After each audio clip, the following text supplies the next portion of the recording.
Oh, well. Hello. I come back and there's like 18 people chat already. Jeez. Okay, 3, but still. Let's do something. There. Boop, boop, boop.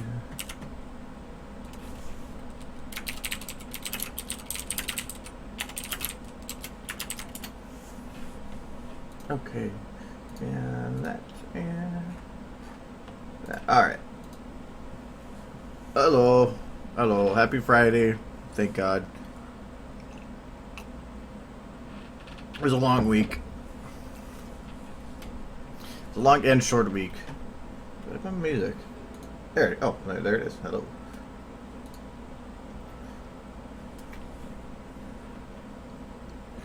Okay. Yeah, Kepler was first comment. I was in here like 15 minutes before, so Kepler wins first comment. If that matters. You don't even get a cookie. I don't know, you maybe a very kind slap. I don't even know it's on. Okay. Normally how I do streams is that I come home, I hit the stream button, and then I figure out something to do. That's about it. So usually I just work on stuff, but obviously if anybody has any questions, I like answering questions. So yeah, if anybody has any built up over the last Tuesday, I guess it wasn't really that far, but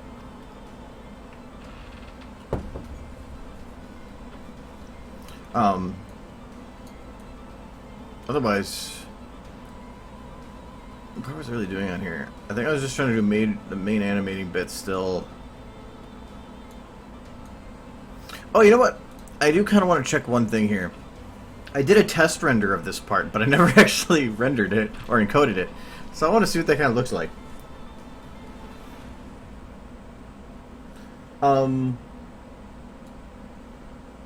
The first, I get in the chat here like about 15 minutes before I started the stream, and so I can see anybody that asked anything before then.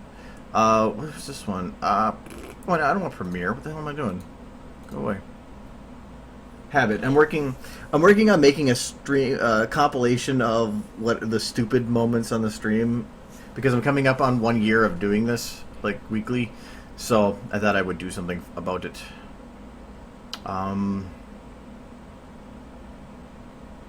I think I'll open up the other one and then just overwrite it.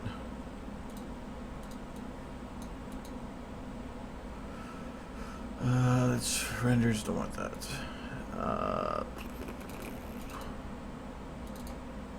This. Wait, did I make 3 renders? I did. Wow. Okay, which one's this? This is not the right one. It's this one. Yes, it is this one. Yep, okay.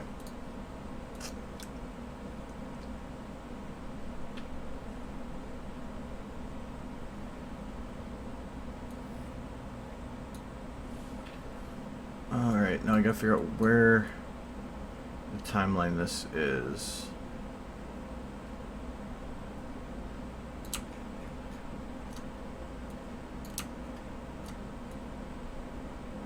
Okay, so this is the first frame changed.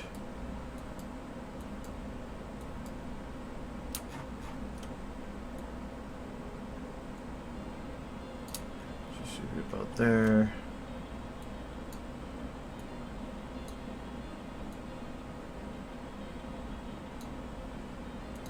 Okay. Can't even tell the difference. Alright. And this is running at pretty low quality, so I don't need that. Okay, so I don't think I changed too much on the other bits.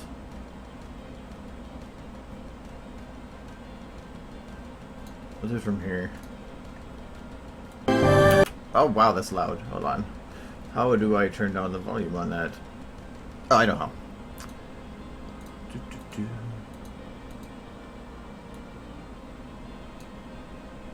See how that is.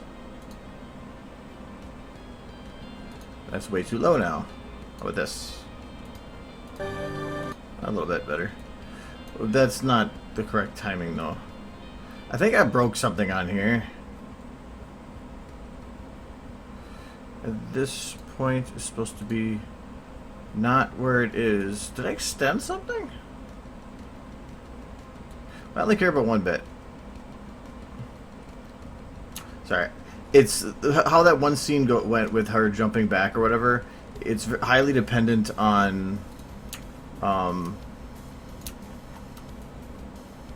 how everything kind of what was I trying to say? How it looks is dependent on how the render turned out, so I want to see how that went. So okay, that's that point. So I need to move this to that point.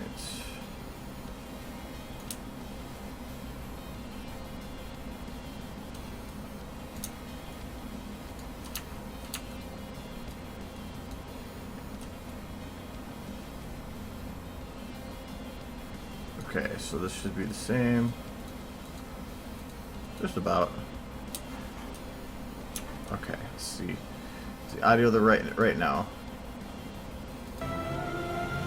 No. Okay. Oh, I know what's wrong. I know what's wrong. Ha ha ha. Ha ha ha. Ha ha. I had it set wrong frame rate. Okay, now it should be. That should work perfectly. Just forgot to figure this position out again.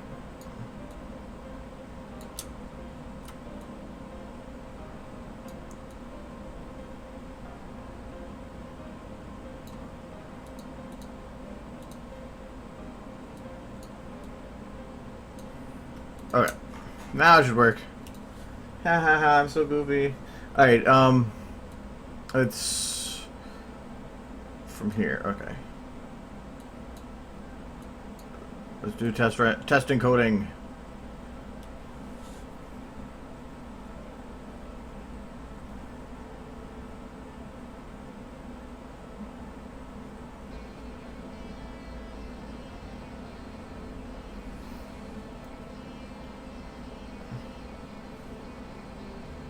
Okay.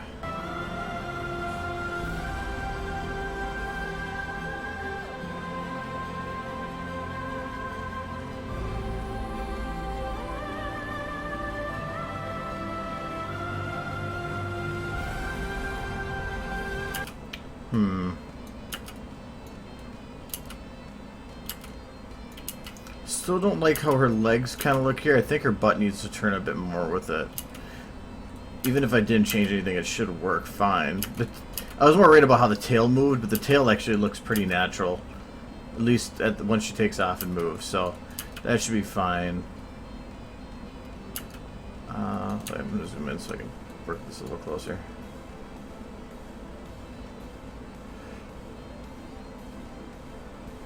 I think I need to get her upper body turned more into it.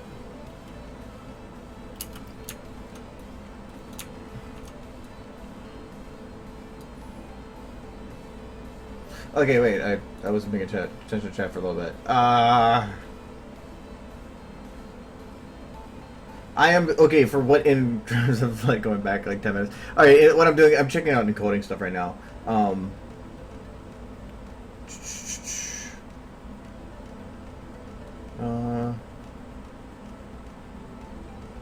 Okay, to get rid of the pixel frame, the jitter thing, I can show you how to do that in Photoshop. Just let me check one thing. These clouds in the background, especially like right here, I don't like because they really, you can tell that they're clipping. I might have to raise that up a bit and do like how I cheated sometimes, where I have a thick cloud up top and then a thinner cloud down below, so that they don't clip or not thinner but a smaller cloud, so it's harder to see where they clip.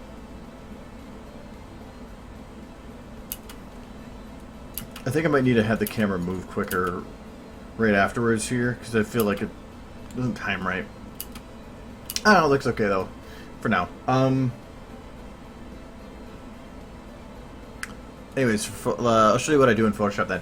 The thing is a lot of the touch-ups I do, I use Wacom tablet for, and if you don't have one, they can be kind of expensive.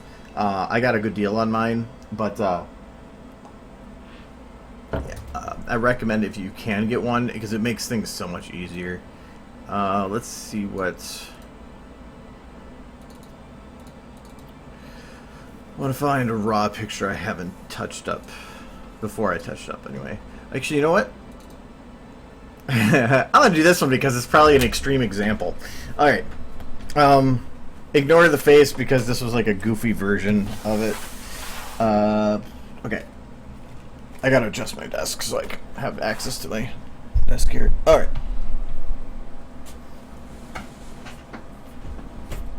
Yeah, anything that happens to be bamboo's. I heard bamboo's pretty good, but I have a Wacom. There's other ones that work well. This one I got from a ex-art student, so I ended up getting it for cheap.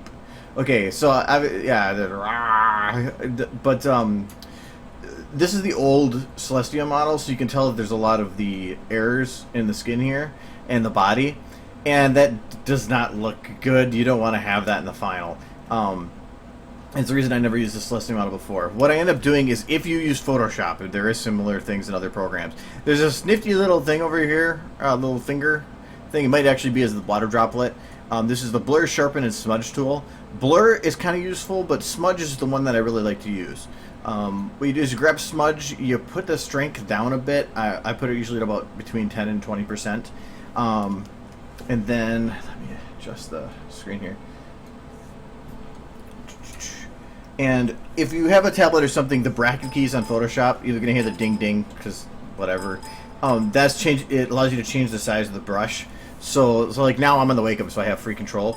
Is I just go through here and just blend the bits together. So you have to be careful that you obviously don't want to, like on here, you don't want to go back and forth like this, because you're just gonna like make the actual lines more pronounced. So I go back and forth, and you're not trying to blend the whole neck together, just the bits. So like on here, I'll just go around, and you want to be careful, like you still maintain shadows. So I'll go through. I'll do some of this picture and that to at least give you an example. So I'm going to blend everything first for this area, and this also gets rid of those little pixelations you can see. So like, oops. You can see on the neck here, this is nice and smooth now, but the mane here is still pixelated. Just by grabbing a little bit, and I want a bigger brush for this, and just shaking it a little bit, doing a little wobble, you can get rid of a lot of those pixelations. So, and clean it up a little bit. But as you can see, the neck now looks a lot better, but you still have to go through and sometimes clean up a little bit of some of those lines here, there, whatever. Okay, this is still a really creepy face. But say you wanted to make this face look a little bit more legit. It would be hard to like round out the mouth there. But so I'm gonna do a little jitter thing up here to kind of clean up the forehead a little bit. The nose here has that ripple. I'm gonna get rid of that by doing a little bit of a wobble here. But you have to be careful too that this is actually giving the definition of the 3 dimensions. So if you change this too much, you can start actually changing how the nose is defined. So, but you can actually use that to create artificial lines a little bit, or like an artificial 3-dimensional area. Like I think down by her legs, we're gonna down here, yeah. So say like I want to blend these better, I can just grab this area. Let's see. But I don't want to have that line here, so I'm going to blend that together here so that now she has a flat stomach coming in. I need to keep the dark under armpit here, line there, that there. This one's going to be a little tougher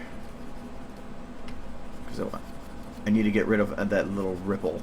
So I'm just going to like that. This isn't a perfect science. I don't really care about doing it. Spending a lot of time on it here.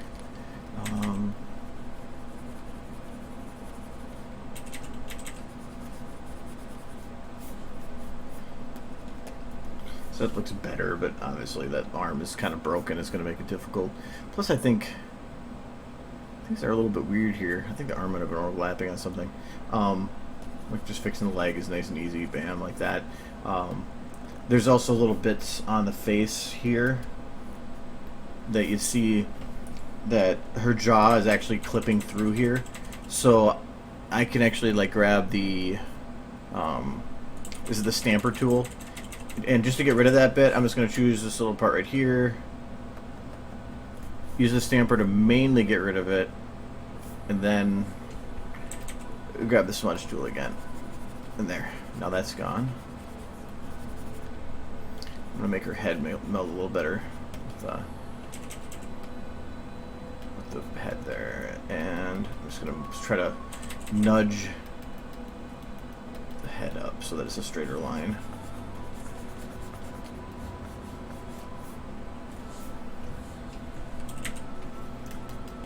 Okay, so that looks a lot better. Now her head's not like crazy. That's basically what I do for over all of it, and I just go through the whole picture and do these just little bits over and over and over again. So, and then usually for a picture I'll add like a vignette. So I'll make a new layer, a white layer. So this is on top of everything. And depending on the version you're using, it's dependent on how you get to it. I go to lens correction, and then up here custom. Then you can do a vignette. So I'm gonna put like that, and then I think it's multiply. Yeah. Then that adds a vignette. So nice and easy. So that's all I do. It's not that difficult. The only reason I don't like blur compared to is all blur does is try to affect the pixels that are immediately next to each other, while smudge will actually like literally just push things into each other. So I kind of see smudge as a stronger version of blur, or a more destructive version, I guess would be the word for it. So I'm gonna put that away. It's in the stream like where I did Scootlegger and stuff. I know like the last one I didn't touch up there. I've done a touch up on a couple other streams as well. And when I tried to finish the picture on the same thing, hold on, move the mic there. All right, this picture's just messed up. No. I use the Photoshop Creatives. Whatever, Creative Cloud, yeah, the monthly subscription one. So,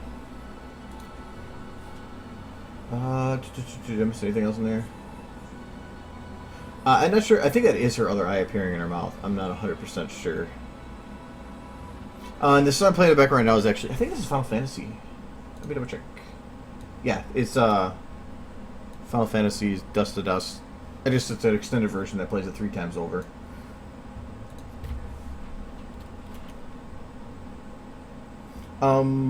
No, I was moving my mic. That's probably what you heard, because I have a monitors on arms, and so I pull it to the front of my desk, so it's at the edge, and but when I'm using the Wacom, I have to push it to the back of my desk.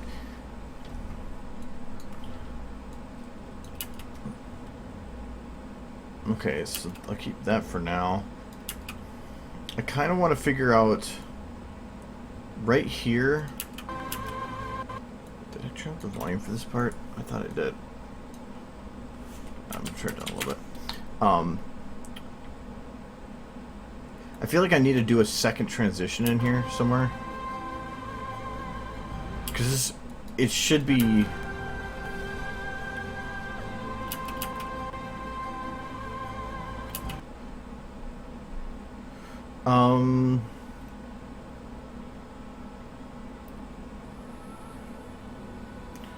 Even that's kind of weird how it's lit.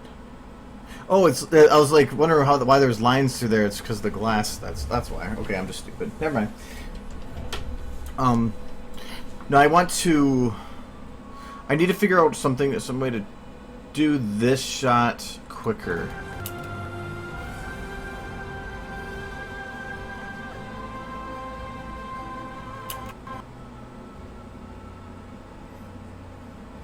I'm gonna try something.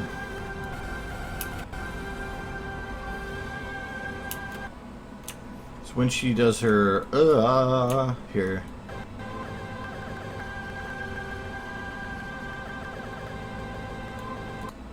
Right there. Okay, so this is going to break off. This is where I want to kind of have the camera do something else.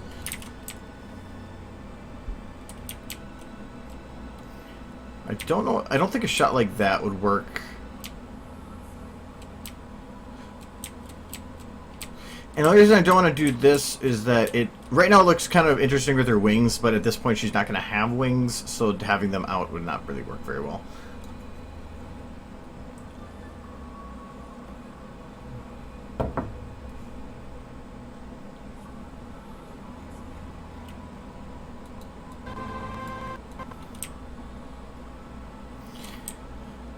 And I can't maintain a front view.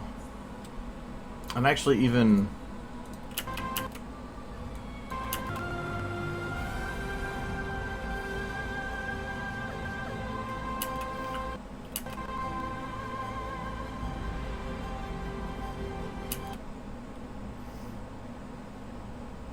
I might need to move these, or swap these two.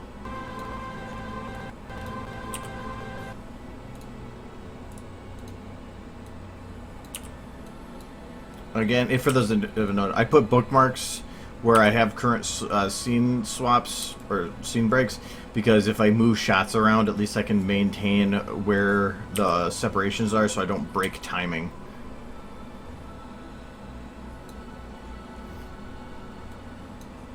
So I gotta go through and do that here. So, because I'll have it where I'll take a shot from that I didn't like in one spot, and then what I'm gonna do here and move it to another. So like here, right now I know that this is where the audio changes and this is where the audio changes. So if I swap these two, now they're different. This one's slightly longer, so I need to make sure that the audio, this is extended back one, so that they're now matching up with their old sizes.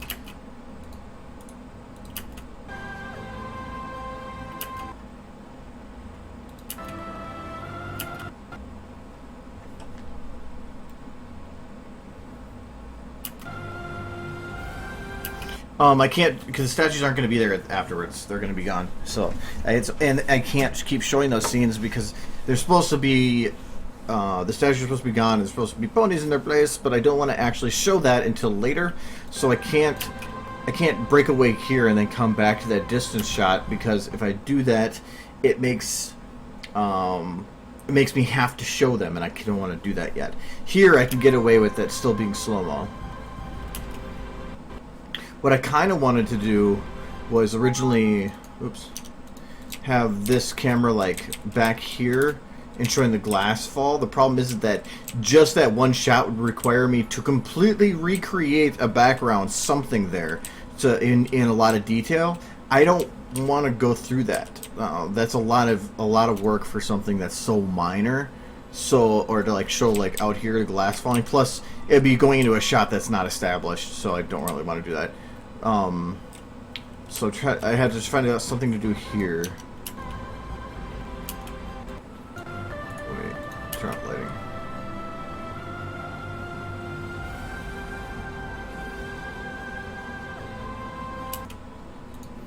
Okay, I think I might actually want to smooth these down a little bit.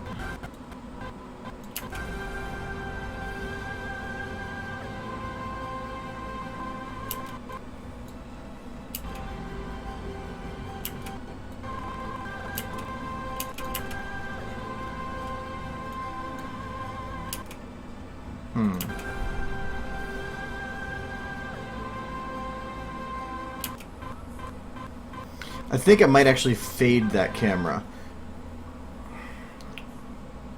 Yeah, I think I'm going to do that.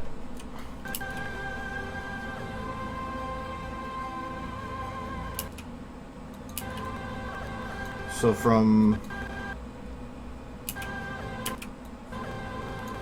there, okay. So I'm going to keep the shot there. I'm actually going to take the camera from here. I'm going to call this camera 1 and this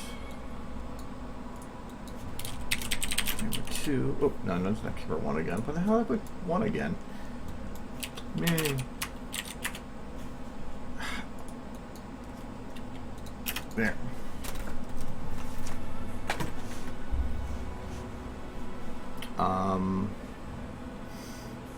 Alright, so that'll work for that. What did I use for the naming conventions originally? Camera 1 SE. Okay. What this is saying is, I want to say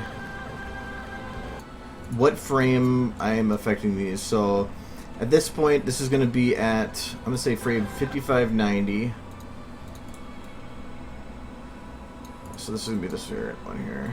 So start 5590 and what is it? 0. Okay. And this is, oh, I need the audio again.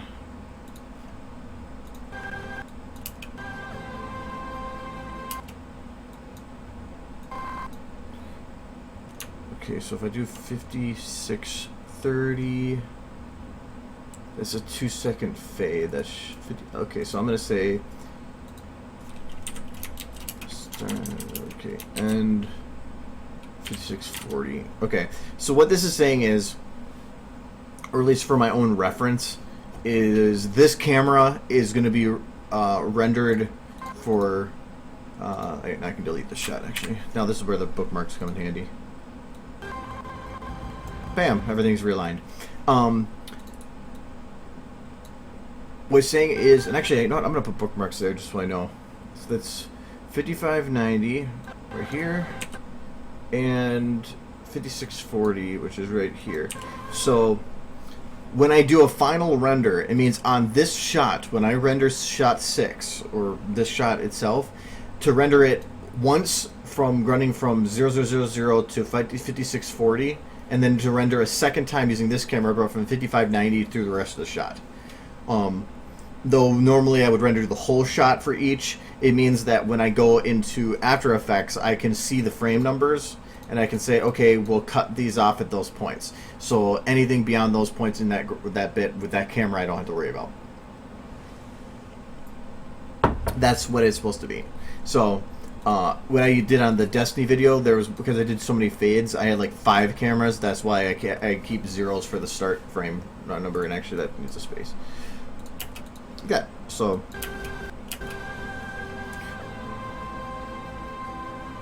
yeah. Now I just gotta figure out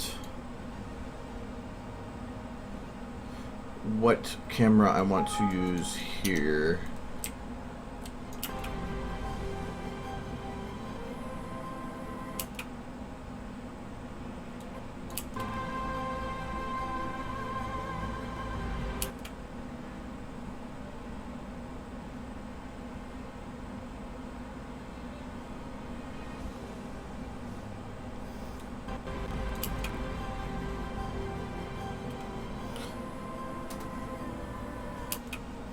I'm wondering if for this shot, have her land then, like with this boom sound, but then have her like take a half step forward and collapse then. Dead horse. I think I'm gonna do that. I think I'm gonna move these back a little bit.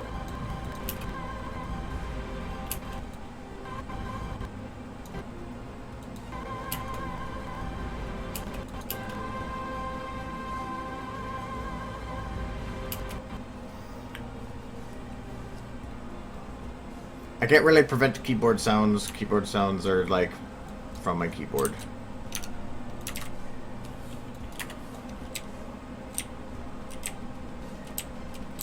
Okay, so I want to have her go to a base pose.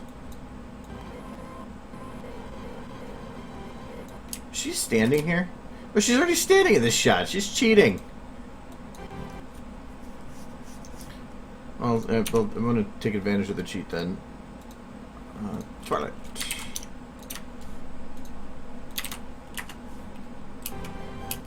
Oh, I think I broke Twilight.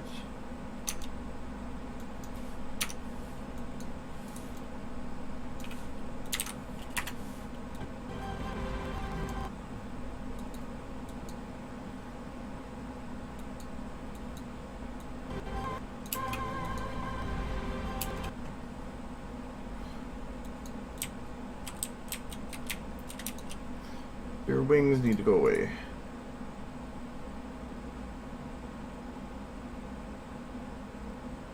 I think I have to animate it. No, I don't.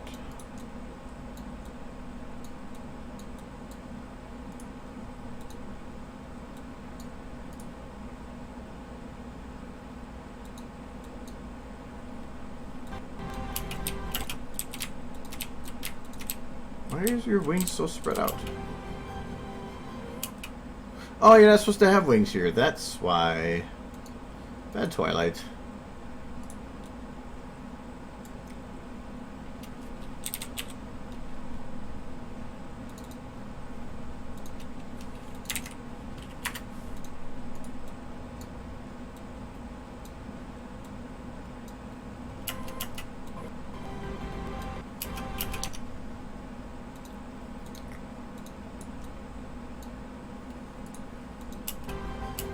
Whoa. Don't need that light, that light, that light. Let's get rid of... I don't know, I can't get rid of all of them yet. Let's see these ones. So technically I need these lights.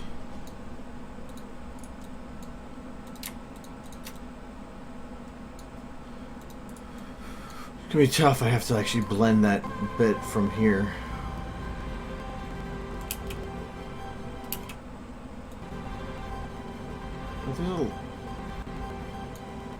The light is animated.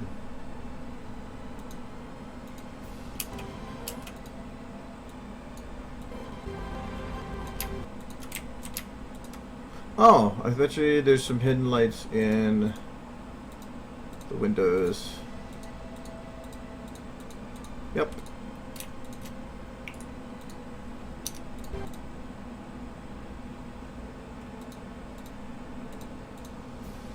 I don't want any of them.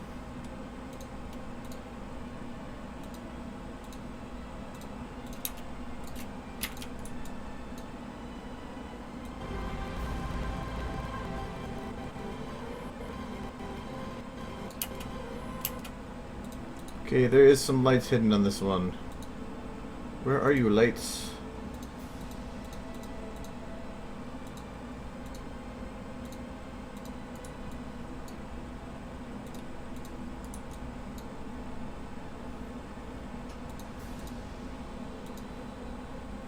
Okay, wait, I don't need the door.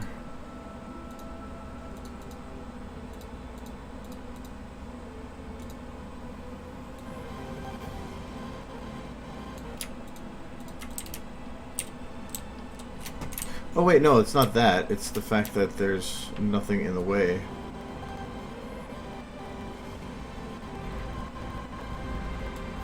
Okay, so I need to get rid of statues, not the pedestals. Mainly because of shadow reasons. Okay, and actually I can probably just get rid of the windows.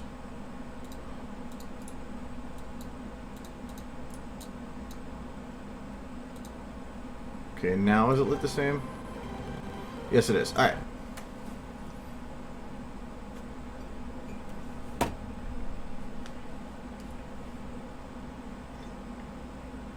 I will be blending those two shots together, yes, but this is just right now camera planning. And I do need to figure out a way to like in this shot I need to take all these lights that are on her and basically dim them. So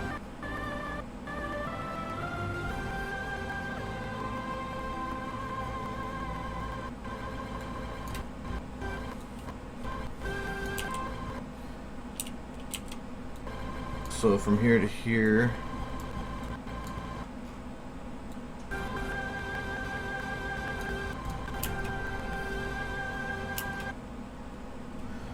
I need to take her certain lights and drop them. So I take the intensity on this one, this one, this one, this one.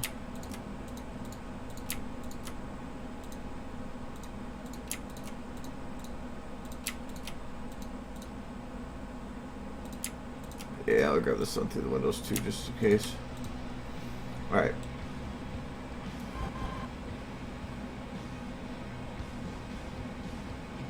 Alright, I don't want to have them all zeroed. I'm going to remove that, that, and that. And I'm just going to zero out the purple.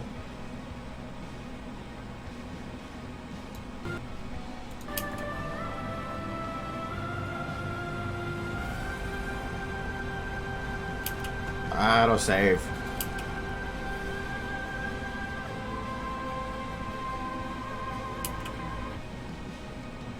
Okay, so that works. The light magic dims away, but it needs to replace. Right now, it's all like she goes really dark here, so I need to make it so that when that sunlight goes bright, right here. No audio. I need to make, well, actually I need to make the light first. So I'm going to say sun through the window. Disable shadows. This might not be the best light to choose for it, but sure.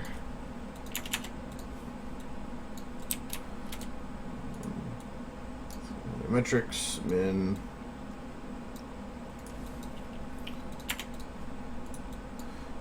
Max. Okay.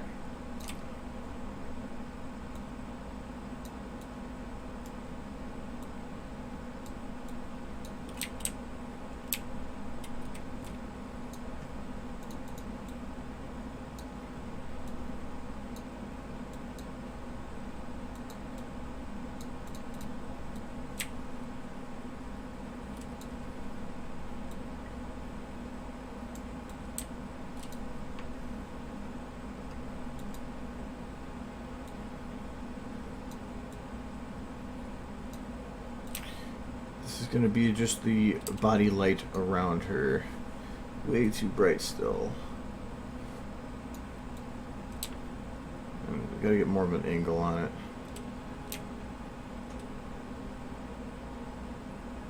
So that should work. Just basically straight to the side.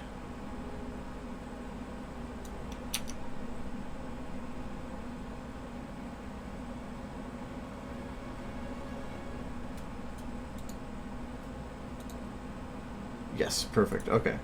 So I'm going to name this Twilight Window Ambient, whatever. Okay. Nope. Actually, there's going to be two of them.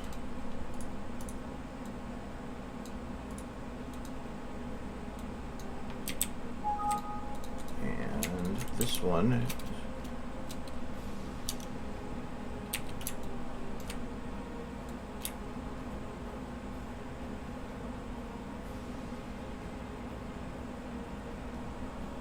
Okay. Global axis. Oops.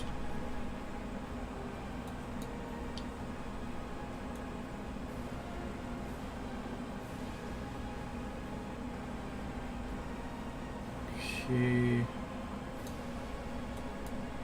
All right.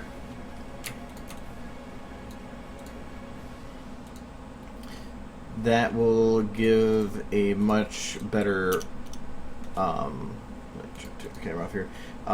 When the lights are off here, it gives her a better outline effect. So keep that, and I want to have that light, or those lights come on. So this is where the rims hit. So I want to do it here, and there, and then take the intensity of both these. And actually, I need to do the intensities from this point here and zero them so that the light comes and hits her as she's coming in. Okay. But then as the fit light fades around her, then the purple goes away, but she still stays lit. And okay.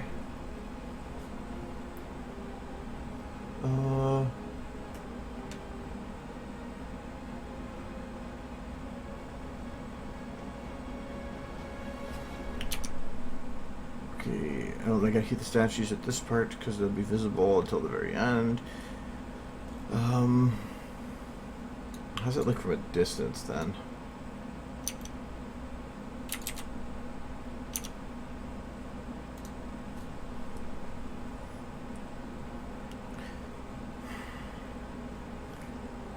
The only problem I have with this shot right now is I feel like there should be more light streaming in down the hall. Right now it works great for this shot, but I think that it should be filling up more of this room. Oh, I know what it is. Okay. I'm gonna grab her ambient lights, because they come on at the time that I want them to.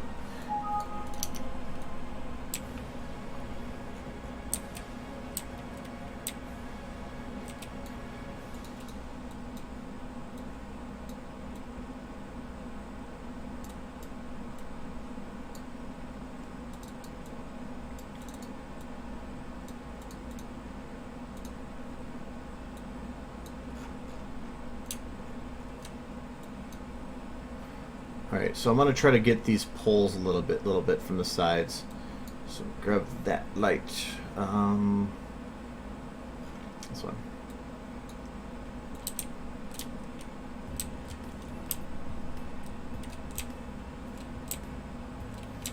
Can I see this pole?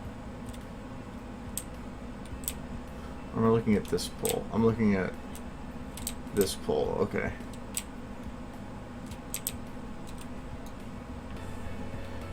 So I want to make sure that Z is as far as it'll go. Maybe can I go more than that? I don't know if it's going to make a difference.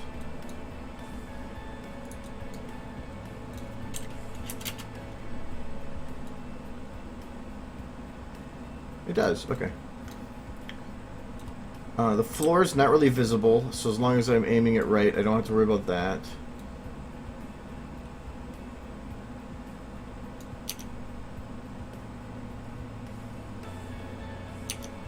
Okay, should fade off a little bit more.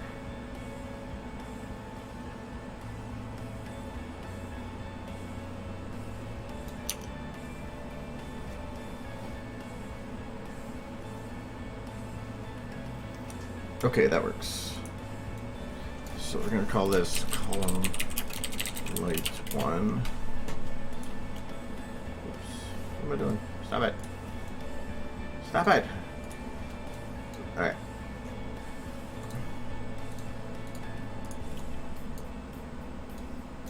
Do the same thing and move this to the other side.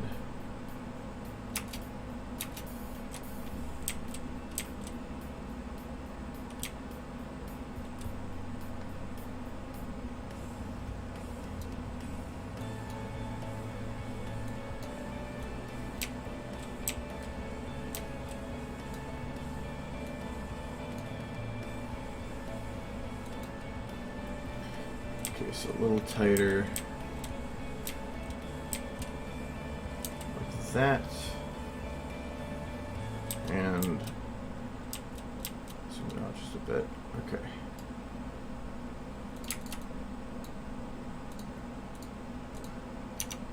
Alright, so what this is doing is, you can see here now, there's light coming in and blowing it through the window, so these poles actually show a little bit of the light reflecting off of it to give a little bit more realistic approach to that. And I probably should put a little bit of that lighting reflecting off the floor here too.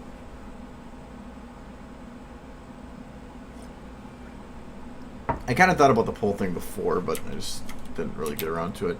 And as of right now,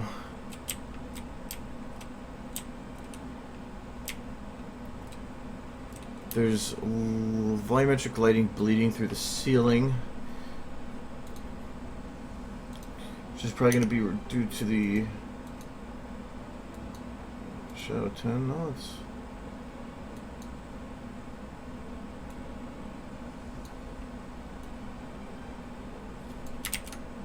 as I thought.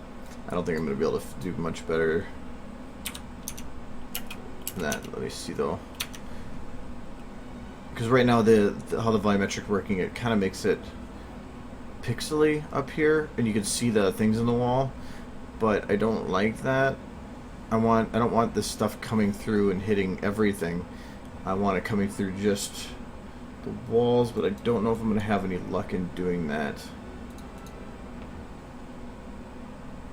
I don't think that any of these values are going to help me. Might just have to manage. Oh, actually, you know what? That does fix a little bit.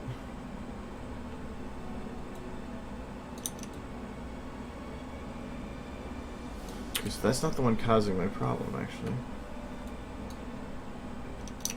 This one.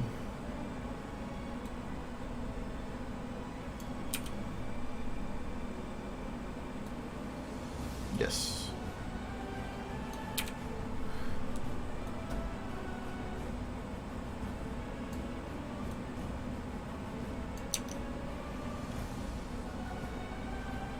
Well, that just ruins it.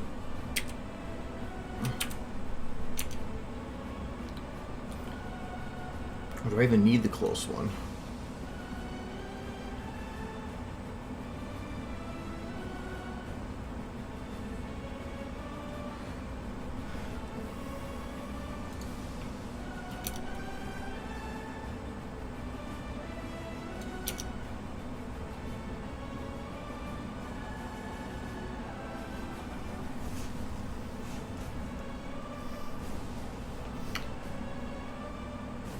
I think I'm going to keep this, but I'm going to add in another light that hits this whole thing, which would be, I think, one I used here. Yep. This one.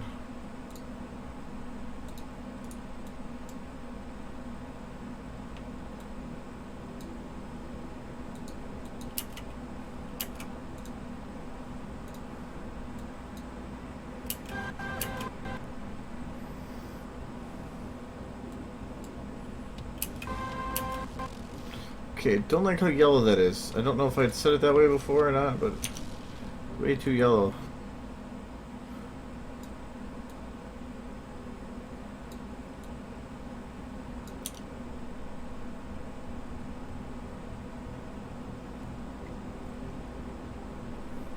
Does help balance, but this is still...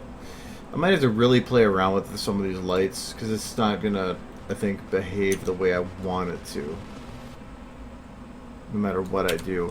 I think a lot of it's going to be messing with position or something.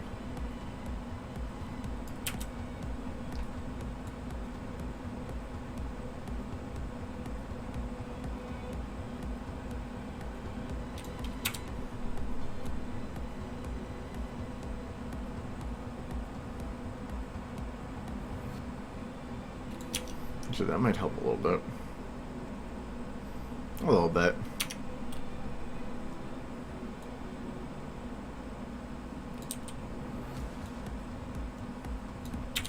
Yeah, I'm gonna play with that later.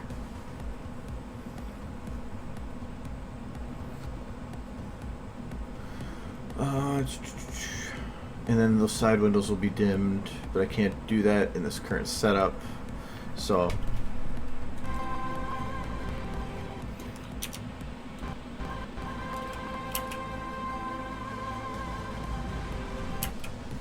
I think this floor is glowing. I don't want it to glow.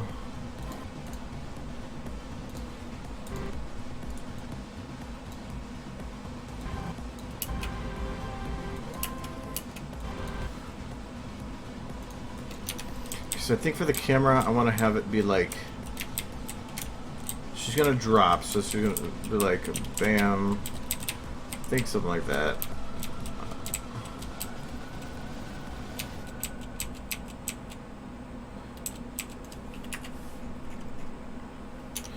I'm gonna copy her from here. Twilight.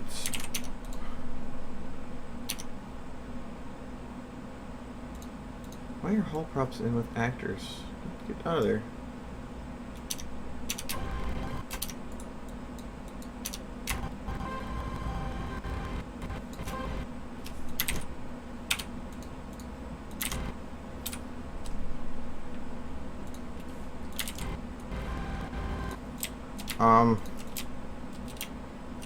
Twilight has become a goddess. I don't know. She exploded. I know what happened. That is the like locks here.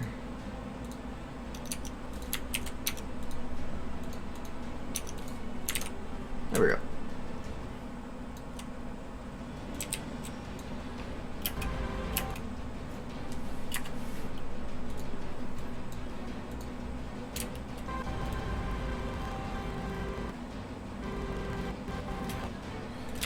So the camera's going to start pretty low here, right by here. Yeah, what's the zoom at? Is it 35? Well, 35 was even a zoom in. Actually, I'm going to keep it at 35.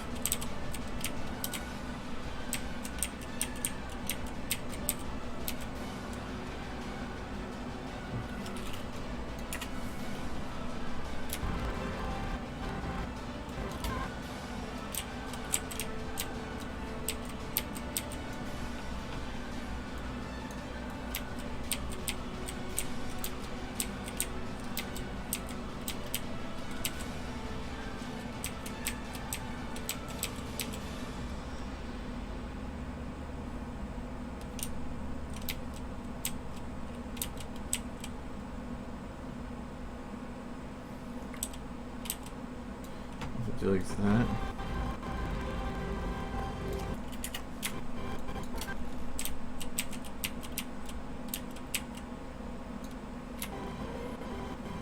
Okay, and then that zoom in, it makes sense. Okay.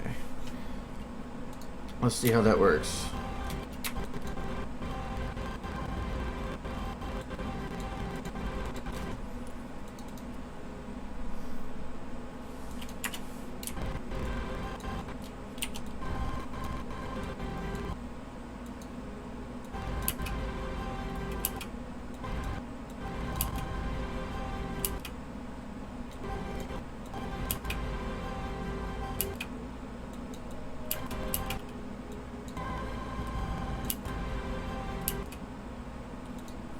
Where is the camera at this bit?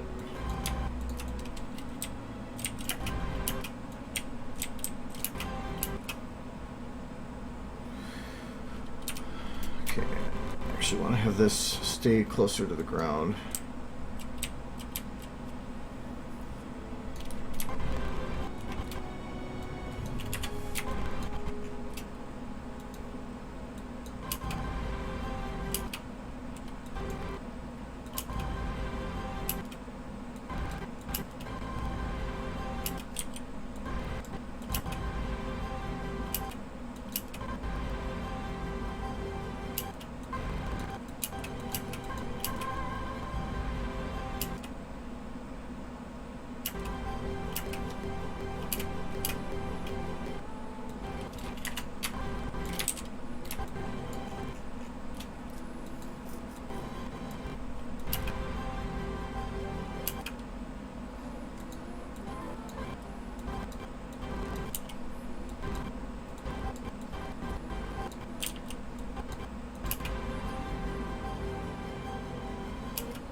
Okay, the camera's going to go the wrong direction for what I want to do, so I'm going to have it start further here. Actually, I'm going to have it copy camera from here, playhead. Oops. Just because by going playhead, it means that I can go from this exact position into a zoom position, so it's the same exact field of view, or kind of. So from here to here, it looks like just a zoomed in version of the same shot.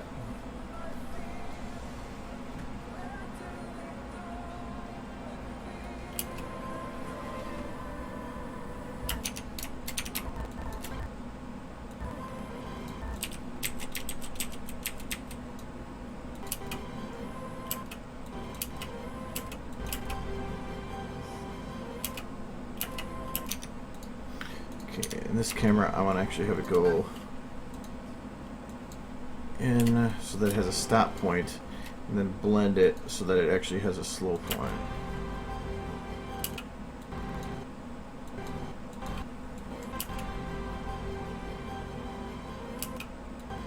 Slow point, not a stop point.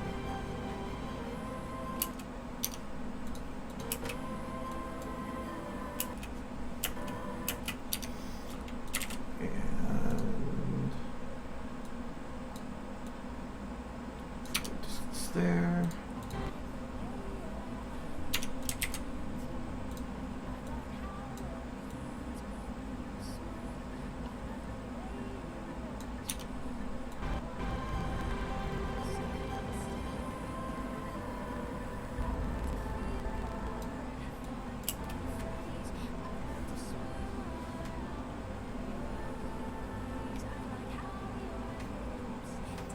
Rainbow Dash is still kind of creepy back there.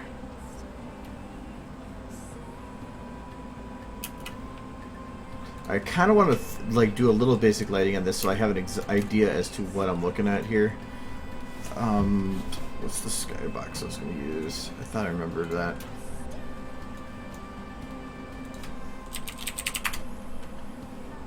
Oh, there's.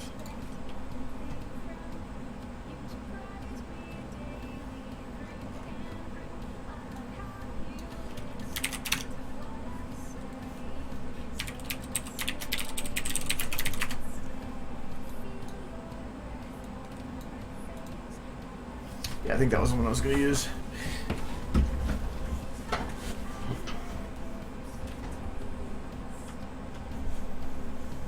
Aunt Rainbow's animated just because I needed her to do a flight, so or stay in the air. So I just loaded in the stationary flight animation. So that's all it is. So I just thought I'd leave it there. In a way, it's her stationary pose, just like right now they're all in a stationary pose.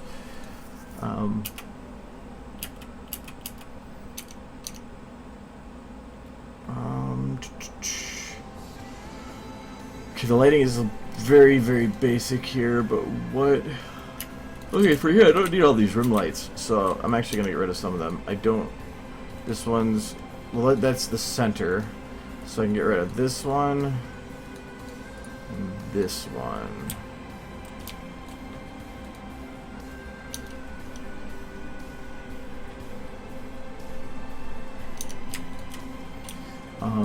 The combined light... Where is it? There it is. I'm turn this down a bit and move it down.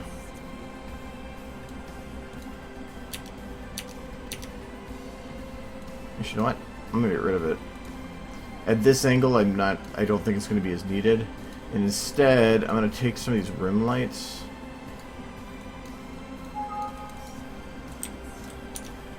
Nope, I can't take a rim light. It's kind of a special thing. Wow.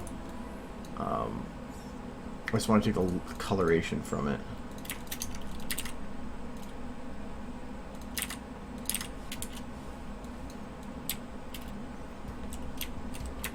I just want to make an angle light, just like it's just coming in the window here.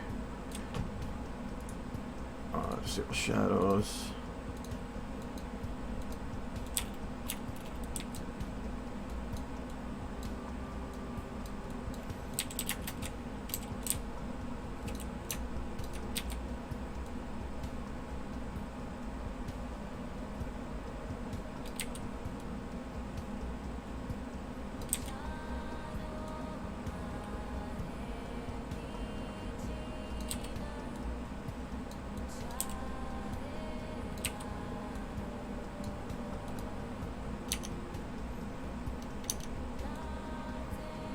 There.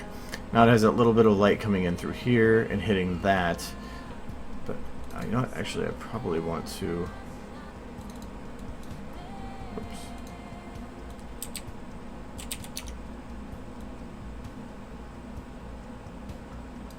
I can let it hit the floor because you can't see the floor.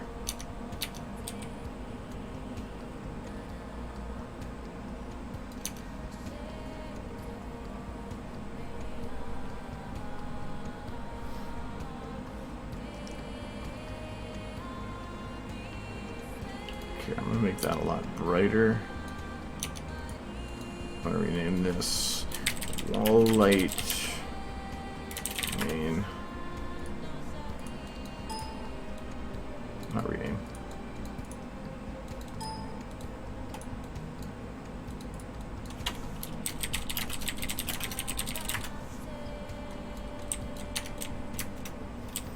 And this is just gonna be the light that just colors the light or the wall just slightly.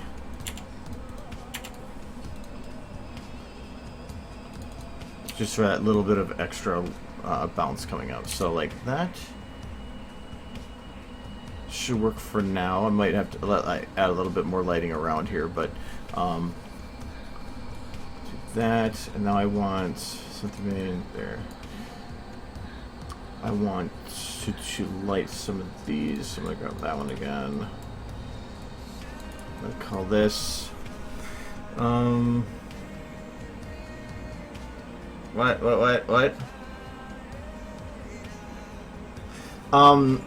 I actually find I have the problem of having too many ideas. What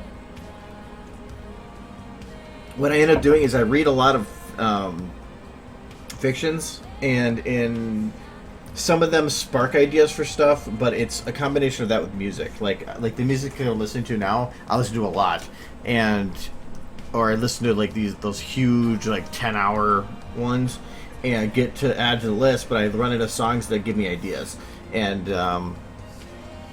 but I don't know. I can't really say where I get them from. They just kind of come out of nowhere.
Kind of light works, but I want to light this top part a bit more.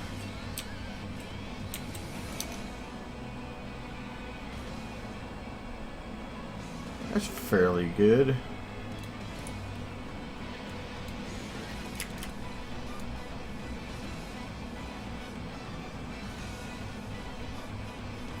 Oh, in terms of like the positioning or whatever, it's Q. I don't think Q is. That's just a selection thing. But W is your position control. E is your rotation control. R is your. It's a position and rotation, so I can grab it and move it, but I can also rotate it. And if you grab it on this axis, you can turn it, and it'll actually light up for you. I didn't even know that you could have it show you multiple rotations. That's kind of cool. But it also allows you axis control, which with that little dot. So, the only reason I ever use that tool, or what do they call this? This is a screen. Yeah, the screen tool is for axis work. Otherwise, it's just too. It's not specific enough. I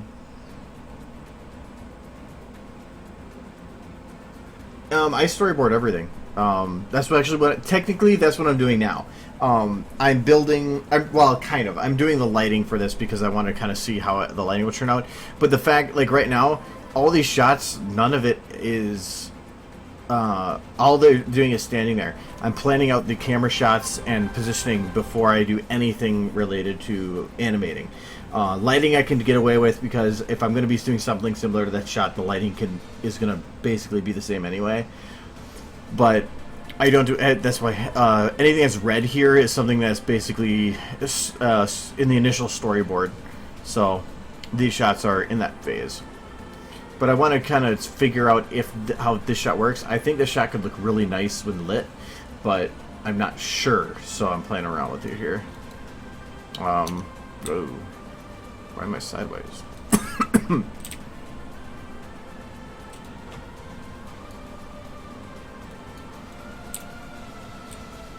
What's the other pedestal? This one.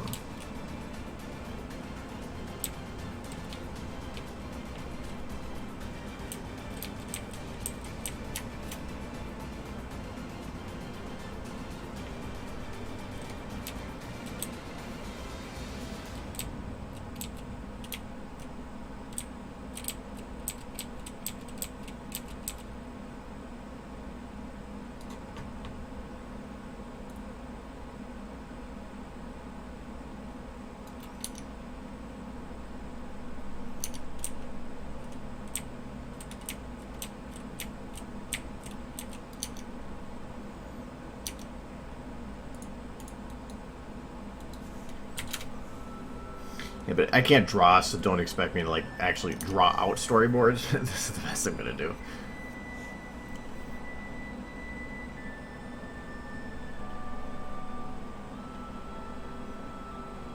Let's see something. Okay, all the shadows are set to 0.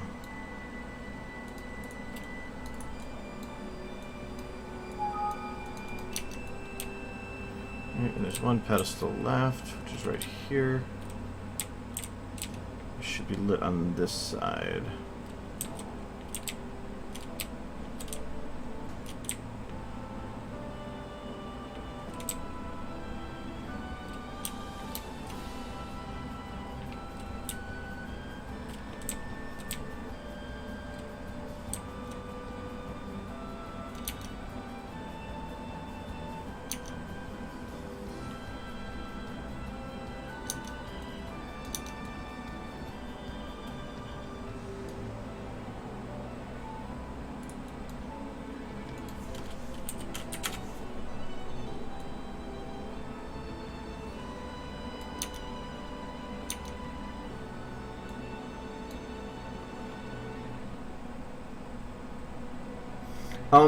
Okay, in terms of steps for animating, there's not really a,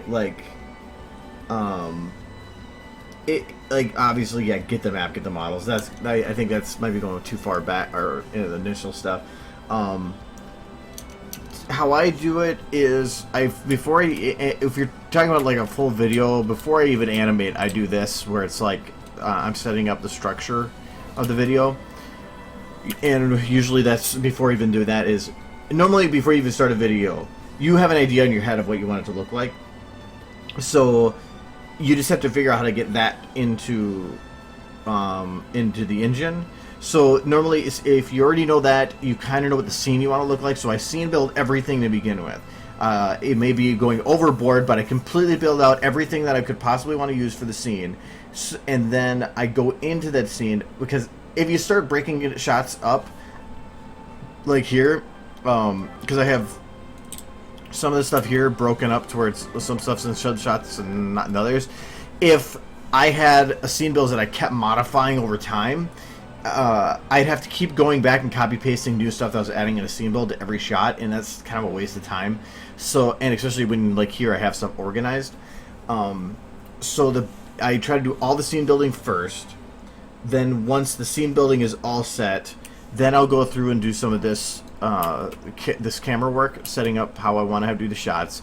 Once I have everything at least to the point of where I know that any camera work's not going to change much, because like here, like say this shot, I know because of I've already set up this camera, all I have to animate is what's visible. Anything that's beyond the visible range of the camera, then you could ignore, so you don't over animate. So that's what I have for red here. Then I do yellow when it's shots that I'm working on, where they're saying the camera is set what I wanted to do with that shot, but now I'm going to go through and expand the animation. So that's where here I got all the camera or all the effects and the whatever, all the main animating. Green is when I've started working on the refinement bits. So, for example, like in this shot, you see her tail's not moving; it's just kind of following it with her. When I go through and actually refine the shot, I'll actually add the tail wobbles. I'll add extra animation to the wings, the ears. I'll refine all the manes. I'll clean up some of the facial stuff. It's basically like the yellow is meaning I'm getting the main structure of the animation done to where everything is moving and looking how I kind of like it. But when I go through again, I'm doing the refinement. But some people don't do the refinement, and that's fine. I'm like nitpicky stuff, so that's why I go through and clean up everything. So, but that's how I do everything. So start broad, and then start working your way into details. But don't. The nice thing about doing it that way is that if you start doing a structure of a video, you may learn early on that it's not something you're going to be able to do, or you may be getting over your head, so you can shrink the idea down or cancel it before you get too far into it. And I've done that before with many things. So that's how I do it, but even I change things up all the time.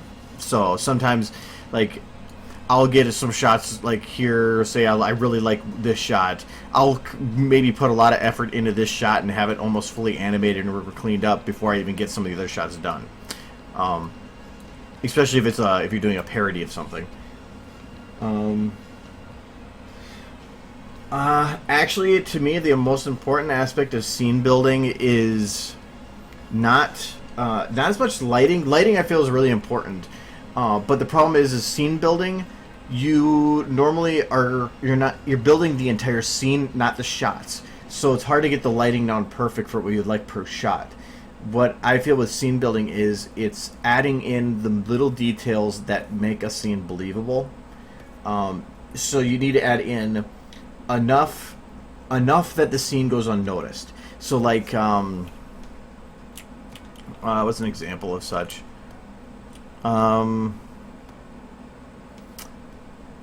That's like here, I'll show you. That's gonna be that Fallout picture.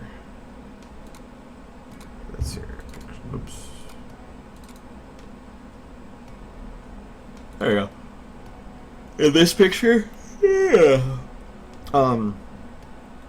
It's you could add in all these destroyed buildings, but if you left the streets bare, the emptiness of the streets would stand out. It's trying to make a balance. So you add in, like in this one, I added enough debris to the streets to make it look like everything was destroyed fairly evenly, so that in this area where it was clean and where Pip was standing stood out and was where the eye would be drawn to. So it's adding enough detail to make the scene believable, but not going overboard. But that can take a lot of time. Thankfully, there's a lot of like major destroyed props. Like all these buildings were pre-made buildings. All these ones in the background were like clean buildings. Then it's added debris over them. A lot of the trash on the ground is pre-made trash piles that I just spread all over the place. The lights were pre-made. These were like 2 piles of trash that I threw back there. So that's why I love doing Fallout stuff, because there's so many pre-made piles of trash to make big detailed shots with very little models.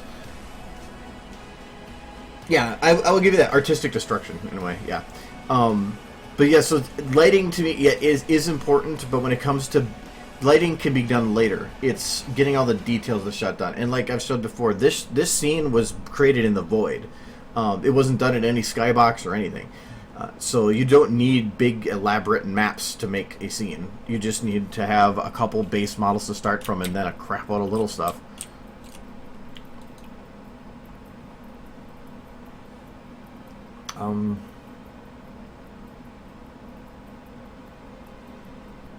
Okay, I think I'm good on the background stuff for now.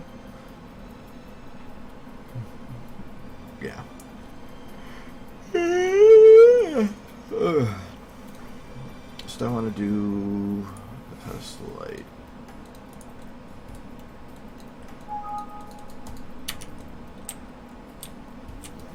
I'm going to call this Dirty Rim.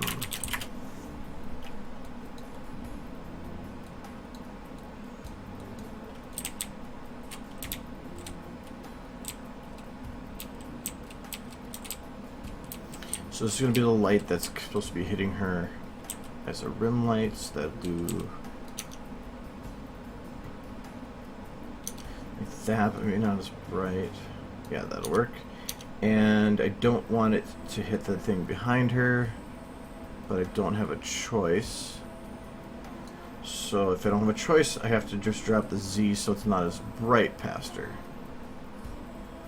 Like that. The extract, when it comes to like doing the lip syncing, I don't like the extracted phonemes. It might be as a good base, but if you there's a lot of things that go into lips beyond just the sound. So I can understand if you're like in the game, you'll want to have the lip syncing just automatic, whatever the basic is, because you don't need to show a lot of that. But if you're making like an accent, it's not going to pick up an accent that well. If it's going to be that you're making somebody who's angry, like if you're making, I think I did that with the follow-up video when the Overmare was speaking. When she was angry, I made sure that I used extra anger or mouth anger when it comes to ease, because that makes a difference.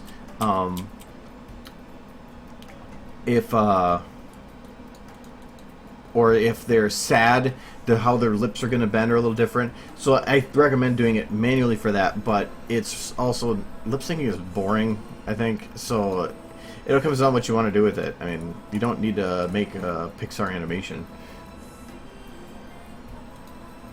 What was the other one? See. Yeah, when it comes to scene building, I go overboard. Actually, can I disable shadows here? Yeah. Okay. Sweet.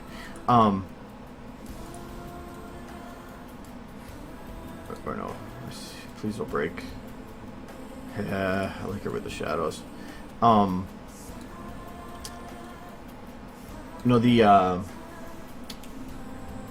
scene building, I always go overboard with scene building. I always build way more than I need to, because it allows me the flexibility to build around things. Because once you start splitting up shots, going in, like I said, I think it was the follow-up video, I did the outside shot, and I started getting so into the scene building that I was like, okay, I want to start working on the video part of it a little bit. So I started splitting up everything into shots, but when I started copying, or I had to copy like groups of models later, and it took forever to get everything copied over.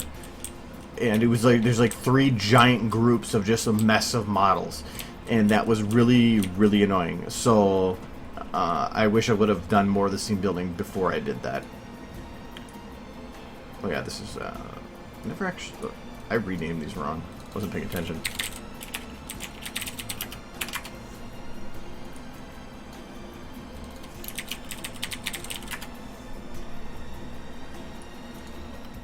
I need to, these rim lights, especially the rim lights, need to have shadows. But I'm running out of shadow lights.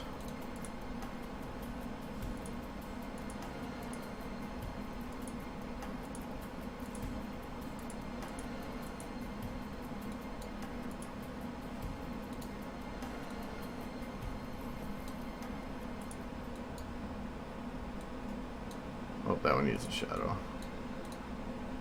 And that one does... Actually, I don't know if this one does.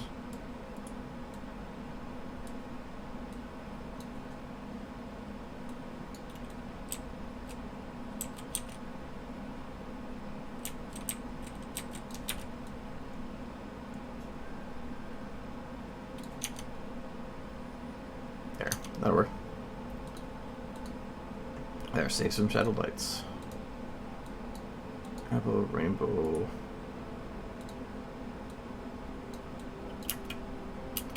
By having her shadow, at least now her reflection actually comes in.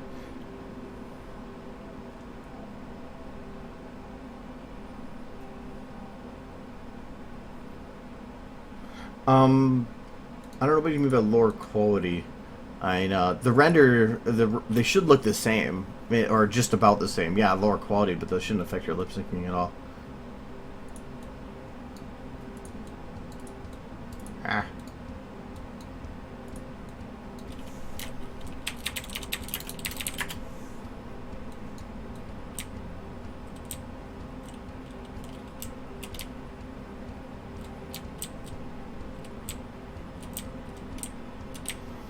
I think he's going to be tough because she's technically right by the window.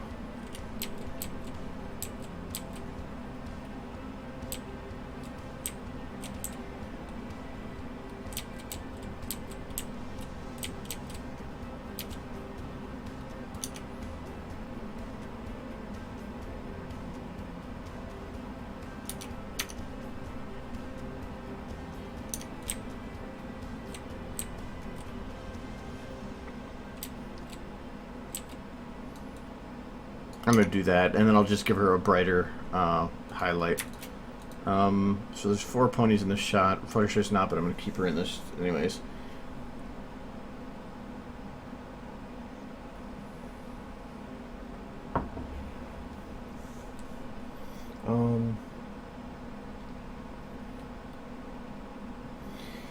No, there's not really a way to do that. If you're talking, okay, if you want to separate the singing from the audio orchestra parts in terms of doing the audio automatic lip syncing, I actually recommend just record yourself speaking the music, not singing the music, speaking the words, and then use that as the automated lip syncing. You don't need to. All it needs to do is get the words, so you can use your lips doing this, speaking the song. If you sing the song, it's going to pick up notes that of the music, or like you singing the music that might be misinterpreted by the engine. So just speak the music and then just remove the audio of yourself afterwards.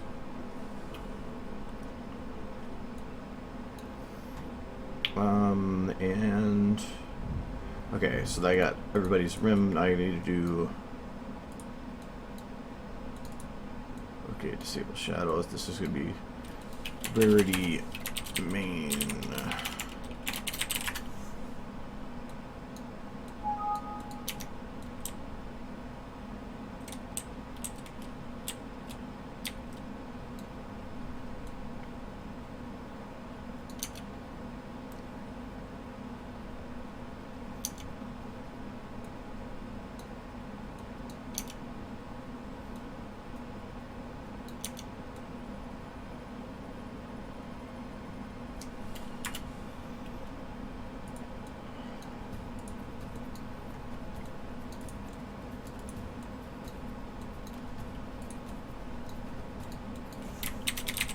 And how I distribute my lights is the rim is that bright line that is on the side where the light's coming from. The main light is the main light that is lighting that side of the face that is on the same side as the rim. Highlight is going to be, I guess call it reverse rim, but it's the highlight is going to be a kind of a very lighter rim going on the opposite side, and then ambient's going to be the light that covers the entire model. So usually per model I have 4 lights. So like on this one, this is going to be Applejack's main light, so I need to take this, drop it down, so that the highlight still is the brightest portion. Okay, like that. And I'm going to put these with each other again. Take rainbow again. Oops. What did I just do? I disabled my scene hierarchy, didn't I? Oh, visible. No, I want to show that. I want to show that. Alright. Rainbow main.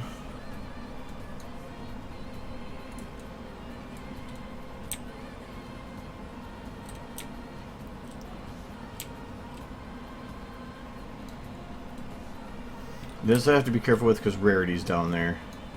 So I'll do there, drop the light down again. Okay. So I'll drop it a little lower because I'm missing her legs. Yeah, there we go. And Pinky. Oops. Whoa. There we go.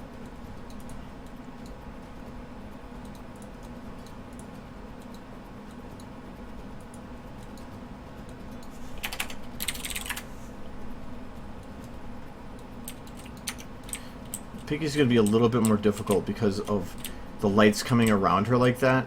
So I might have to actually give her 2 main lights, or like make her ambient a little brighter. So mainly because of how the light's coming around her. I might need to... I'm going to add a eye light for her though. You know what? I'm going to just make it so that like that. I'll do this for now, but I might have to modify it.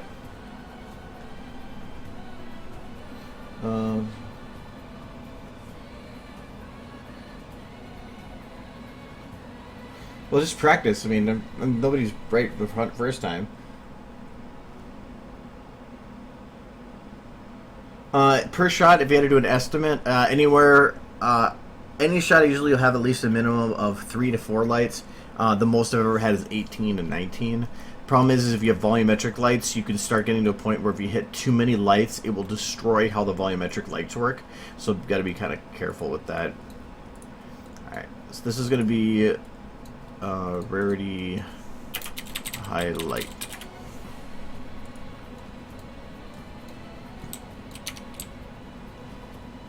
So this is going to be a rim light on Rarity's opposite side here.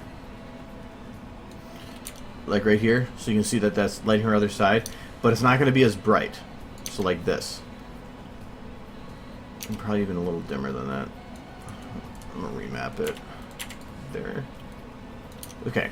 So what this highlight does is, to me, and the reason I'm calling it a highlight is right now, if you look at Rarity here, her body is blending into this background bit to where it's hard to distinguish where she is. It should be that you can instantly look at her and feel her separation from everything around her. It's not doing that. It's making it hard to figure out where that edge is. By adding in the highlight here, it's making it so that she's now separated, and it is also giving it a three-dimensional, a more three-dimensional feel. And in this sense, it also, I found it as almost a little bit of a cartoonish aspect to it, by having it feel like there's an outline to them. So that's the reason I do it, and I ever since I kind of figured out how that worked, I've done it on every model, on everything I do, and I'm going to do it for all these too.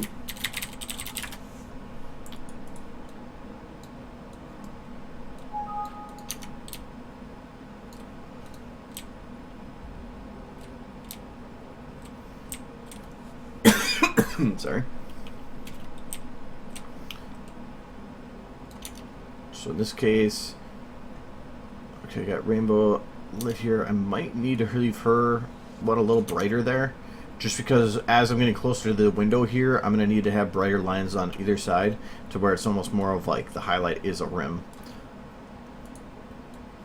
Okay, and now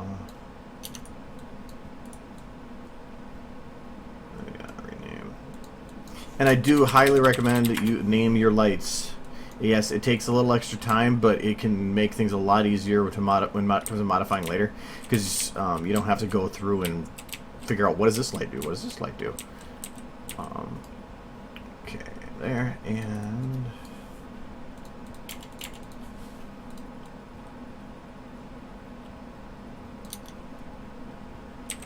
okay, this light needs to be moved a little bit to light her face a bit more. And right now, like, by removing the shadows, if I kept the shadows, well, it wouldn't even, I'll remove Pinky's rims for her shadows. If I kept shadows on right now for her, it wouldn't light the nose as much. But because, like I said, it's trying to give things to stand out. Right now, her nose is blending in with her face. So by having having the shadows off with this, it actually allows that rim to do this separation that I like and give that, again, cartoonish look.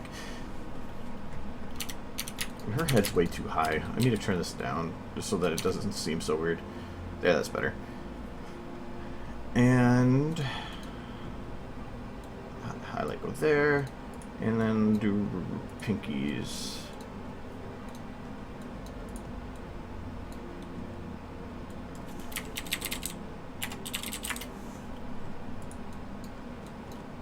Like I said, pinkies is going to have to be a bit brighter on this side.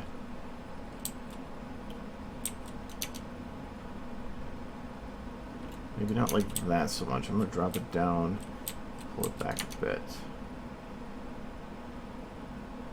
Yeah, like that. So I'm just dropping the intensity a teeny bit. Alright. Now they're not fully done yet. They're just mostly done. I'm good. Oh, yeah, I'm going to keep that here. So one light I got to add still is their ambience. So I'm going to take the main light.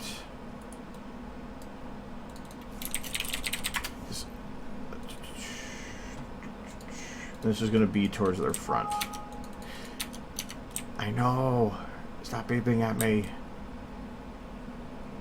And this is going to be mainly covering their dark area. So I'm actually going to go below the floor here so I don't have to worry about shadows on the ground behind her.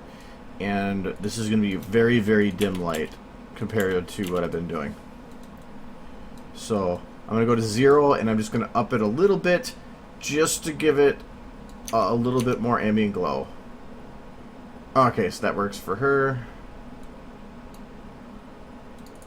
Rainbow's main.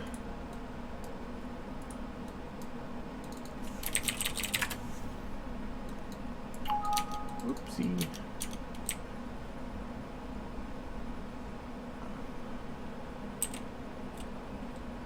And you could do, like, have a lot of these lights that, like, covering a lot of these models. Like, actually, you know, for this, I'm going to try it for this. I'm going to take the ambient light here, and I'm just going to say, I'm going to call it Pony Ambient. This one, since it's not, it's a little bit more general, I'm going to try just adding it for everybody, the same light. So, like here, I don't need Twilight. Let me see here.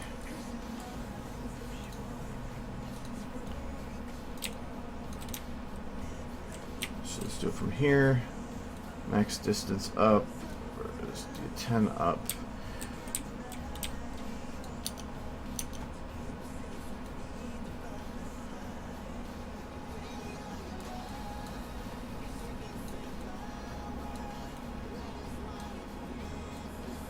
Okay, so you can see it lights the darker area on them.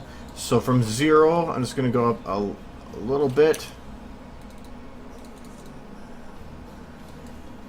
And that should... Oh, I'm in the wrong shot there. This should make this scene mainly lit then. So,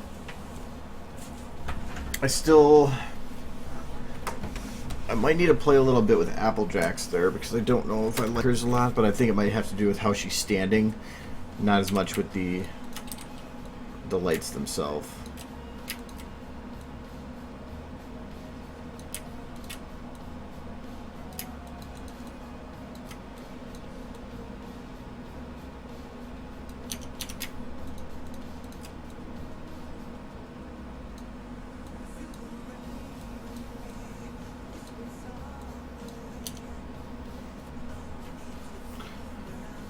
Yeah, so that's kind of how I do my lighting. So Pinky is not. It's really creepy, Pinky.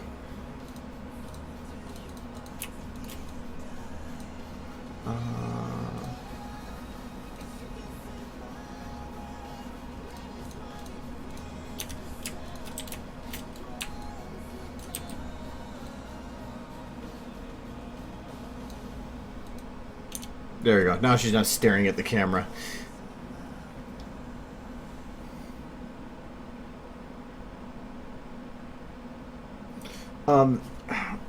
I get that question a lot, how you do fluent animation. It's truthfully, I don't even know really. I just do things, kind of. A lot of what I notice that makes things fluid is ensuring that The eyes are lifelike, and the body has moves in reaction to its own movements. So what I mean by like having the eyes be real, realistic or lifelike is. Let me see if I erased this part of it or not. I was working on a tutorial for eyes. I just hadn't finished it yet, and I was actually working on adding another like goofy little animated bit with rainbow in the beginning here, but do I still have Pinky in here?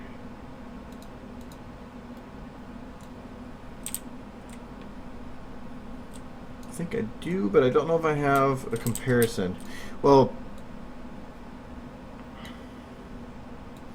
because this is Pinky from the Alishai. This is just her doing her thing. But if you notice, like in this one, I don't have any of the eye animation added. So she's just all she's doing is looking right, or her left, then looking right. Let me add in another Pinky.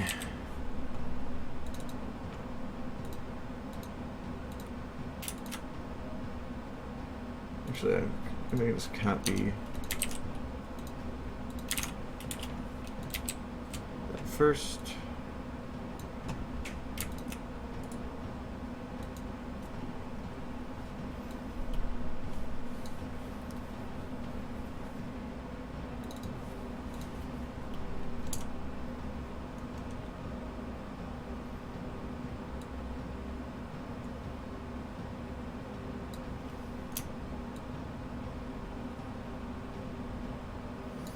Alright, I just gotta try to match these up here.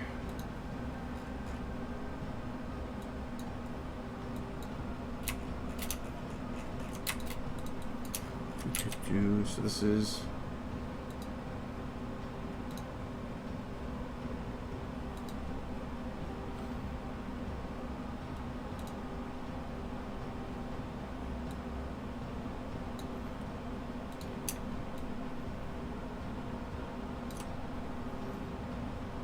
Okay. So now they should be the same. One of them has eye motion, one doesn't. So, so here, when she looks to the side, or she blinks to look that way, and when she moves to the other side, she does this. And even her eyes have reactions, so that's why when she looks this direction, her eyes actually open. There's a little bit of wide on it, so that it goes and expands a little bit past it. It's keeping the eyelids moving. And also the pupils moving, so you can see here when the eyes go to close, her pupils actually go and close with it, so they stay centered with and they stay centered going up too. Because it looks more realistic to me by doing it that way.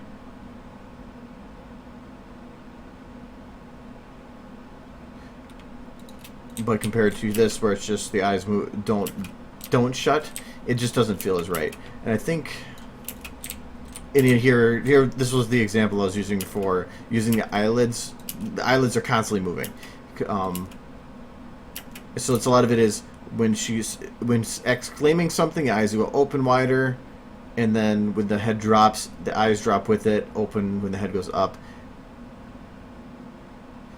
But that's also here when you see the head. When I was talking about fluid motion, like reacting to the body, when her head goes up, or when she pulls down and it has a little bit of a bounce up, it kind of cuts off there because that's where the animation stops. But I don't even think I locked. Did I lock the leg for that? Oh, I did. Wow. Trying to think of a good example of the weight distributing thing.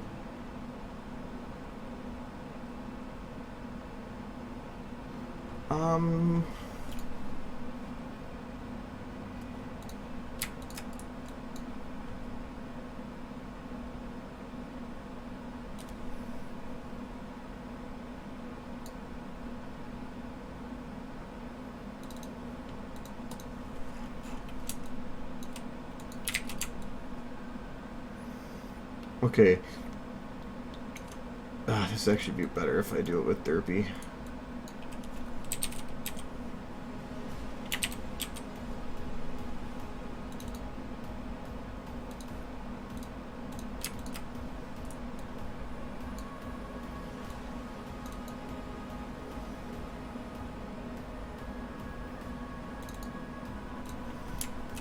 Alright, so this is the...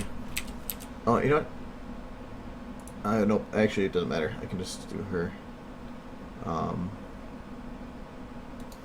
Wings shut and she's good.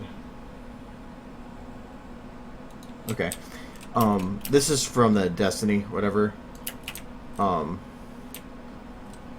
like, when her head shifts here, it's not just from A to B. Her head actually drops and lifts a little bit.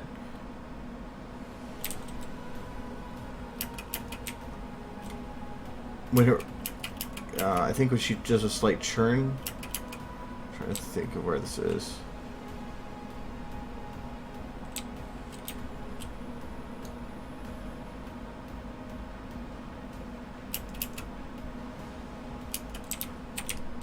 It's I thought there was a good example of her doing her.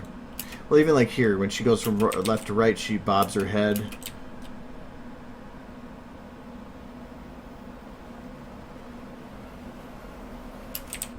Or here we go. When she goes to go droop down, she actually does a lift up, then drops down, and before she pulls up, her head pulls down a little bit, and does these little motions before the motion.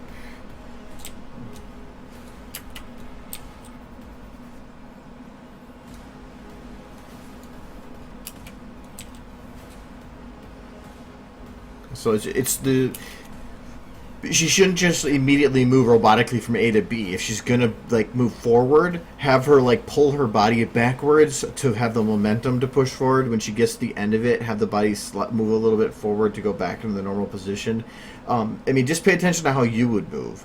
Like when you go to take a step, would you immediately stop moving? No. How does your body react to the weight shift? So... Her legs aren't exactly perfect here, but they weren't visible, so I didn't really care.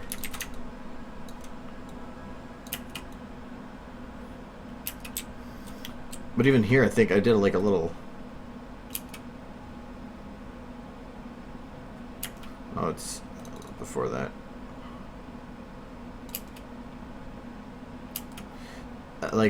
It's very not really noticeable, but like when she goes to pull back here, wings add a lot of emotion, so... There's even a little twitch that the wings do here.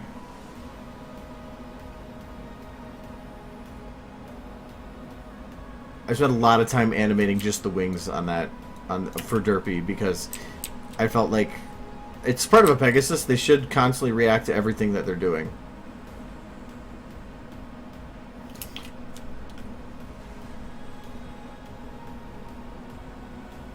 Yeah, Well, on a lot of that stuff too. Anything that's animated, like one of the problems I found when it comes to animated stuff too is if you make something look exactly as you would expect it to in real life, it's not going to look right.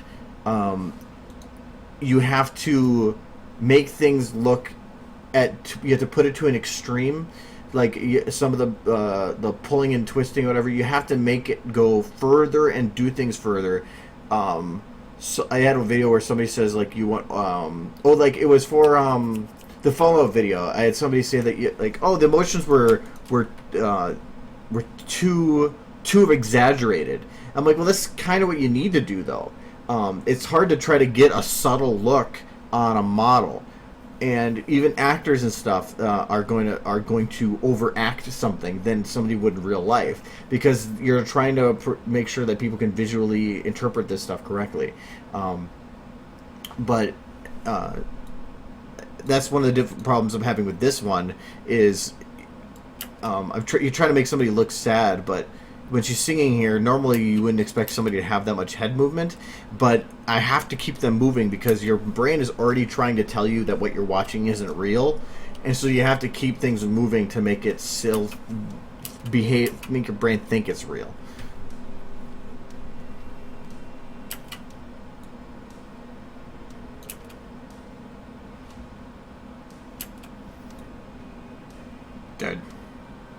Dead horse. This scene just does not work anymore. It's just like bam. It's like, well, it works, but it's just so out of place, it seems. I feel like the light to that window needs to be brighter. Well, actually, you know what? What I need to do is I need to export this shot. What's my render settings? 128. Why am I at 128? I shouldn't be doing that for preview. I need to bring this into Photoshop and see if, in modifying it, if it looks okay still for what I'm kind of looking for. So, alright, I'm going to take this.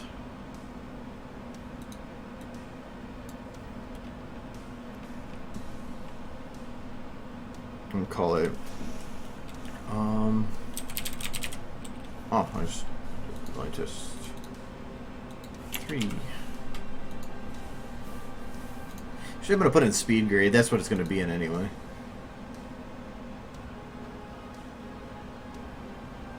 I can show you mane and tail in a bit. Actually, tails to me are fun as hell to animate. They're one of my favorites.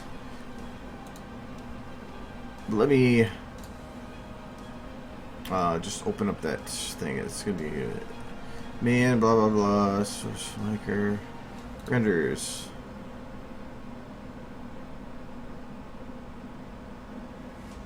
I thought I called it like,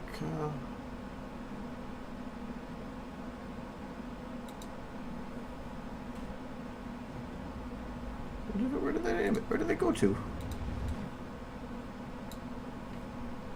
Yeah, renders, that's where it went. Awakened volumetric just...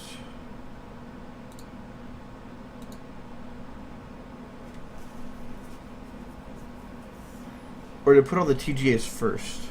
No.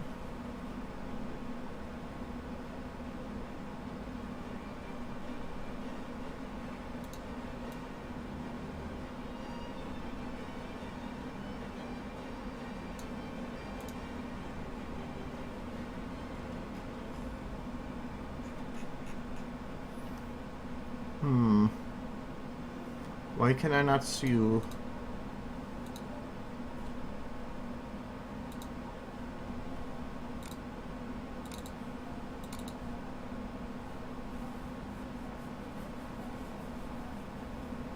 Can I just drag and drop things? Ah, it works that way. Nice. Oh, that's actually some of the. Oh, they're all in a row. That's why. All right. So I just want to test to make sure that by changing the colors on this, that this shot is okay. Because if it doesn't work out, or I might need to change something in the shot, I don't want to have to go through and do it later. So normally I would take the, just drop the shadows, highlights, increase the highlights by quite a bit. I want to have it really glowy. Midtones, I want to have the temperature more towards the brown, not by too much though. I might need actually go back to shadows. No, I have to have it dropped down a bit just to make it a little sharper. Overall contrast increase.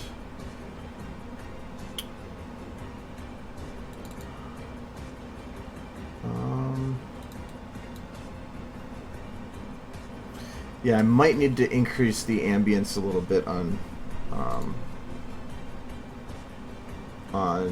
Applejack here.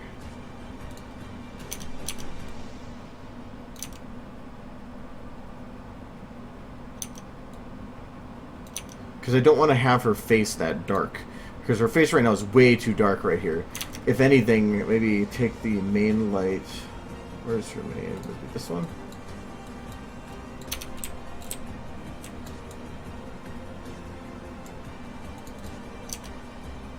There, that I think would make it a lot better. It was just, it was way too dark. So now that should balance her out a lot more.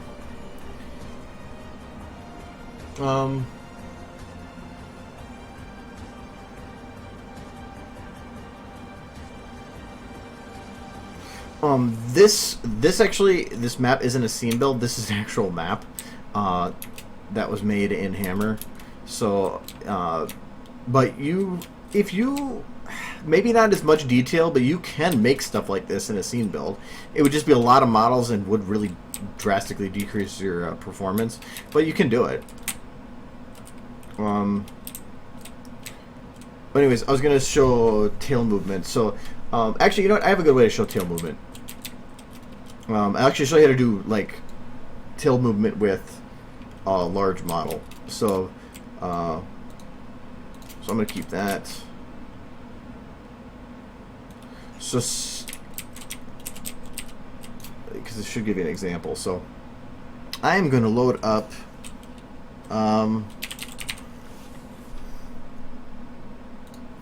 the new young adult Spike model.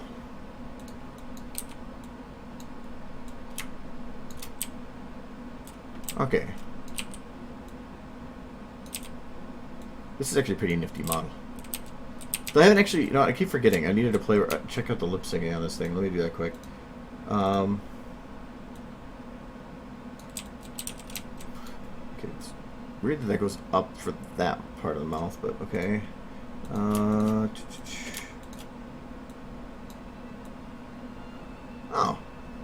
Kind of cool to get. Oh, I like having the perk. That's actually pretty cool.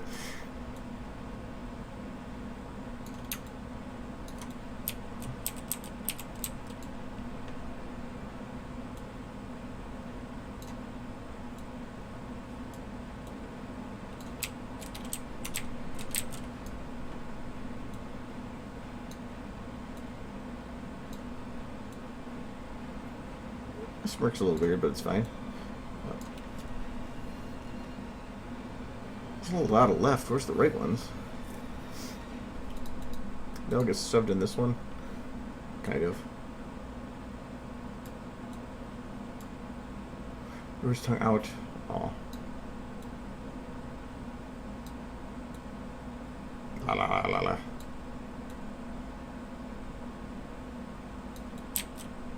What is it they were saying? That makes the tongue go down. That's weird. Anyways, okay, I'm done with that. So the reason I brought this one in is because the tail has a lot of bones, which I love, that the fact that there's 6 bones in the tail. But say you want to have, you want to make like a fairly detail or fairly smooth looking, like a whooshing back and forth. How I do it is, say I'm going to make a whoosh back and forth between this point and this point. That's okay. I'm going to put him in a shot that has a little bit more time to it. I'll do this shot. Okay. I'm going to make it 1 second, so I'm going to go from here to here. I'm going to need these bits too, because I'm just going to make a loop. But so I'm going to say from at this point, we're not going to do it for this point. I'm going to take the entire tail and just turn it this way. So I'm going to go this way. Actually, I got time here. Tail 2, I'm going to do it this way. Tail 3.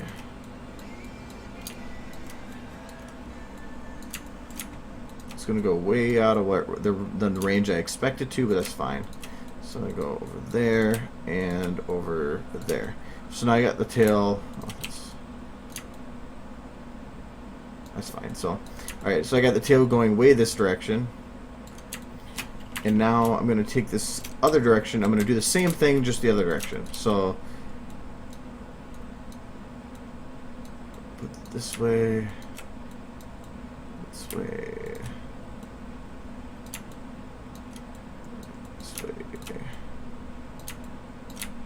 I'm not looking to make this perfect, just quick. Okay, and I'm not bothering with the up and down right now, just side to side. So, okay, so that looks maybe a little bit more. Turn on 4. Okay, so now he's going the other way. So I have him this way and this way. I am now going to blend those two. So take the tail bit and I'm gonna go from here. This is gonna be easier. So from here to here, and from there to there. I'm gonna blend it a little bit into each shot. Round it. So now I had the tail go from. Oh, I'm missing some parts of the tail. I gotta just do the whole model. So see, bam, tail goes from one side to the other. Now I need to make it go back.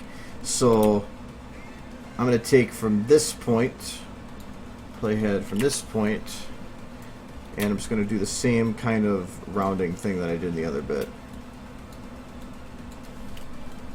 Like that. Now it goes back and forth. So from this point to this point should be about the same.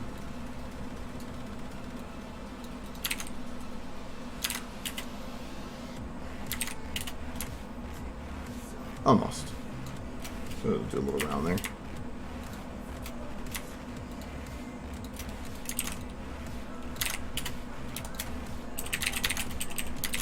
Okay. So now the tail goes wobbling back and forth, but that obviously looks very mechanical. Like it doesn't look like it looks like more is being pulled by a string. It's not doing a fluid back and forth. To make a fluid is actually really easy. So I'm just gonna grab all the tail bones, 4, 5, 6. So I have all the tail bones here. I'm just gonna remove tail 1, which is the one at the base here, and I'm gonna make it lag. So I'm gonna say I want to have that go 1. Nope, I gotta lock the bookmarks here. So I'm gonna go 1, 2, 3. I'm gonna go 4 ahead, so that it's now 4 frames behind the rest of the tail. I'm gonna then copy this so that I'm not having my frames broke. I am now going to do the same thing, but remove tail 2, so that now that one is not going to be included. And I'm going to go 1, 2, 3, 4. And I can do this for most of the tails, so without having to do a copy. So I'm going to remove 3, do the same thing. 1, 2, 3, 4. Remove tail 4. 1, 2, 3, 4. Remove tail 5. 1, 2, 3, 4. Okay. Now I'm going to copy that over and... Oh no, I gotta copy all the tails. Otherwise this won't work. Now when I play it, you have a realistic tail swaying. So, that's all I did was I put them both at their extremes and then just delayed each bone as it went down just a little bit more. So, and that's what creates this nice little wavy back and forth. And I was able to do it pretty quick. And by doing this, I only have this is one loop, and then to make sure that they loop perfectly back and forth, I was just copying any change to the other two, so that this transition right here was the same as this transition here. Blah blah blah. So, playhead. The playhead makes it so that anything that's so like say I went and just grabbed tail 1 here. Okay, you can see the animation here. All this animation down here. If I said right here and I said playhead, you see that it's right at this point. If I hit it with playhead, everything goes up to that point. But the benefit to it is allowing you to copy paste positions from other bits. So, but no, I'll have the recording up so you can check it out later.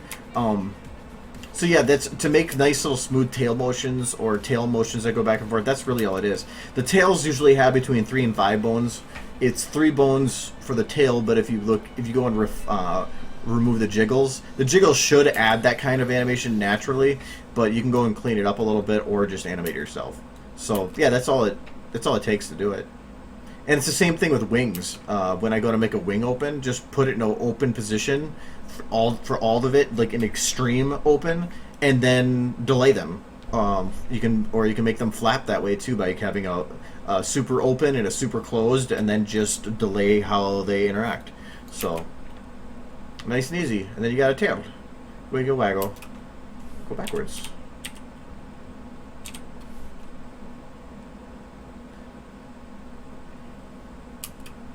So yeah. This is when I actually made this model, or not made, I made this model. When this model became available, the first thing I made on it was this animation because I wanted to see if you could make nice, smooth tail sways. That's why I grabbed this one because I knew it would work. But it's the same thing. Like if I wanted to, where's the dragon model?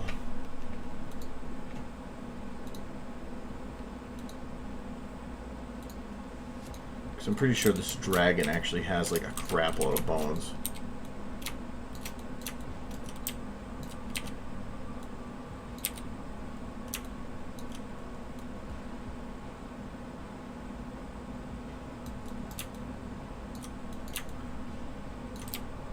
Does it have actually more bones? Yeah, all the way to there. So same thing. I'll just do that here because I love it doing the tails like this because the realistic tails are so cool. So tail, tail,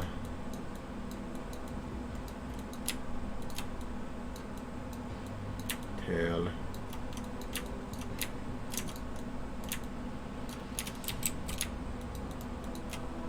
Tail, tail, tail, tail.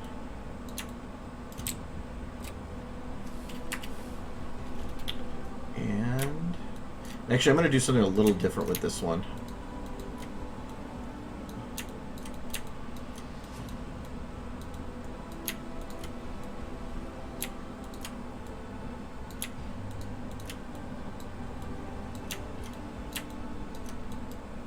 Ooh.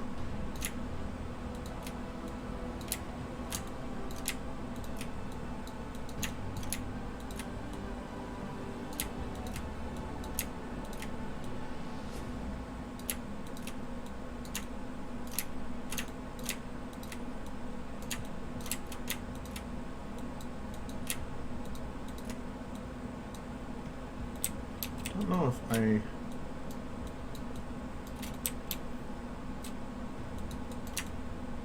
I didn't. Okay. So again, gonna blend across. So I'm gonna take this area and I'm crisscrossing this just a little bit and rounding. So he's going back across, and this is where I did the playhead that I was talking about.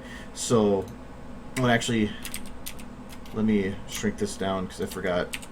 I need to actually bring this down to half.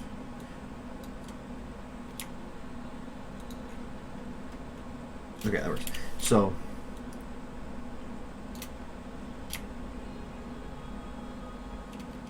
that'll work. Round.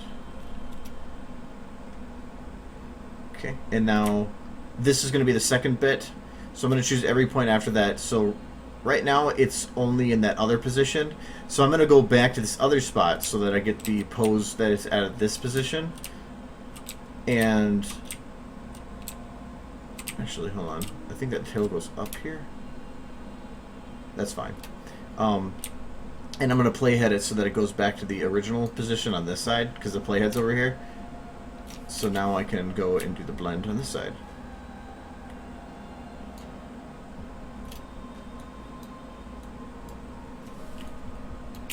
Like that. And I'm going to remove this bookmark. These transition bits are probably not going to be perfect, so I'm going to just add a little bit of round to them. Copy the part, this one. Okay.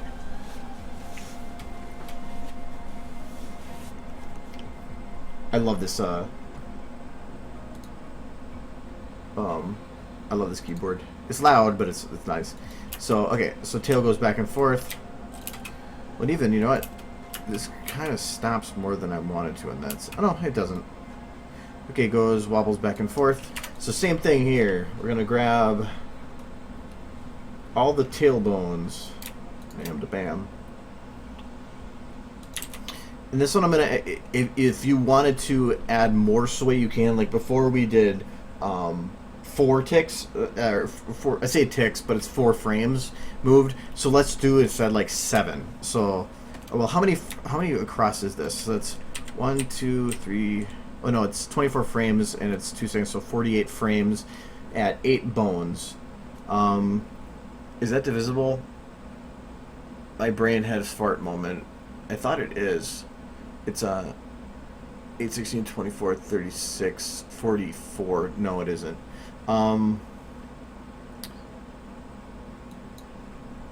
So if I could break this, I can knock this down to 44 frames. Then I can divide this tail up. So that'd be... Is it 44 that I was thinking of? 44, 52. I'm having... It's a long week. I can't divide by 8. It was 8, 16, 24, 32, 40... Oh, it is 48. 48 is divisible. Okay, even perfect. Okay, perfect. Shut up! Shut up! Shut up. Okay, which means I can move each bone... If it's 3 frames by 24, that means I can move each form would be 6 frames. And this is to make it so it's perfectly smooth, instead of having a more of a delays at either end. So, but I have to be more careful how I do this thing, because I don't want to have it crossing into either shot. So I can move 6 frames. So 1, 2, 3, 4, 5, 6. And I did it with selecting tail 1. Don't want to do that. So 1, 2, 3, 4, 5, 6. 1, 2, 3, 4, 5, 6. 1, 2, 3, 4, 5, 6. 1, 2, 3, 4, 5, 6. Oops, I don't know what I did there. 1, 2, 3, 5, 6. 1, 2, 3, 4, 5, 6. 1, 2, 3, 4, 5, 6.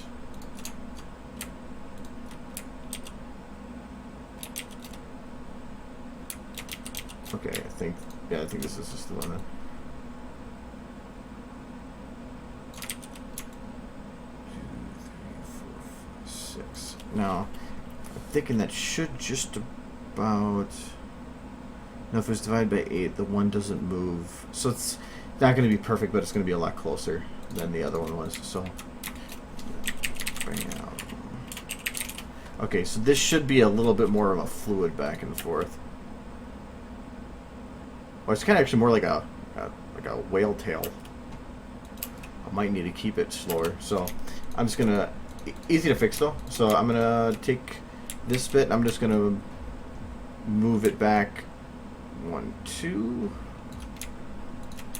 1, 2, 1, 2, 2, 1, 2, 1, 2.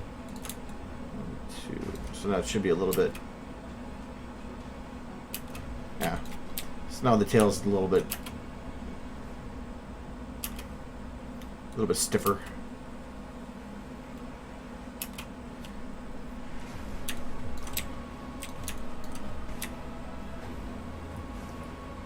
The problem is if, like, say you wanted to add in animation of it going up and down, you can't really use this then.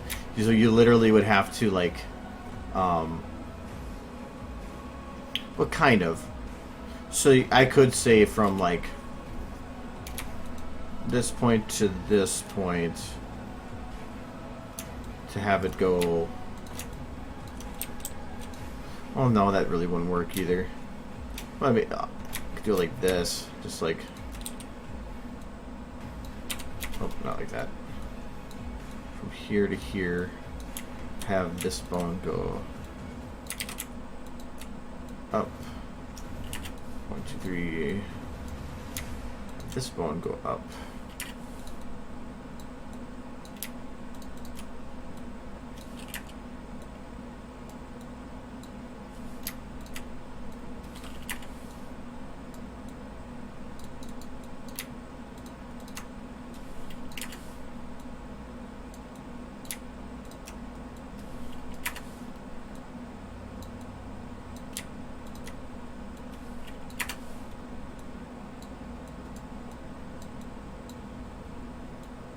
There's like a little of a sway to it. So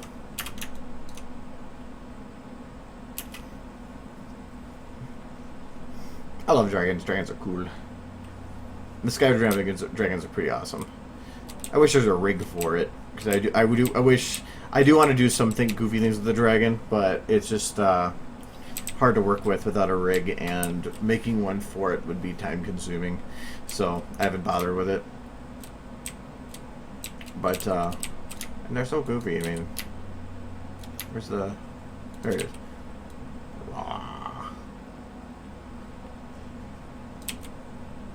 Hold on, I want to see. Can I? Well, this is. That's why it's weird.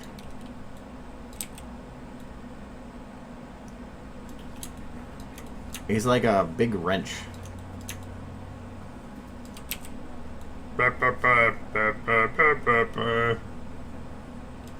Woo.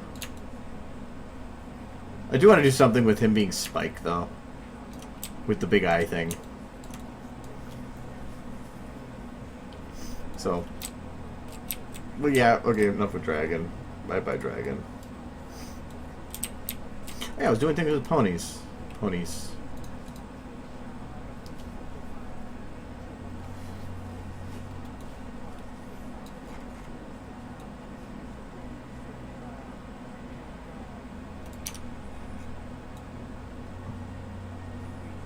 She's just into her rock music.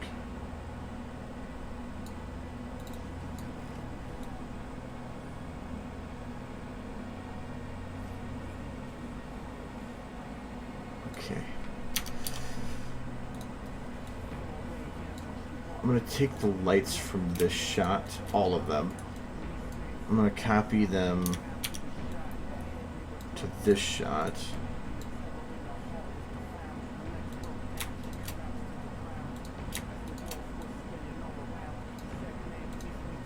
Oh, I don't want a pentagram light.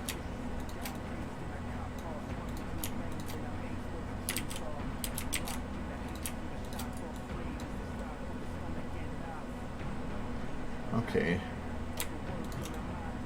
This is kind of working, but I've got some lights I need to fix, so...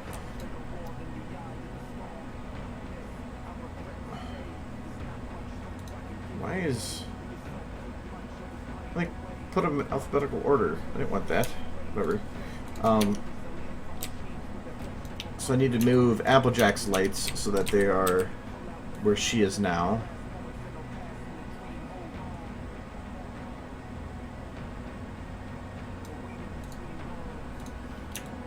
This might actually be interesting to try to figure out how to position it to where she is.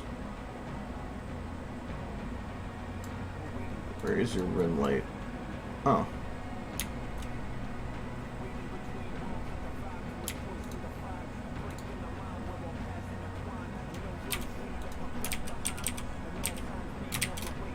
I thought there was another light. I'm missing one. Oh, the ambience for everybody. Okay, never mind.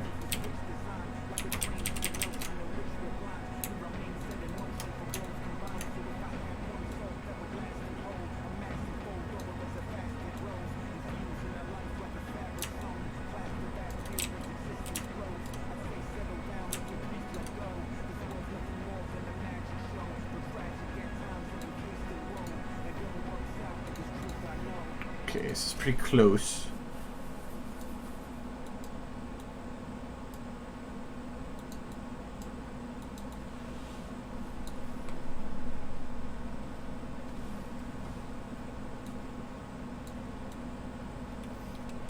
Okay, so I need the same kind of rim light, but this time I need a little bit of a different angle, so that'll work like that. The thing is, right now, she doesn't have a shadow down here, so I'm gonna have to work something out for that. It's gonna be her main.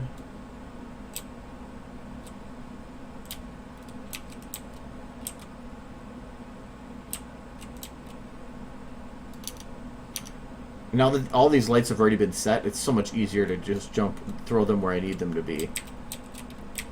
Like this. Voila. Applejack is done. There's something. One of those. It's not a Windows rim. It's one of those pedestals lights. This one.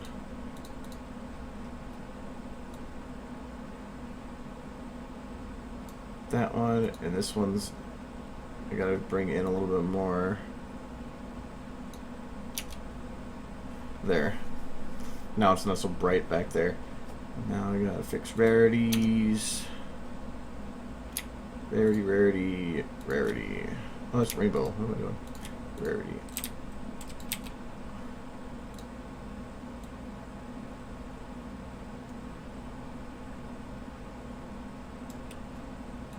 That's fine.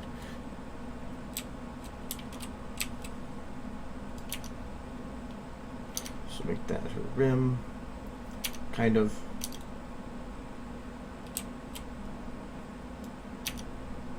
Sure, I don't probably have to fix it later. Rarity main is that, and I think her highlight is kind of okay. I'm gonna bring it around a little bit more.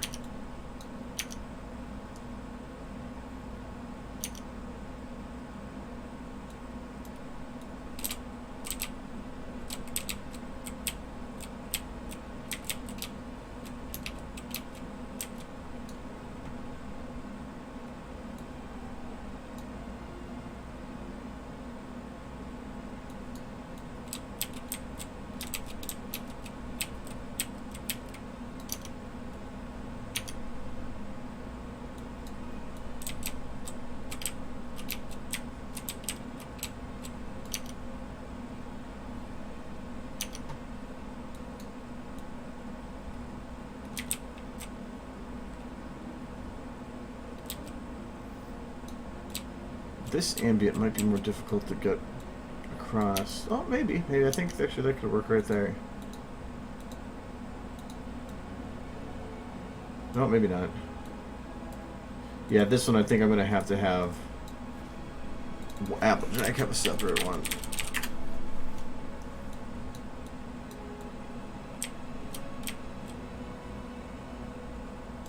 And I'm keeping it darker at their legs because by doing that it does keep the focus up at the face.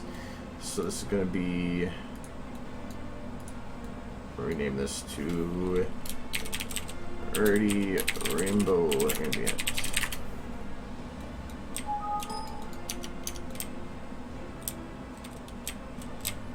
They're close enough to each other that I think I can get away with doing them for the same for the both of them.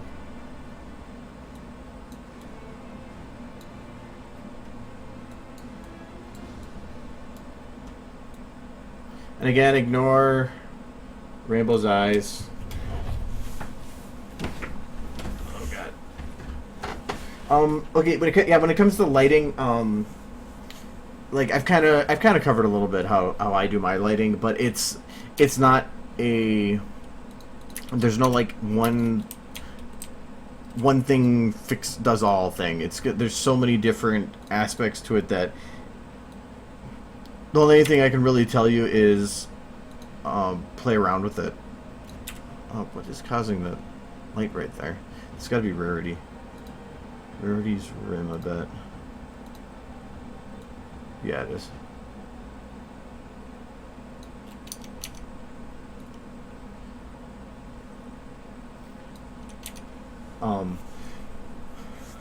If you look up online, you can figure out kind of how they do lighting. And one of the things, I posted this article before, and I keep it favorited up here because I link it to people all the time.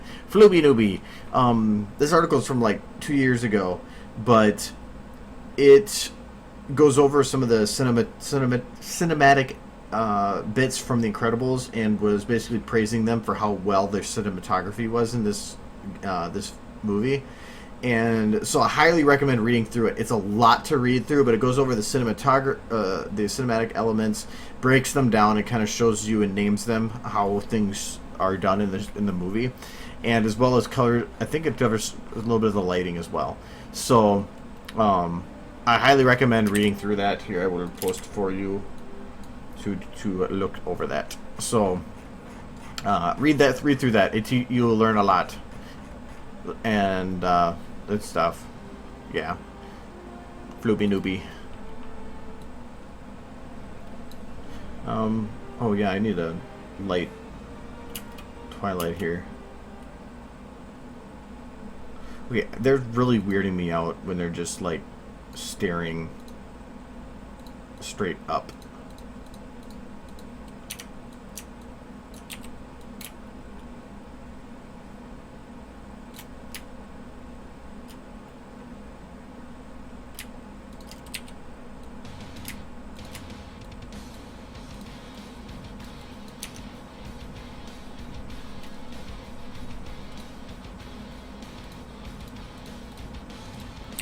I think if not in the shop, I'm gonna get her eyes where they need to be.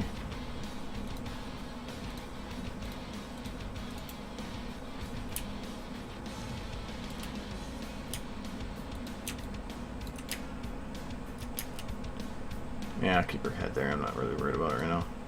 And rarity.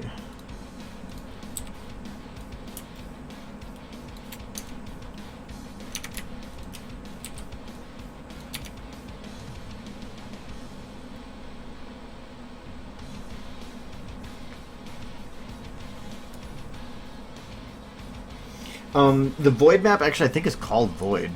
Oh, I can't look it up without unloading the map, but it's actually called like Black Void. But I do recommend going into the workshop and search Void. There's a lot of Voids to look for. Actually, somebody just uploaded a new like super large skybox Void, which is all it is. The skybox Void is think of this map like you can let the sky you see but with nothing in it. So all the map is that's weird. There's like a panel down there. All the map is just the sky void, which gets a little bit difficult because it's hard to see where the borders of it are. So what I ended up doing was using the green screen panels and like placing them very huge against the walls of the skybox so I could see where my borders are, and then would work within it. She's not in the shot right now because I can't. They have to be walking from this panels. She's walking from this side, so she's not in this shot right now because they're walking up. She's gonna be in this shot coming over the corner. You can see her there. She might, and I might adjust the camera a little bit to show her in this one too. But my goal at the beginning was to have Applejack be the one at the front because of the lighting. When it comes to yellow lighting coming in, Applejack is going to be the one that's going to look the best for it, because Pinkie Pie with yellow light is going to look weird. Rainbow Dash cancels out the yellow light and makes it look more white. Rarity always gets a little blown out with bright lighting, so I don't want to have her as the focus. But with yellow light, Applejack always turns out perfect, like awesome. So that's why I wanted to have her as the centralized one. Also, I felt that she was going to be the character that would be best to stand forward. So she was the one chosen to do that. I need to have somebody be the main focus, the one pony that people look at when she's stepping forward. I can't have all six evenly. I have to choose a specific person. If I have everybody standing up evenly, somebody's gonna it's gonna be everybody looking at everything. I want it to be that somebody's a focus, but everybody in the background is just making it so that you know everybody's coming forward, but your eyes have somewhere to go. So that's kind of what I'm doing. But yeah, I like right here. The lighting on Applejack looks way better than all the other guys. Rainbow's looking okay, but it just looks like white light. So I really like the Applejacks. Applejack with light is one of the funnest ones to light because she looks great when lit. Rarity to me is the biggest headache because white with light just makes her blow up. The only problem I have with this shot right now is that, well, for one, I gotta add the light to Twilight. Actually, I should probably grab this one.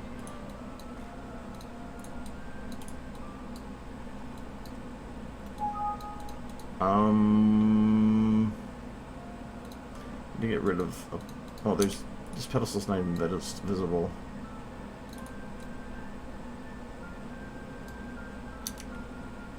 So I can get this extra rim light.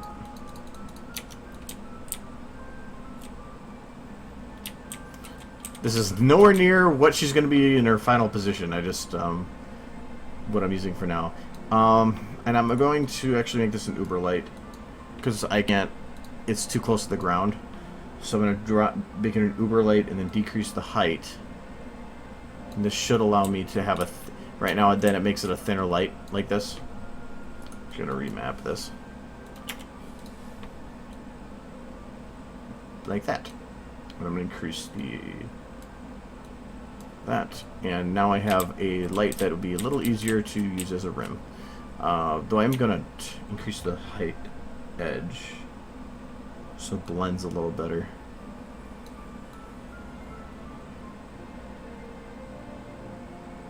Well, I might not be able to.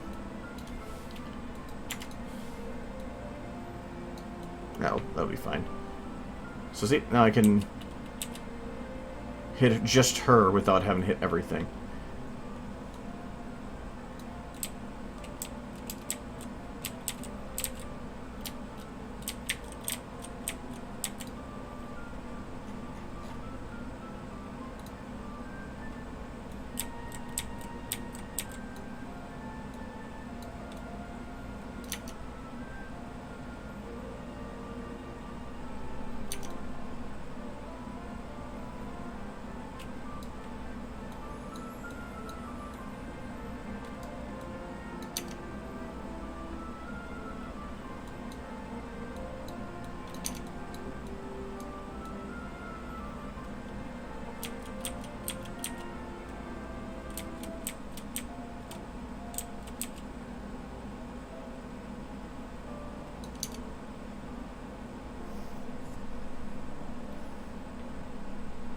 Okay.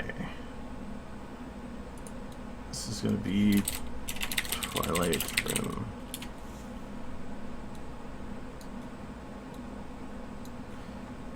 Okay, the sun through the window. I think this one cuts in the main light. Oops, that was not what I wanted to do. But they're not really making shadows. At least the shadows that are being made are very hard to see. I might darken this room a bit so that I can make sharper shadows. Oh, this might be why too. So I'm gonna drop the shadow 10. This shadow 10 makes the darker shadows. Only problem is right now Rarity's standing in a shaded area, so I might have to drop her lighting a little bit to make her. It would be harder to see, but it would at least make her fit. Or readjust her position to further back, because if I took.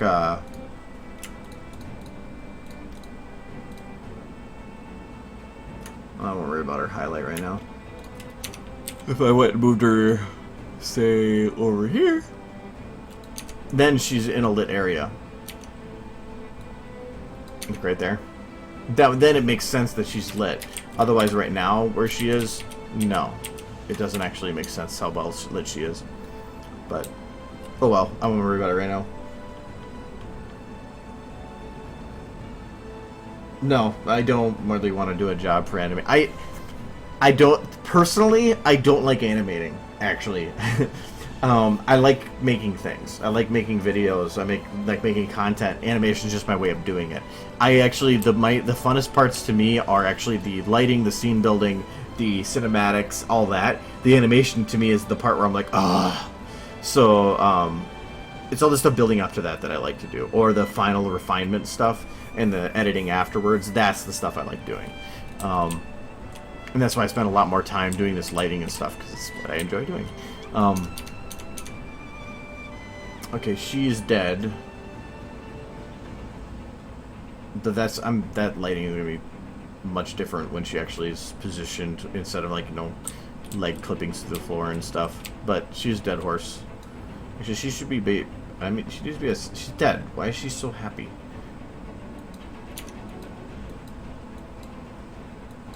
Yeah, no, now she's dead horse. Well, sad dead horse, anyway.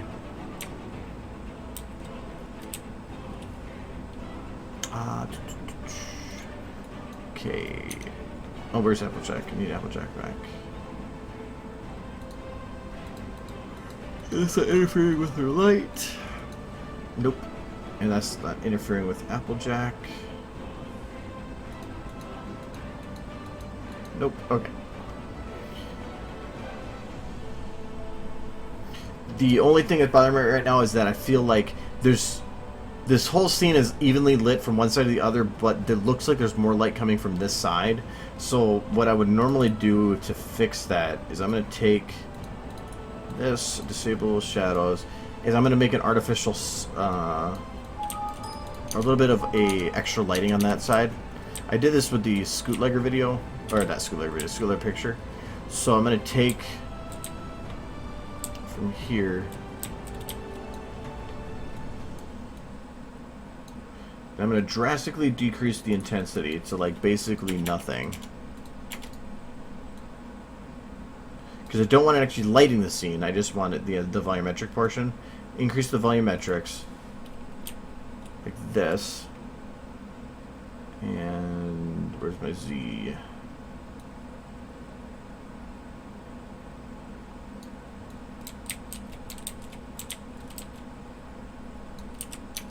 Like this.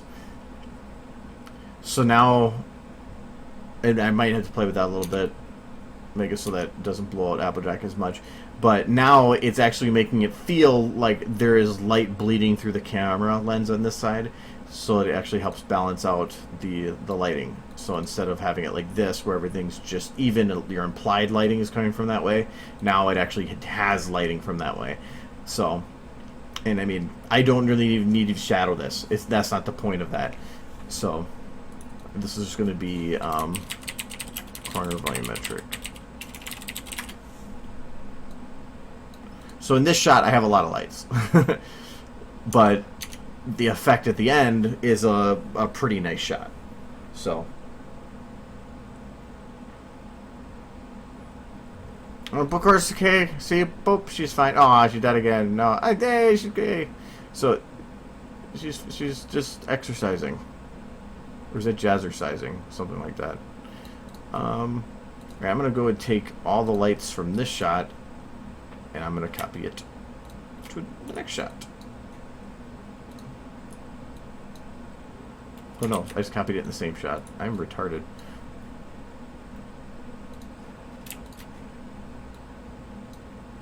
I need to delete him, do I? No. And okay, it's this one. Boom.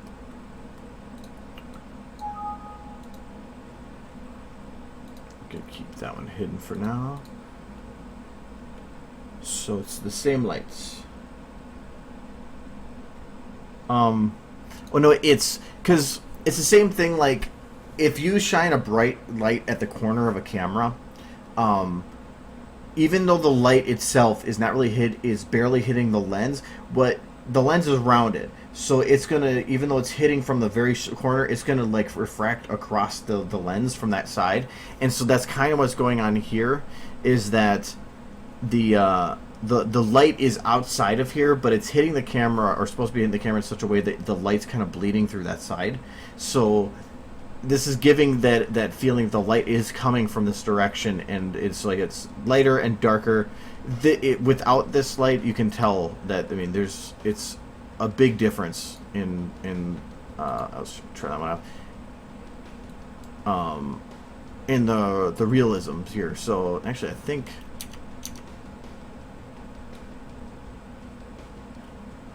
I should probably have the camera focused on Applejack here, because no matter what, that's going to be the focus, even if I don't want it to be. So, so without it, yeah, you can see it feels like she's bright, but you don't see a reason why she's bright. You just are given this implication based on all the other models around it that the light is coming from that direction. But when you add in that little bit of a corner light now you can actually see the light coming from that direction. It actually feels like there's light coming from there. And that's all the whole point. So, and the one problem here right now is that it looks like there's not much of a shadow that's being drawn from Applejack, but I can fix that later. So I just want to at least get the main parts done. I didn't really add a skybox. It was a model. There's a couple sky domes that I have.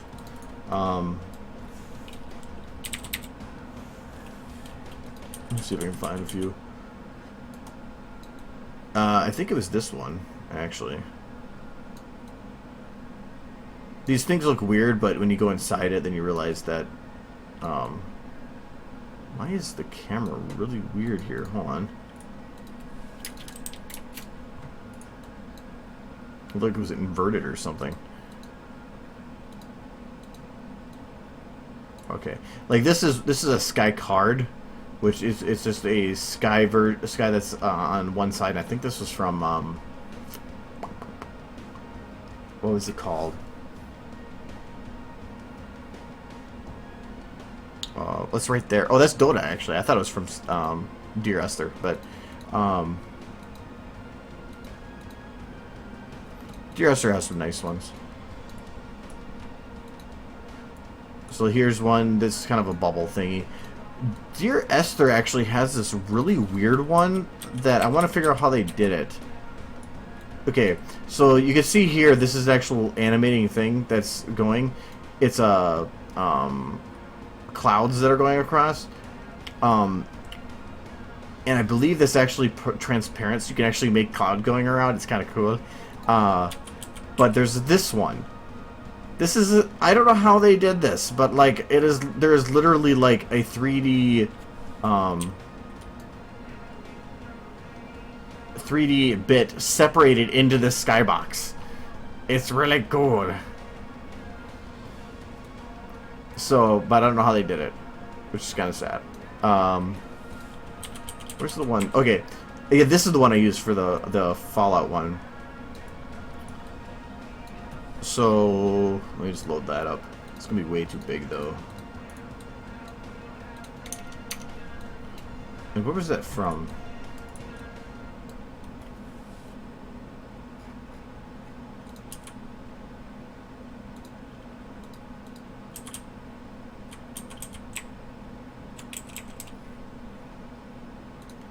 Okay, that was from Dear Esther. Dear Esther's the one with the really cool sky domes and stuff. So as of right now, the sky dome is like... I'll move it where I can see it better.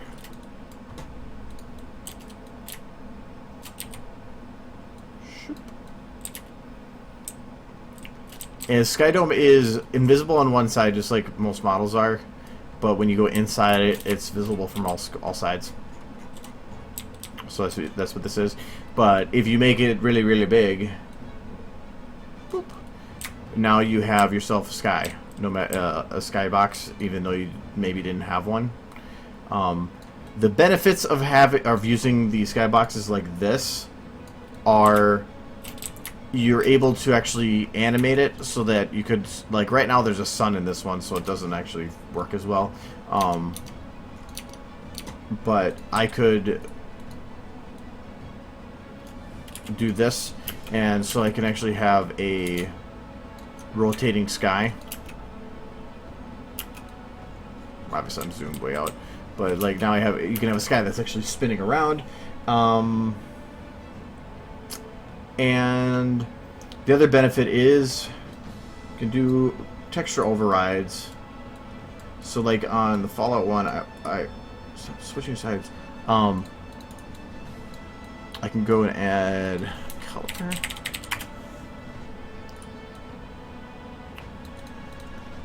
And so this is the base color, but say I want to make it yellower, kind of like a dirty color. I could say like 1.5, 1.2, 0.8. Yeah, now I have a dirty sky. If I want to make it kind of like a more of a sunset-y kind of thing, I can do let's do 2.2, 2.3, 0.7. Okay, that's too much green.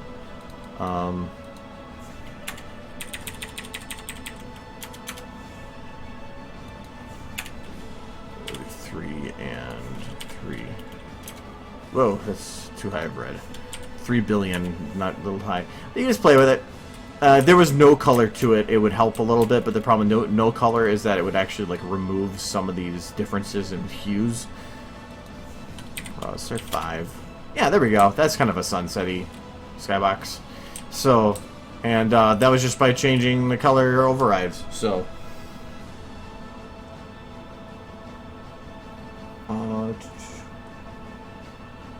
space? I don't know what you're talking about with space.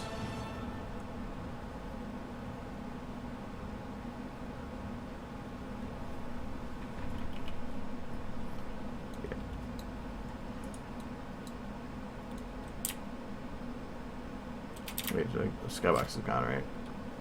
Actually, it kind of looks like the dome. Is it just like a domed version of the skybox I'm using?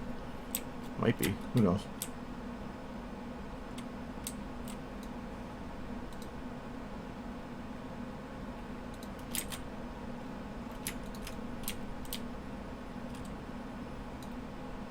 Okay.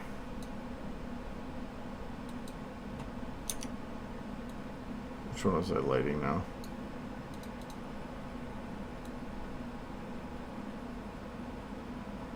Oh yeah, this one.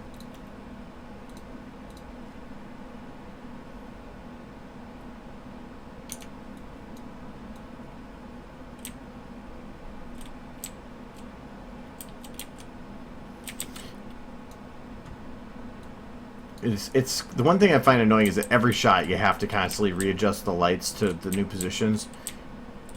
But the effect is worth it. So, like even here, oh no, I gotta actually readjust Rainbow there. I think I'm gonna have her fly into that position. Wait, no, I can't. I have to keep her in the back a little bit. Oh wait, no, I was gonna keep her there because between these two shots, really with where she is, it's obvious that she did move or jump, but it also, without actually thinking about it, you probably wouldn't even notice it. So I'm just gonna light her like this. Applejack's rim is. Oh. I haven't really done anything in space, so I wouldn't be able to say or like have an opinion on it.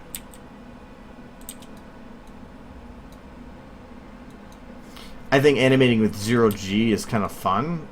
I've done something related to or animating without having to touch ground or interact with ground is kind of nice, but again, I haven't really put too much into it to really know for sure. Actually, I'm gonna make Pinky's rim Fluttershy's.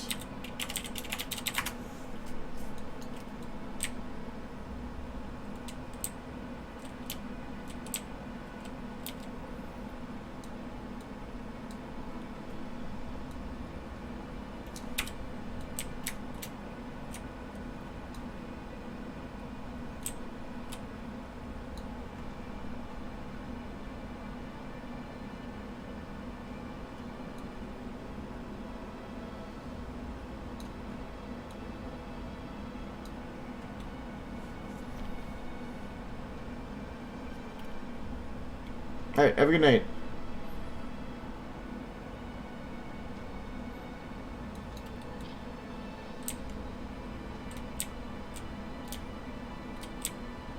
Okay, this is her main run. And for these, because of that sharp angle, I still want to keep a dark bit around their side. I just want to, I have to get close to it. So I think that should work for rarity.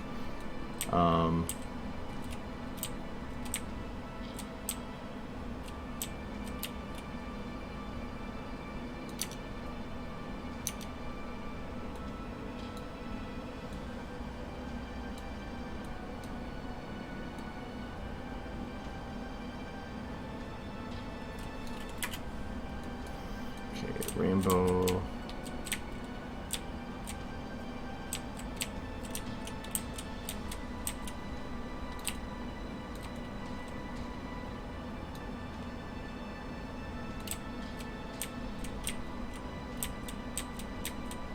Should work. Pinky rename.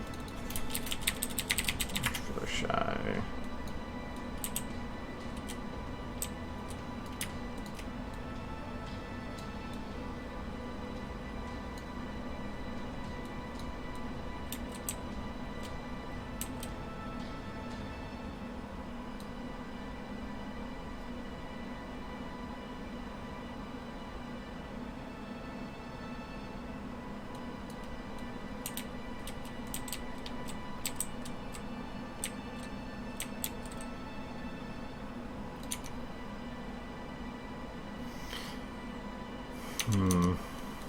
That should work for now. I might need to play with hers. The highlight's going to be important on this one because I need to separate them from the background.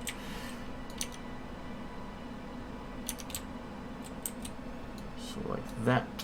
Drop the intensity. Like that.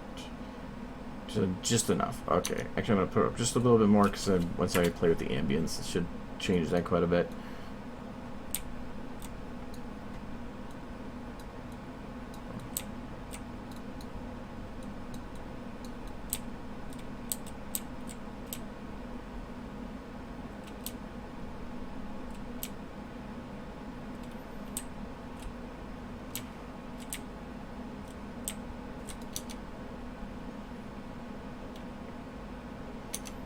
Okay, Applejack highlight, we're going to do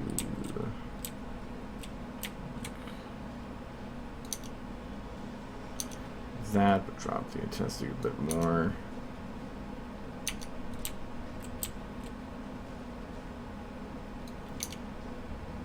Okay, and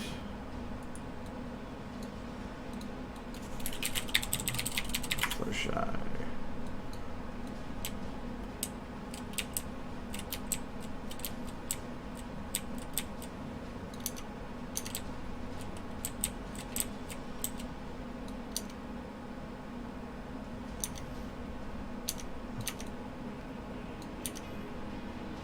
And then ambience. Oh, stop it.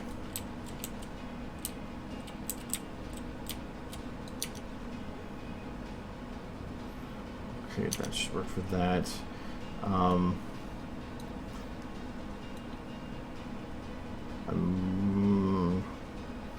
Sharing lights is going to be tough here. I don't think I'm going to be able to.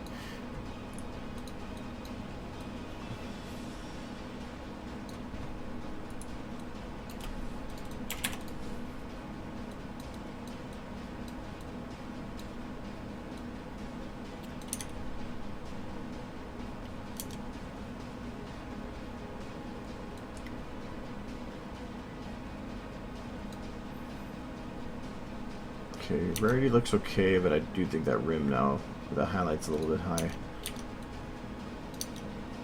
Yeah, that's better. And copy, lots of copy, lots of paste.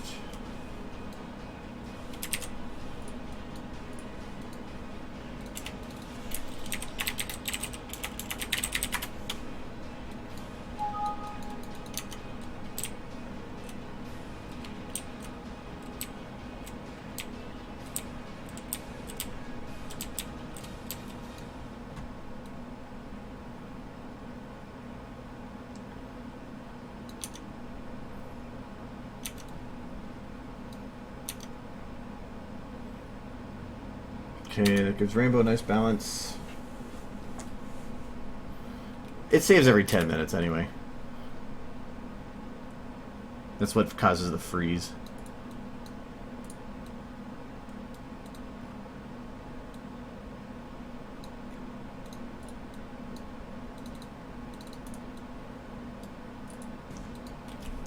It's gonna be Fluttershy.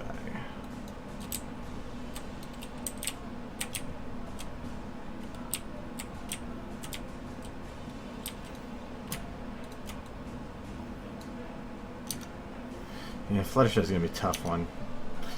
Fluttershy is probably like the second least favorite to work with, just because of her mane and her colors.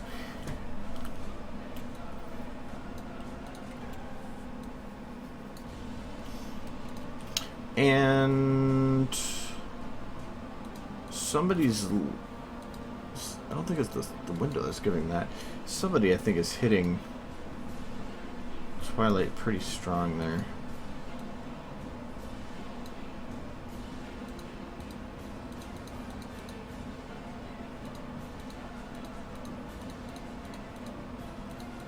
I don't even think... Oh, the pedestals are fine.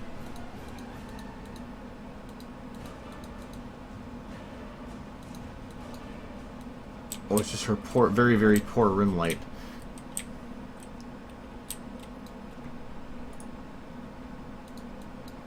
This doesn't need to be a Uber light anymore.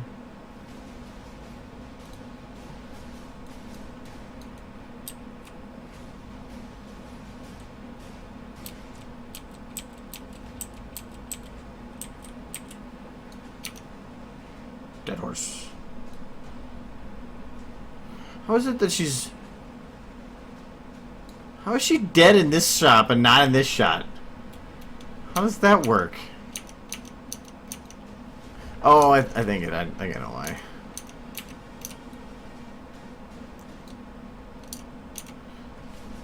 Okay, so she has a rim, but now I need her to have a...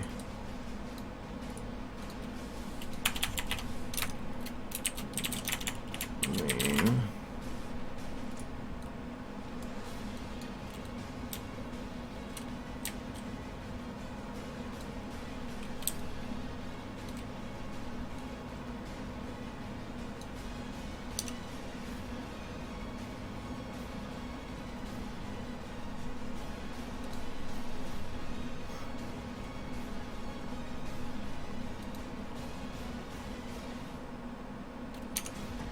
Okay, and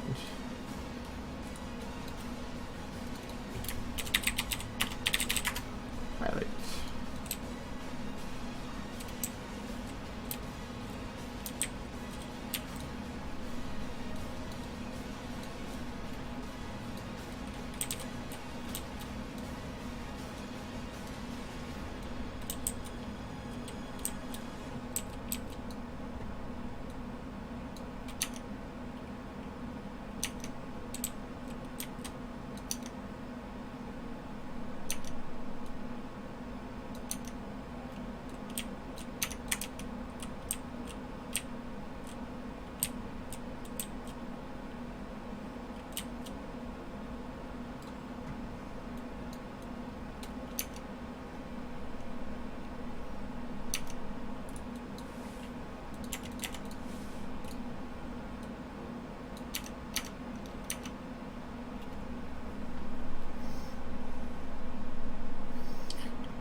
And this is going to be weird. I need to add in a tail light.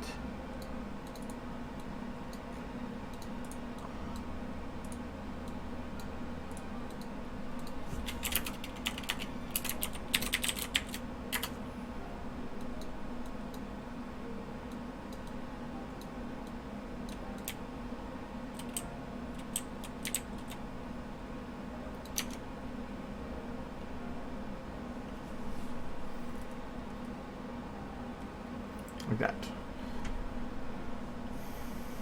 Okay.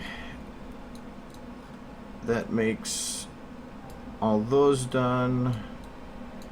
And now I gotta add in that corner volumetric light like I said for the other shot.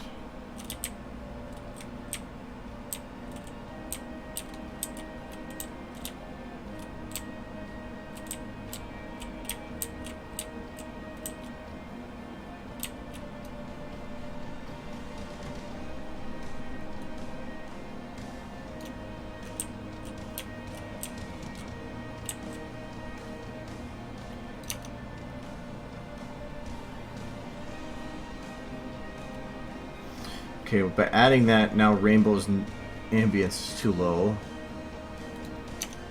So I'd increase that so that she blends better with it. Maybe a little bit more.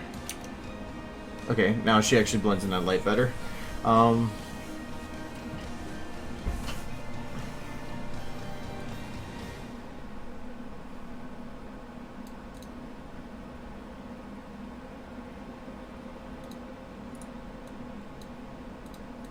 Really not much visible in this shot, so I'm not really worried about what's going on. I can keep that for now.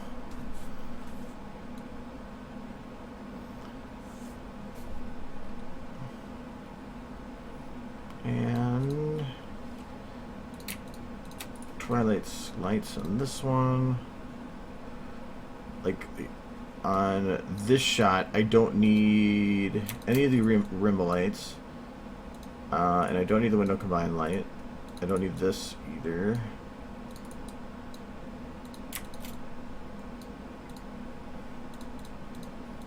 Just gotta readjust these.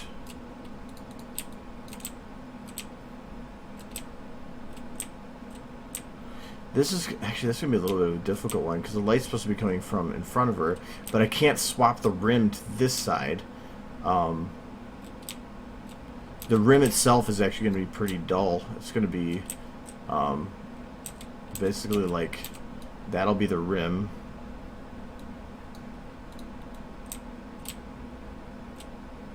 The main light actually coming from the window should be enough.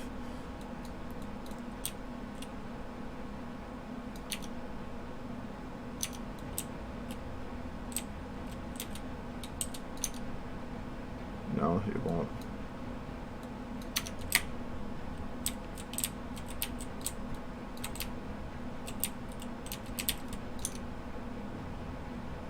There. The highlight should be a bit brighter. Don't need the tail light.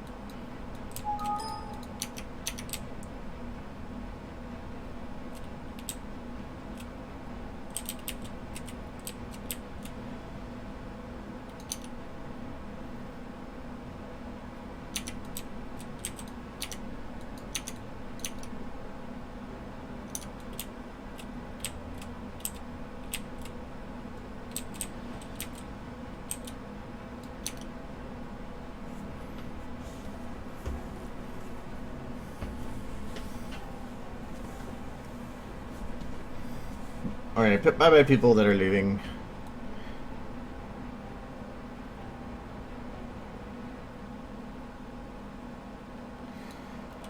I'll have to balance... Oh, this also will need that corner light, which is... This shot doesn't have it either, so I'm going to add those in. So corner volumetric... Let's add it to this shot.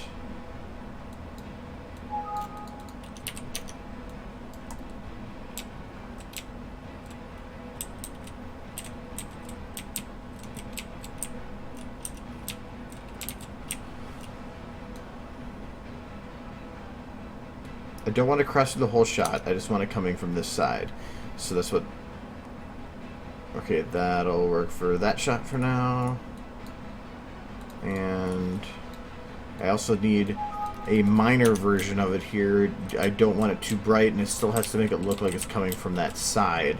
So I'm going to decrease the angle on it. I have to come from this side.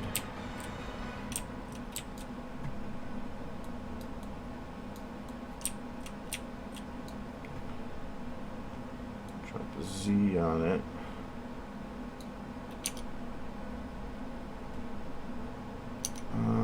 Kind of still too far. Oops.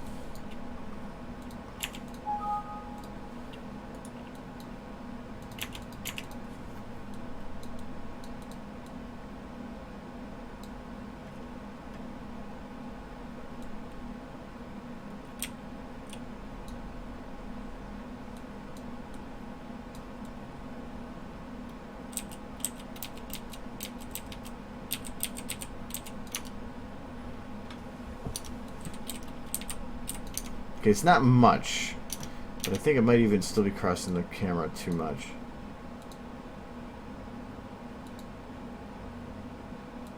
No, just enough. It's just making this side slightly more yellow. I kind of want to literally get this thing to have like a fairly sharp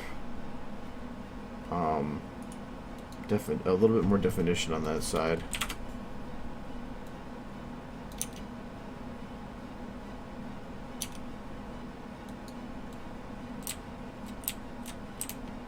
Thinking if I angle it like this, maybe. Yeah, that might actually work.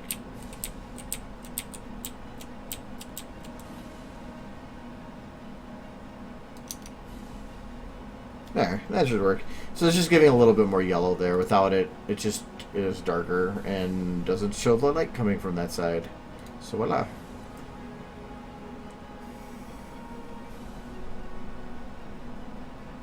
Hello.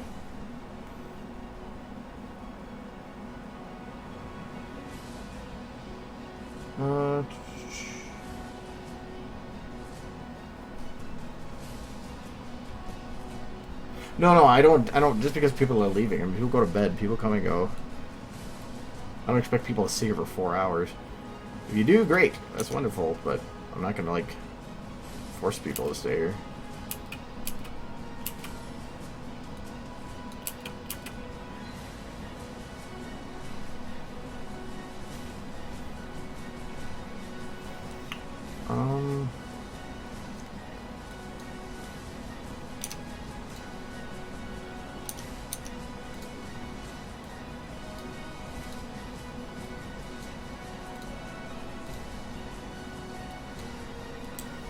I might actually move these lights to the other side a little bit more.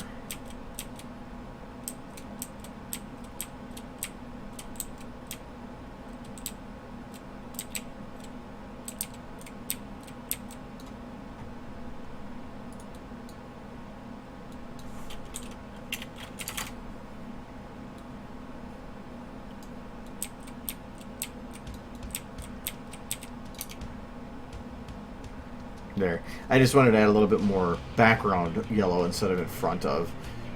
So instead of fogging over, that it actually just helped the background. Actually, I might need to increase the Z on that. And the max distance.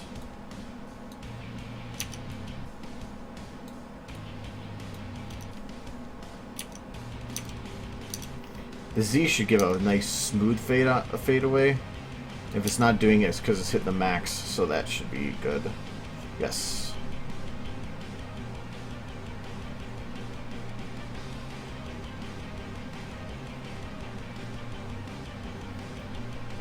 Rainbow's eyes are right now a modified version of the eye refraction I was working on.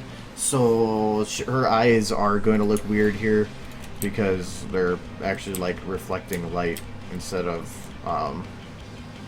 the normal just white over texture. So I have to, if I want to actually use that in a video, I have to like modify the settings on her eyes for every shot, and yeah, I don't feel like doing that. So I was probably gonna put her eyes back to normal afterwards, or for the video.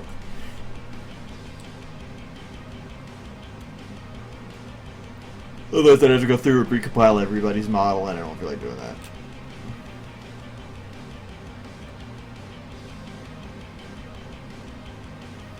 It's getting there. At least now the lighting feels a little bit more legitimate. Or at least what I was wanting it to look like. In this shot, I'm not going to worry about the lighting for a while. That one's going to be really difficult to try to get everything to look right. Or at least to make it match up with every shot before that. So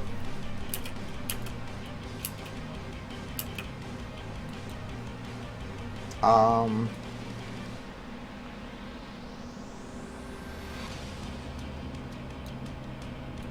not gonna bother too much with the lighting on this bit. Getting the lights to work as transitioning from this point to this point to this point, it's gonna take a little bit to get the lights to work right.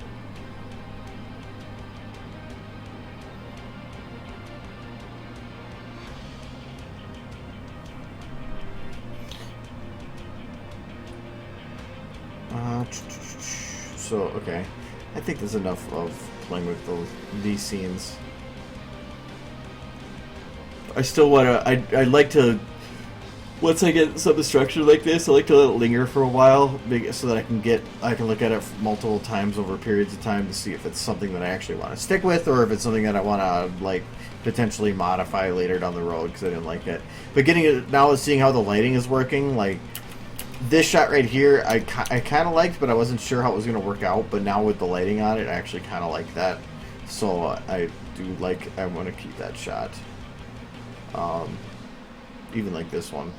Actually, all these shots. This is the one that I was really looking forward to. Rainbow, it's kind of creepy. Oh, it was this shot. This shot was actually pretty neat. Having them walk up and her getting up.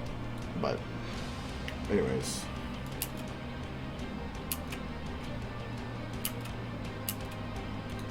Oh, I'm like, this looks weird. What the hell is this shot? I didn't have the camera set.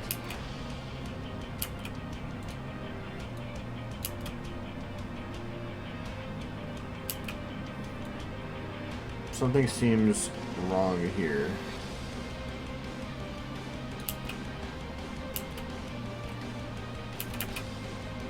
She's way too lit here. What was one of the last lights I added?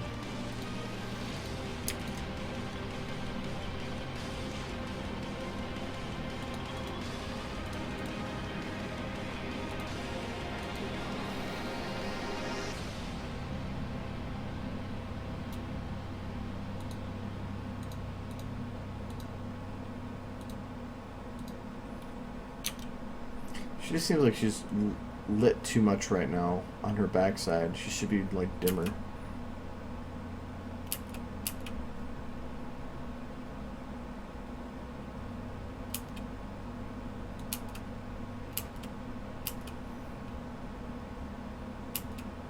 I might need to have the lights fade out a little bit quicker too. Oh, I needed the particles cut out too.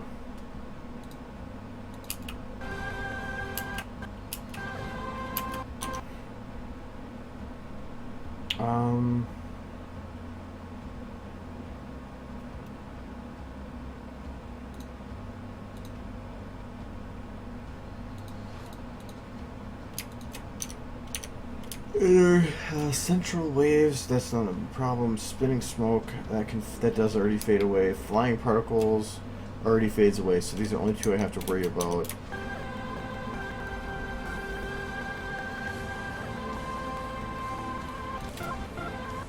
And I'm gonna have them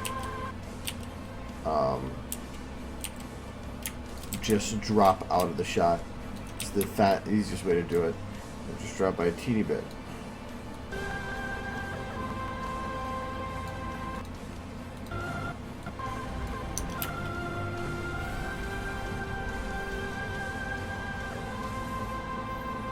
Yep.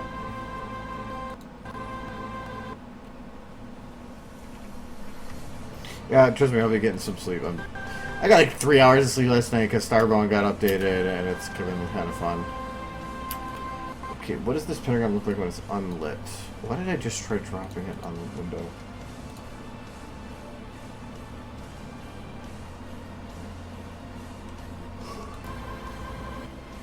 Okay, the pentagram completely disappears. Good. Because that's just going to be rendered twice. Once with the pentagram glowing, one with not glowing. So that I can take advantage of... oh, that actually is... what's causing that? I need to drop down some for ambient windowiness, which I believe is these ones. Well, those ones are okay. Ah, there it is.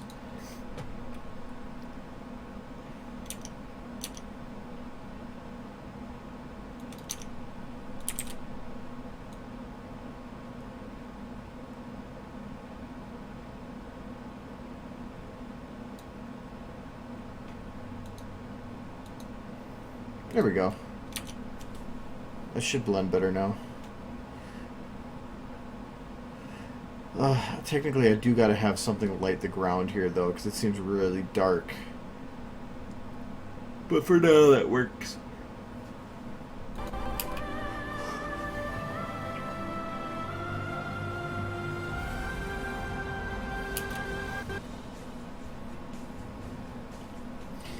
I want to start planning some of these other shots in this bit, but I don't know what I want to do with it. It's so... there's so much to this bit.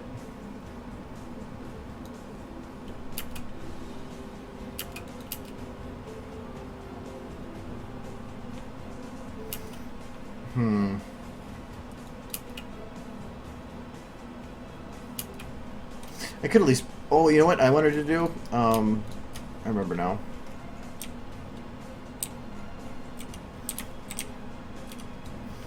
I'm actually going to throw it in this shot.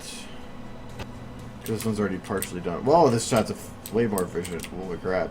I wanted to throw... I want to check this out. If I can throw Pegasi up in the corners here like gargoyles. This is going to be Dummy, I think they were called. Yeah. Dummy Mare.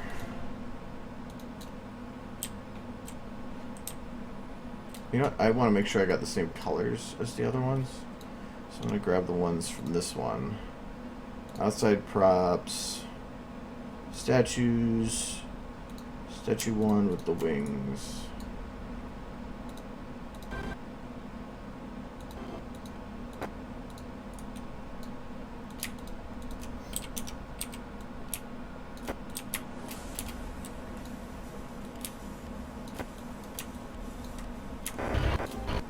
Oops.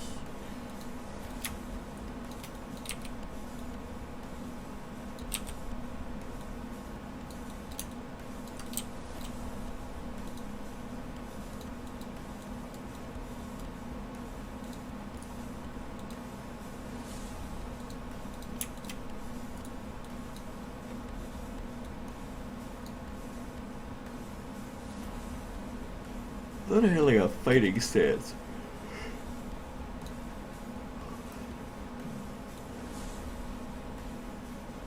Salute.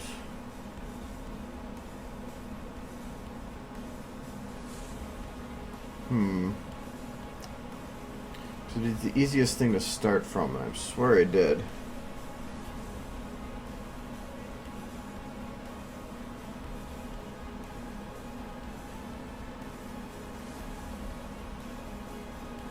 Oh, battle stance. That's what I call it. Okay. Okay, the statues doing the angry face is really creepy. We're gonna fix that.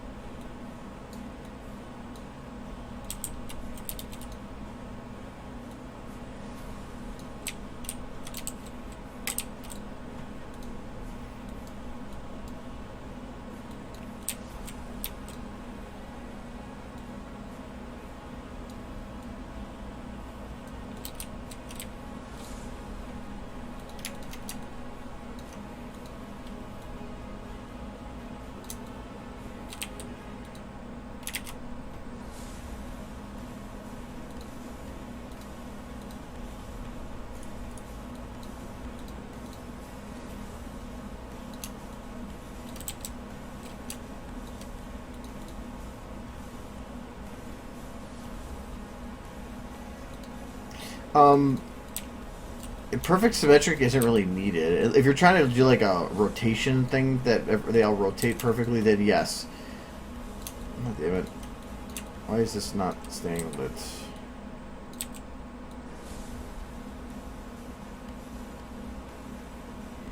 Yeah, whatever.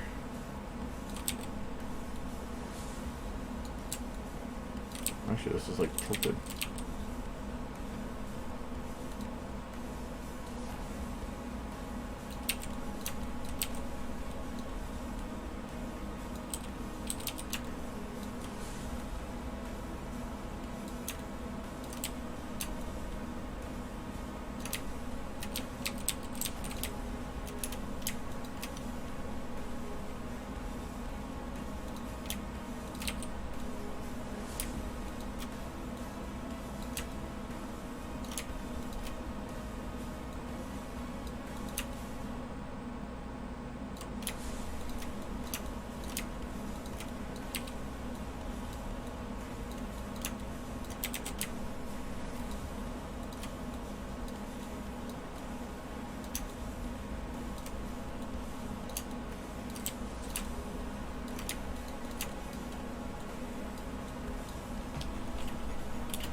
Ignore that.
I just call that good for now.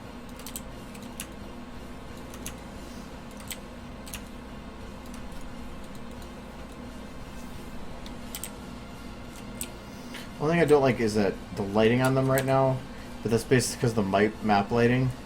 But I might be able to play with the range of some of these lights.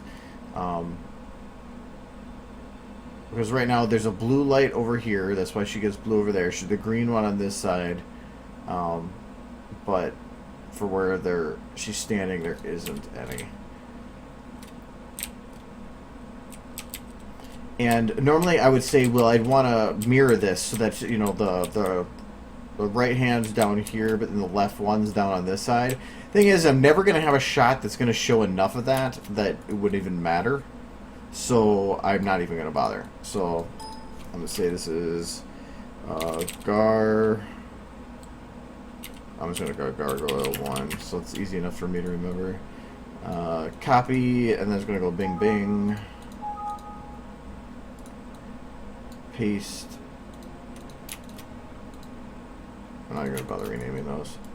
Group Gargoyle 2.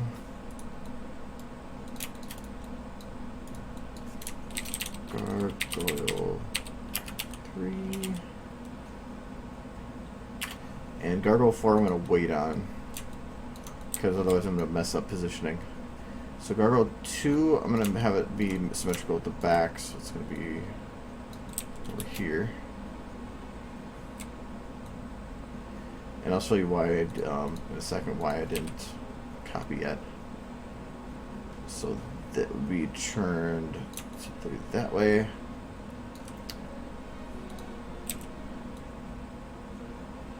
Okay. The wings. Oh. Before I rotate.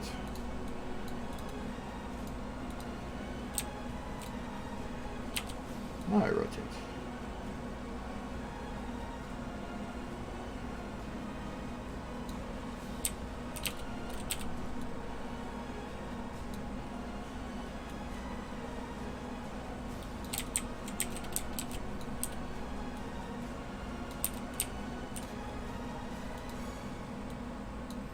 Is the hoof off the edge here? No, it's not even centered. Oh. Why did I do?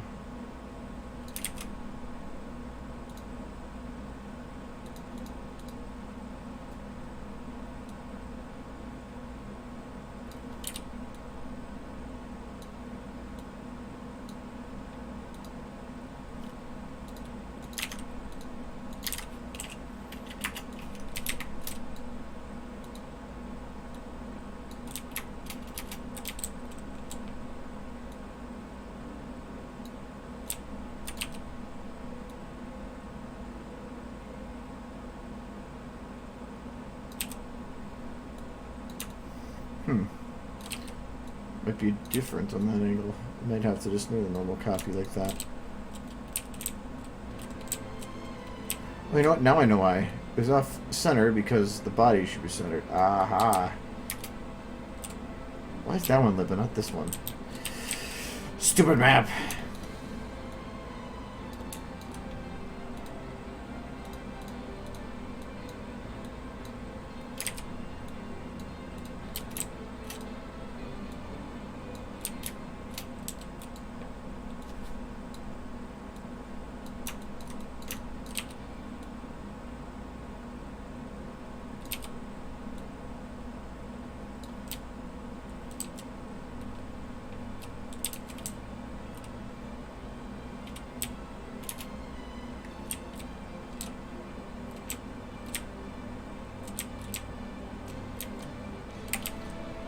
Might make them bigger. From down here, they just seem fairly small and insignificant. I want to have them actually stand out a bit.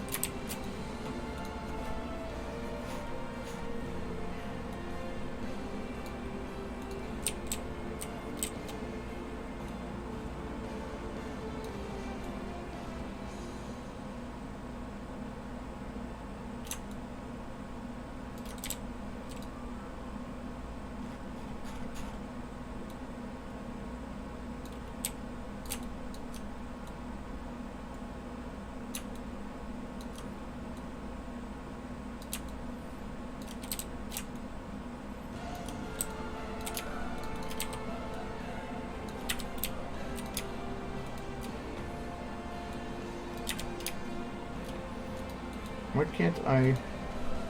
Oh, that's the statue's wing. The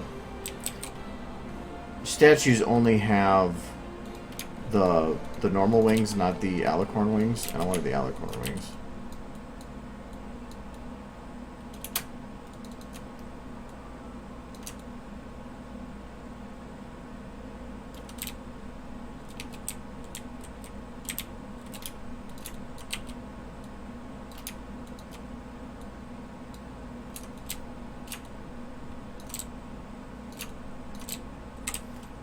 There, that's more fitting.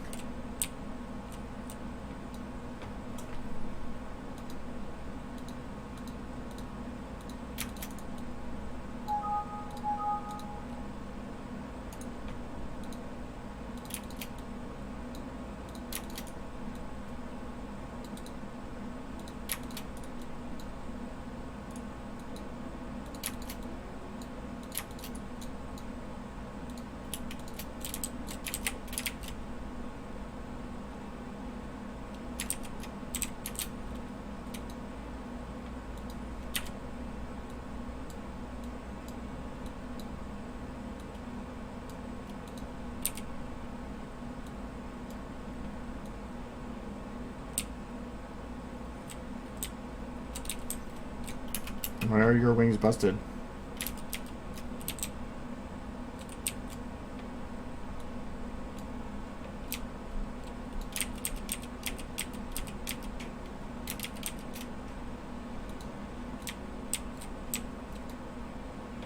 Something is not right here.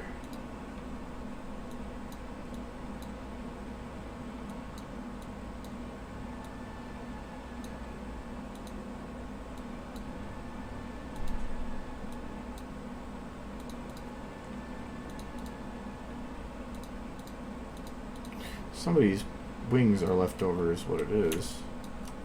No, that's these ones.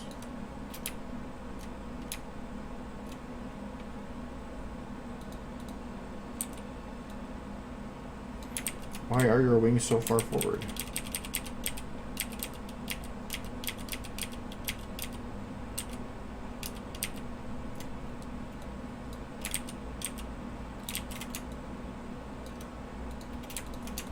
For some reason, these wings get stuck forward.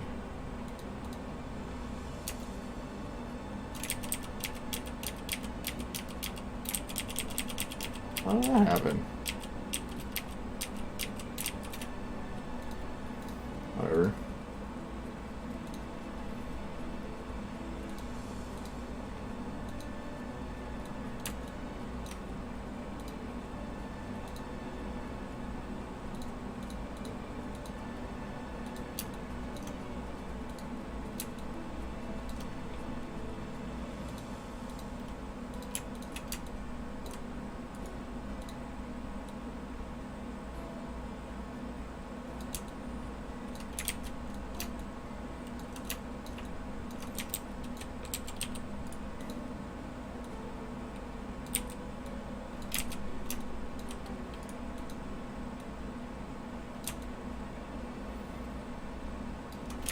I couldn't have adjusted them while they were all like that. Something got messed up with the wings, and I don't know what.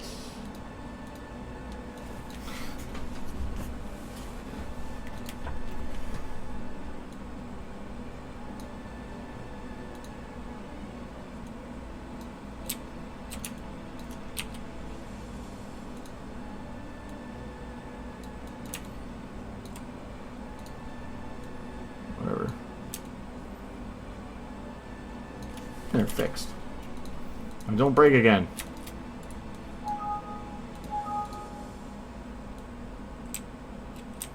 Yeah, when I copied them, then they go flying forward.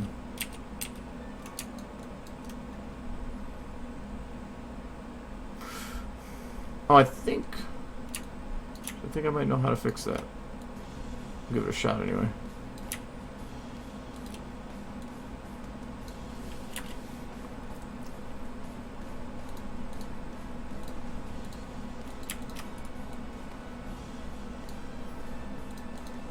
It's also it's copying it or causing it.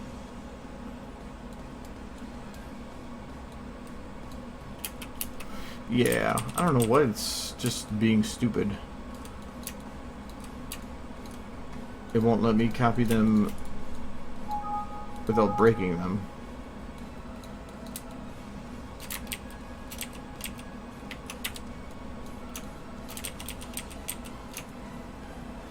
Hmm.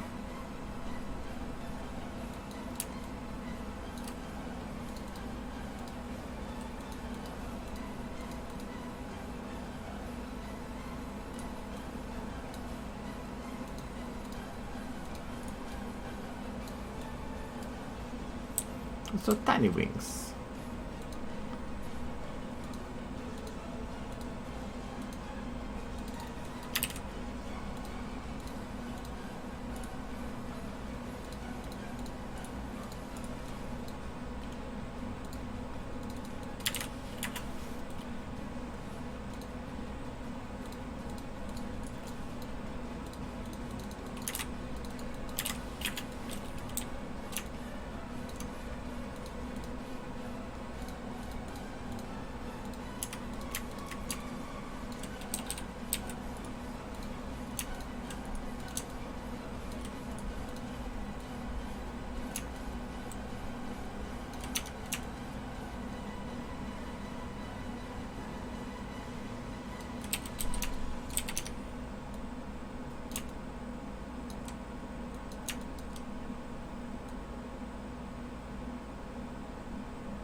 That'll work. I think now I can copy them. Yes.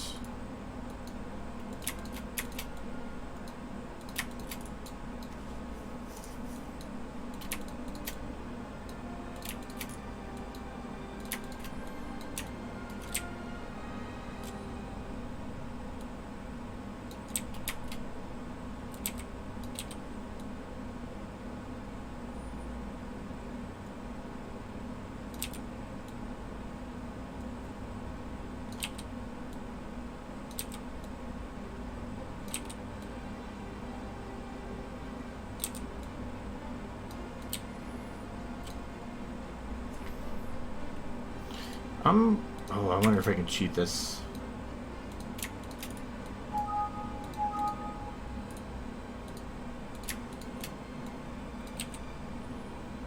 Oof.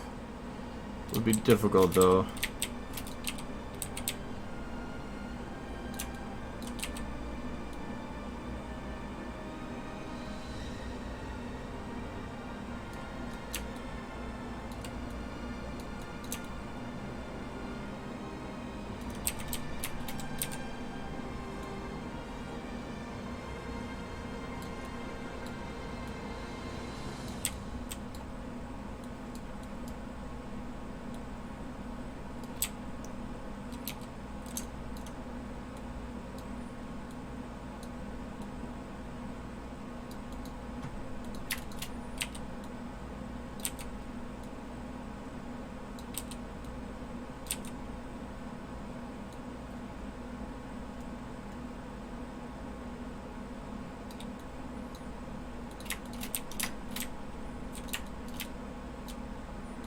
Okay, now save some myself a little time.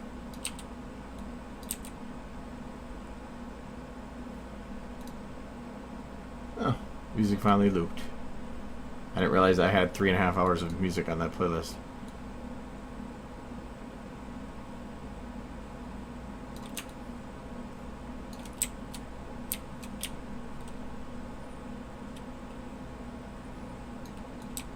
Yeah, I'm gonna have to play with the lighting on those.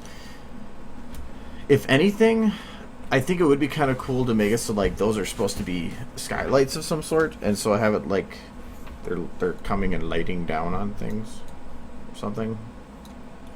Let me group these and then I might try that out. Oh.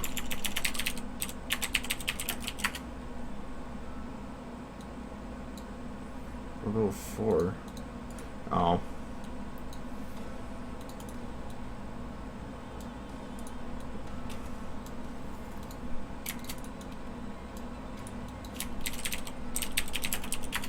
can make her go 03. Okay. And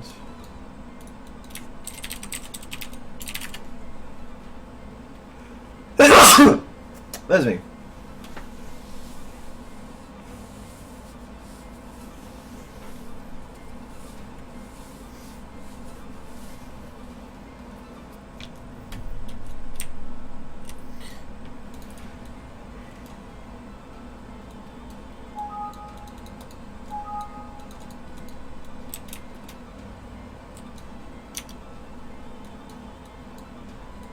come on, there you go.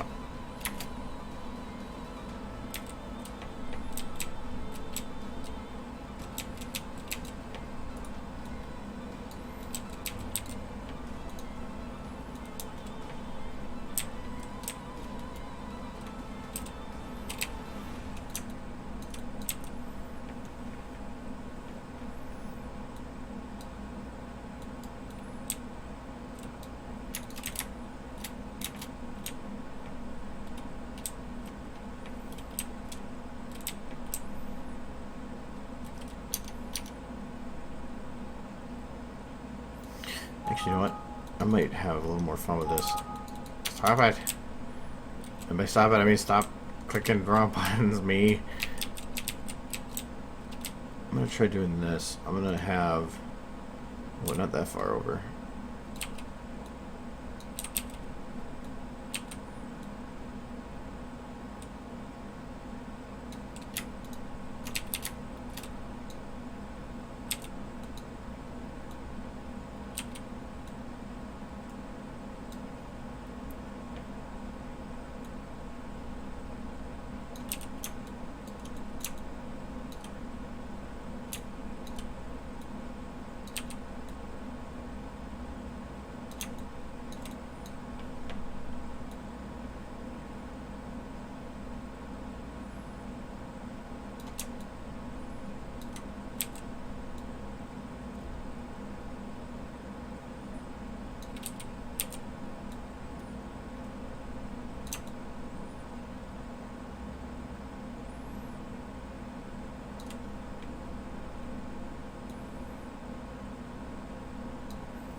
And now it looks like we're kind of being lit by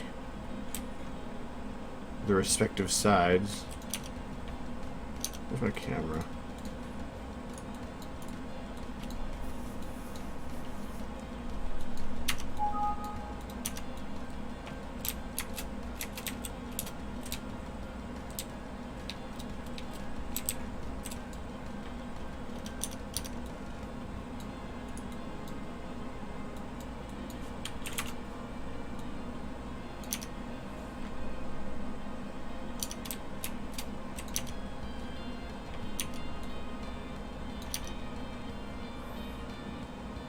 That could actually work.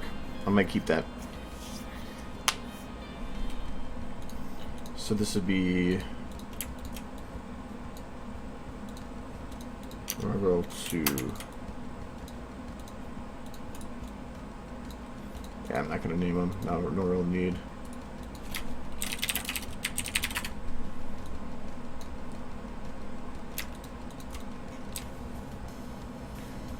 And then I just take this light. So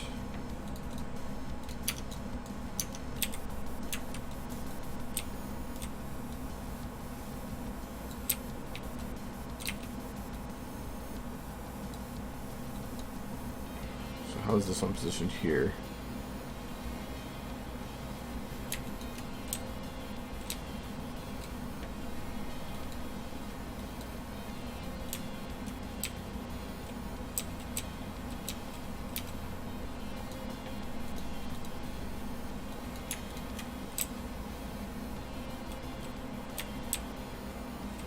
wow, that actually ended up being almost perfect.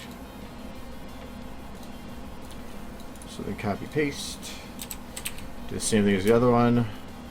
Put the axis rotation on their head. A global, rotate it around to about the same spot. About there. And have this one be green.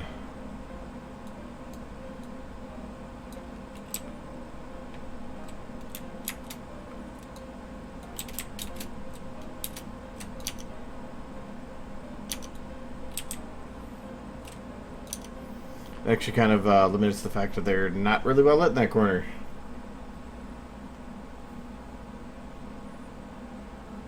No, it's not that I'm really working on the beginning shots. I'm actually working on some of the scene building parts for the first shot, because I have a lot of the outside portions done, but I don't have a lot of the interior portions done.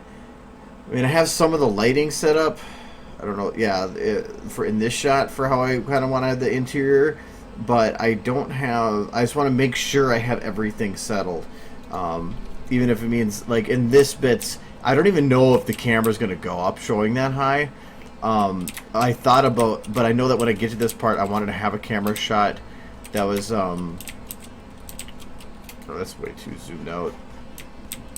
That was kind of like this from here. Yeah, right about here, and. So I want to make sure that these statues are in place for being able to do that shot. So, and actually the only reason that those corners exist is because I couldn't figure out a way to hide them, like to modify the geometry too, so I just left them, and I'm like, oh, I might as well put something on it. But I might change the texture on it from the marble to like something else. Maybe that dark colored thing again. Maybe I might do the wall like that too. Or the back wall.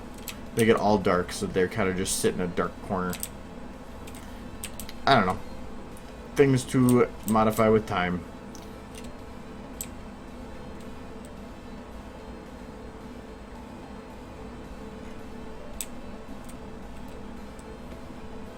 I'm not going to do any more of the lighting for those. That's boring stuff.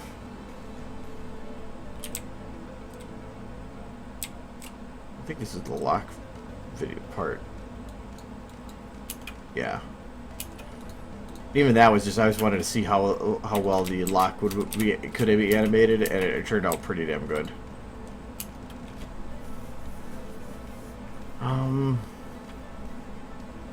I really wish that you could make an animation set for color. Adam, figure out a way to do animation sets for vectors. Do it now.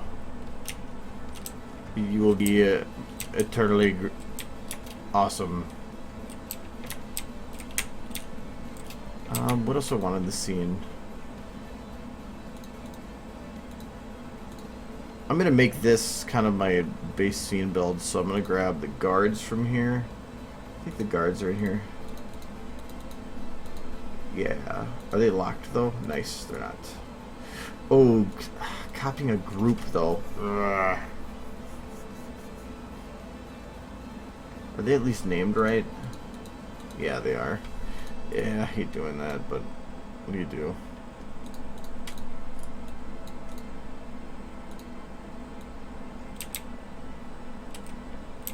Even so, I think this is the old guards. Are they all set to animate at the same time, too? I think so. No, only the... Oh, they are all set to go at different times.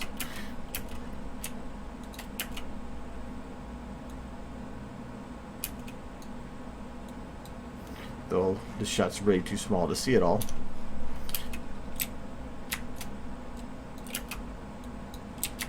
God, I remember animating this. This is a long time ago. 2, 3. The guards don't actually have the ability to turn their eyes, so because these are very, very old models, I should replace it with the newer ones.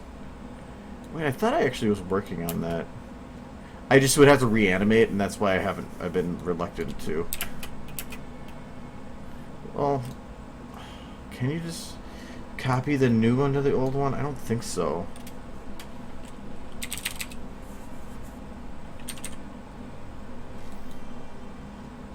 Just the new one.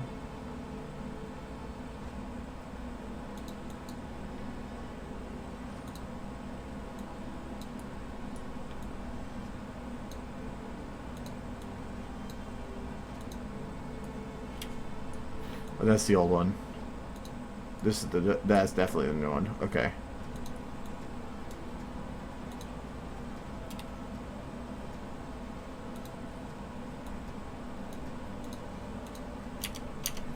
See what happens.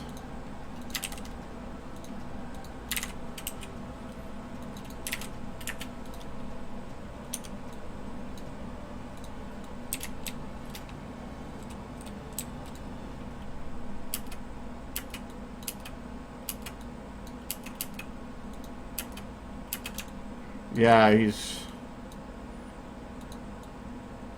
kind of broken. But I know how to fix. Oh yeah, it's because they're not all named the same. Since I don't feel like reanimating, I just will copy everything over. So, head.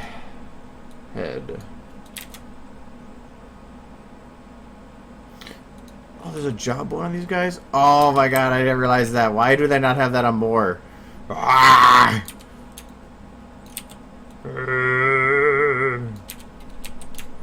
Jabos are amazing.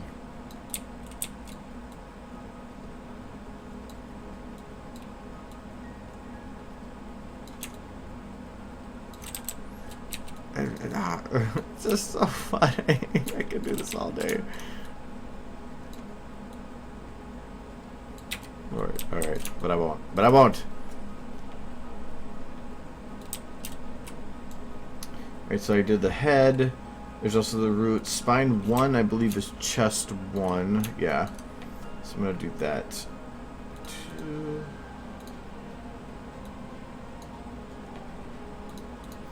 Arms. Hand is forearm. So this is left hand. Hopefully this all works.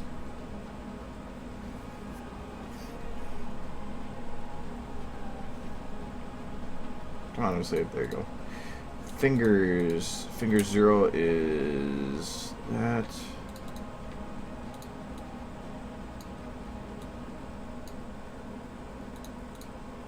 Legs. Left foot. That is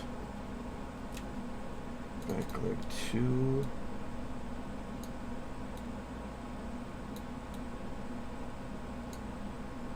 The foot is no. Foot is toe is toe is foot. Okay.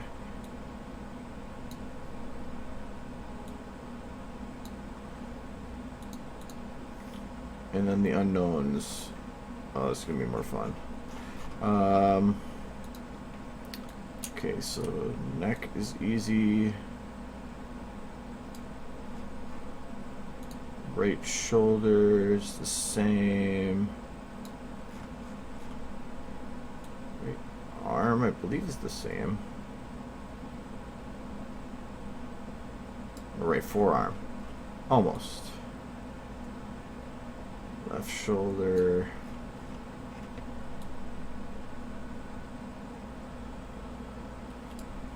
Whoops. Wrong one.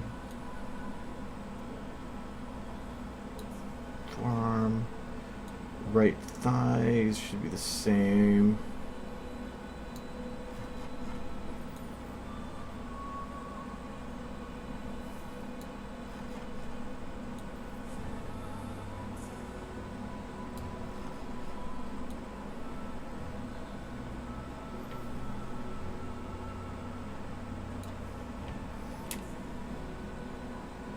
Okay, there's no animating of the wings because I don't think he had wings animations, did he?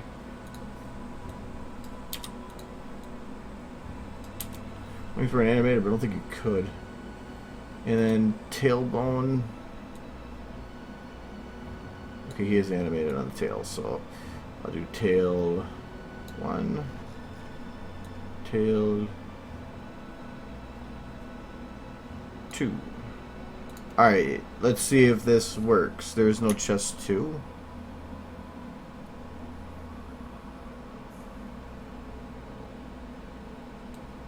You only had the spine 1? Wow.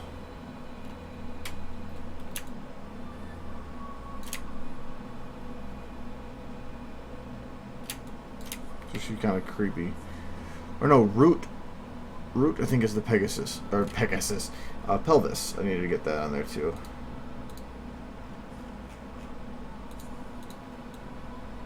Pelvis. Okay. Now, let's see if I either horribly maim him or it'll work. Right, I can't do that.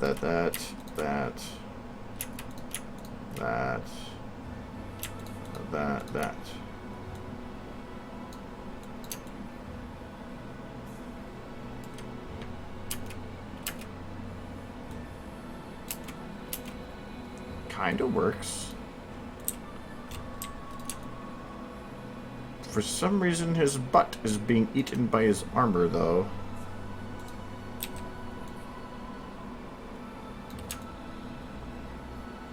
And I didn't mean to zero his wings. Let me actually undo that. So deselect, select.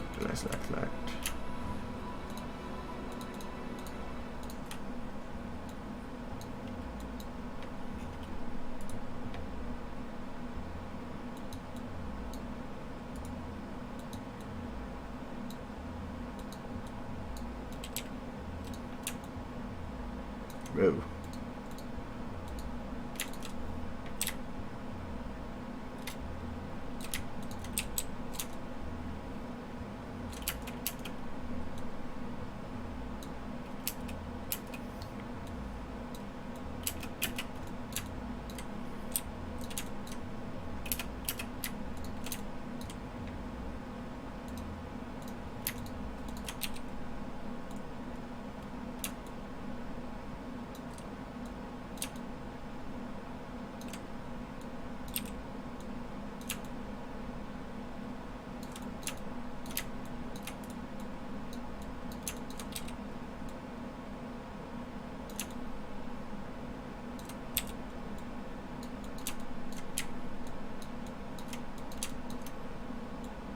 Nice thing about having everything locked right now is I can easily go and modify it.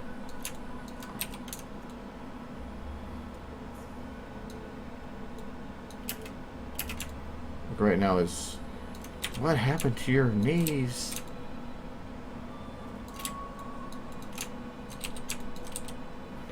Where's your knees default location? I don't think it's actually supposed to be there. Okay.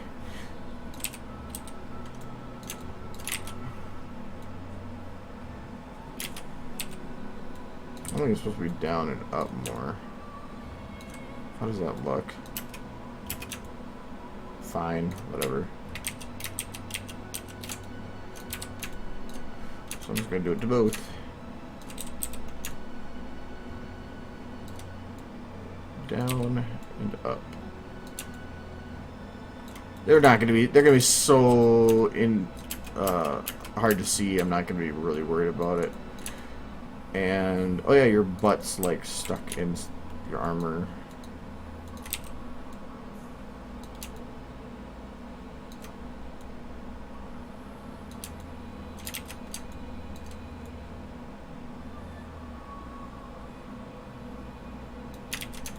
How does your butt do that? I want to be lazy, but it's taking too much time to be lazy.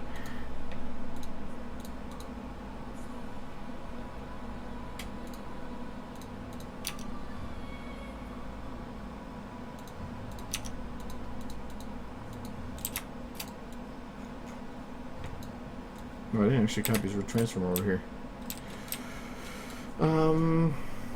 And what was I gonna do with him now? Oh,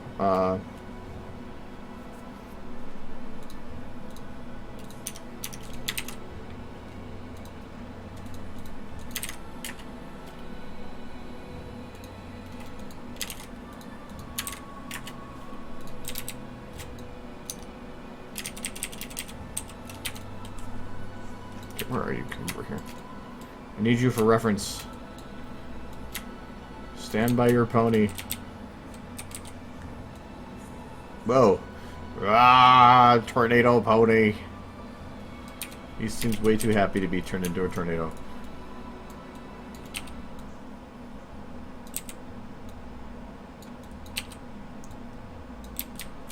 Okay. Oh, your chest one, I bet you, is turning it down. Haha! I have found the culprit.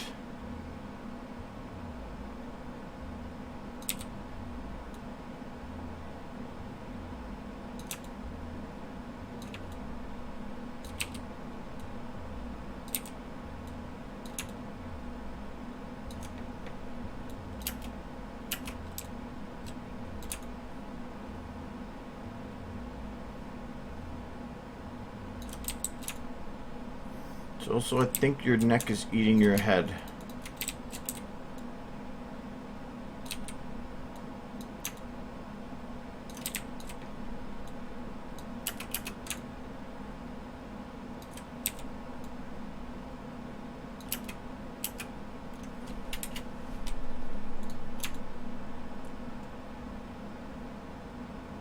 Camera, behave.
Still something's wrong with it, but I'm just gonna leave it for now.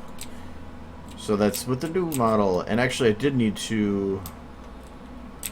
I think I had done it with the other ones, but I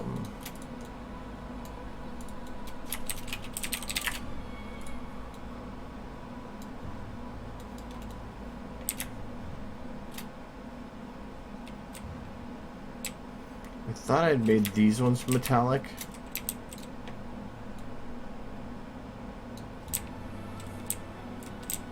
Or did I make it with the new ones? No, it's definitely the other ones. I have to go through and I made it so these actually had a metal sheen to them, instead of just being this dull colored bit, whatever. And I think I might actually add bump maps to the art on them so that it actually the light reflects off them better. Not sure.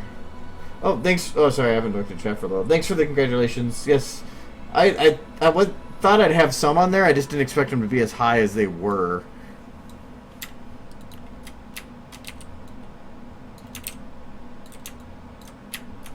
Oh, if I remember right, I actually pulled the wings out.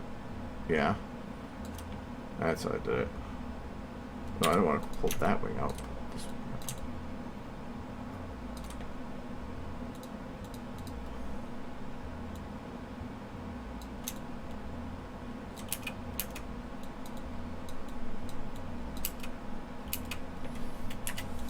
Actually, can I? No, I can't do.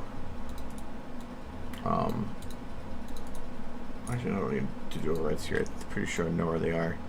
That's materials, models, the NLP, probably under guard or something, so not guard. They were called Royal Guard. No. Well, maybe they're not as easy to find as I thought.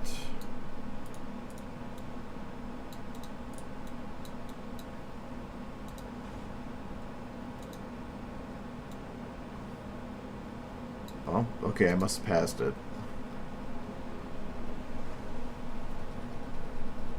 Oh no, they're just under Models Royal Guard.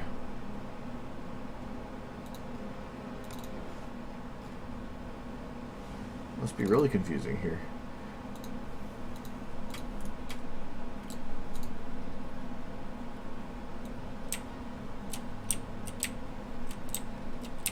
Alright, so now I want to have a good test on the light. So I'm going to have a bright light within a small pinpoint coming at right about there. Okay. This should give me a good idea on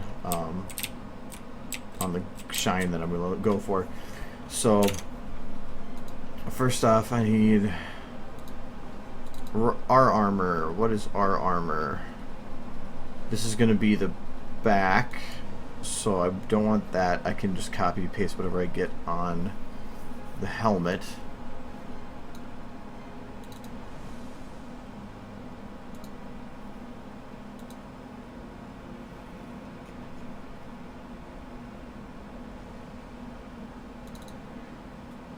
Okay, so helm VTF.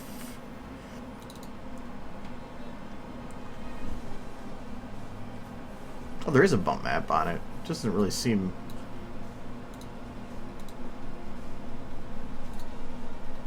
Guard mask?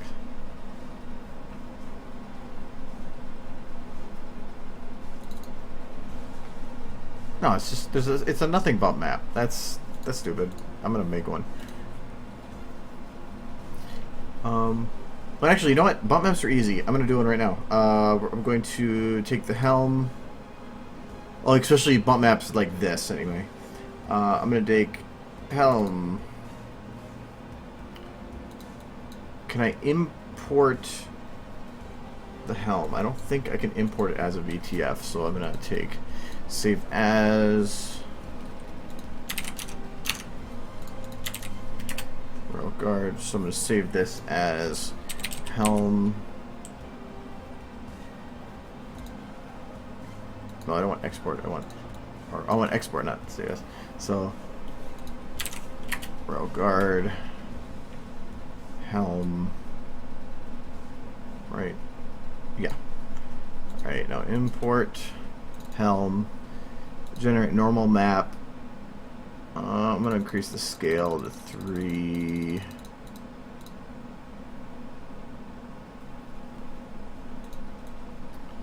And save as helm normal. Now let's try this again.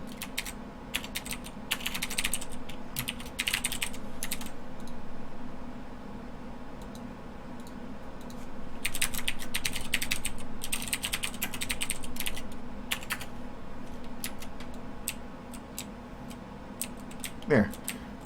No, there's a bump map. It may be hard to see, but the lighting actually is bends around those bits. You can see it there. Though I think I might make it more pronounced. So I'm going to do import helm. I'm going to put this to 5. See what that does. Save as helm normal. Yes.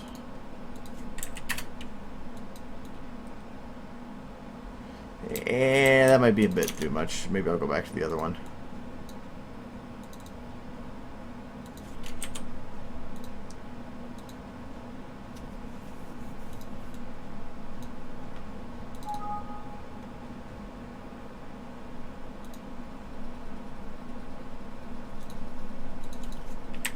So all that did was that the VTF edit can take the coloration differences and just generate some kind of dirty bitmap from it. I wouldn't consider it like a end-all bump map, but for just making a quick version, it actually works pretty well. So that is done. And so I'm going to take font boost, change it to 5. I'm going to take the font fresco ranges. I'm going to push this off to 9. The tint's fine.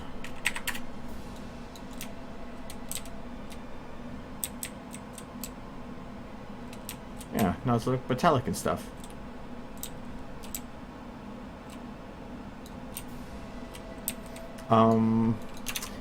Might want to actually push this off a bit more.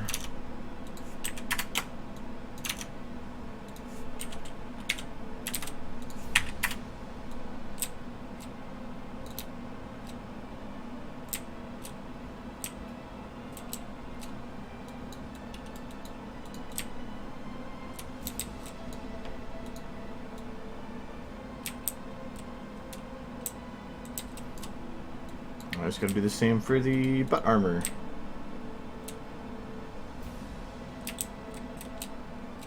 So the difference here, you can see the armor up top is now, well, let me take the, let me turn it up a little bit. Has a metallic shine to it, but the bottom one doesn't. It just kind of like glows yellow. So we're going to fix that too. So that is our armor, yeah. So our armor, and I'm going to change this to, so I'm going to do 0.5. Is that what I did? Yeah. And 9.8. This is, I think, the 0.1. Yeah. What I'm doing is I'm pushing the light to towards the edge of the model, and usually this middle point's further to the left number. It creates a matte look, but if you go towards the right, it creates a more metallic look. That's what I found. And then the boost just makes it so it just like explodes with light, like kaboom. So I'll take this one. I'm going to export armor, import armor, create map. Okay, and now save as our armor normal. Armor normal. That's kind of, I think, the normal lingo that's used for it. There. Now they're all metallic-y. I might turn down that a little bit because I think that the body armor might be a bit much. Especially the white. I'm adding I might make it slightly yellow. The star itself, I think, is a different texture. Do you call it star? Or is that S armor? No, that's actually included. That's weird. Why would you include that?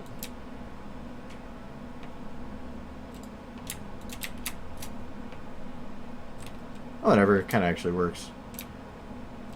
And I believe the main is a different one. Yes. So that won't actually be affected by it and won't be metallic looking.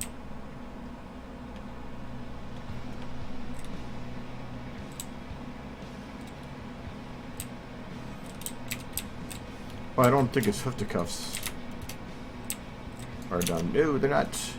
Where is your feeties? Please call them booties. Aw. Is that what the S armor is? No, because there's no S armor.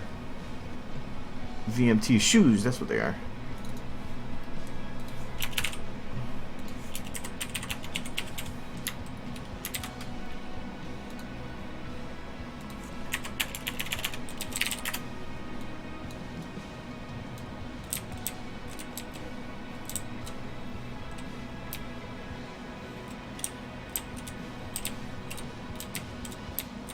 He is angry.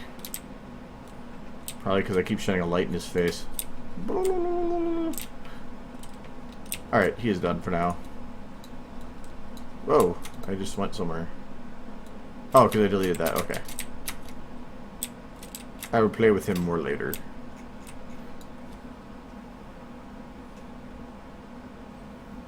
But, yeah, it is 10 o'clock.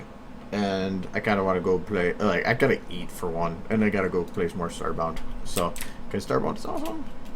Wow, that is, like, way more lit than I was expecting. Whoa, that's kind of weird down the hallways.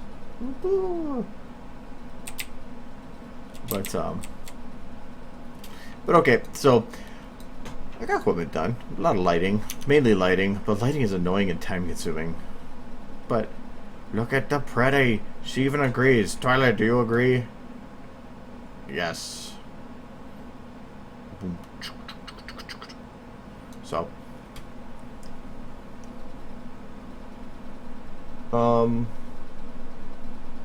maybe I haven't. I'd have to look into it more. No, I'm not done with the animation for it. I've still got a lot of animating to do. Like, the yellow portion is the only stuff that's animated. So I got over half to do, plus I still have like the minute beforehand, so it's coming there. It's working its way there. Like I said, it's goals to have it done by August, so this isn't the only video I'm working on, trust me. I have three others, yeah. So this is just what I work on in streams. Progress. Oh, I need to light that pole a little bit too. But anyways, that's going to be the stream for tonight, for this week. I do plan. I'll see whether or not I'm going to stream again next Tuesday. Because it sounds like I got like something going on every day next week now. So, I've got to try to fit things in. So, I'm either going to be streaming on Tuesday or Wednesday. It just depends on planning. Tuesday or Wednesday, and then Friday for sure. So, that's what I would plan on. So, well,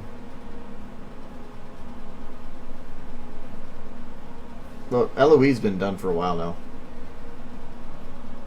So, or not a while, but a couple days anyway.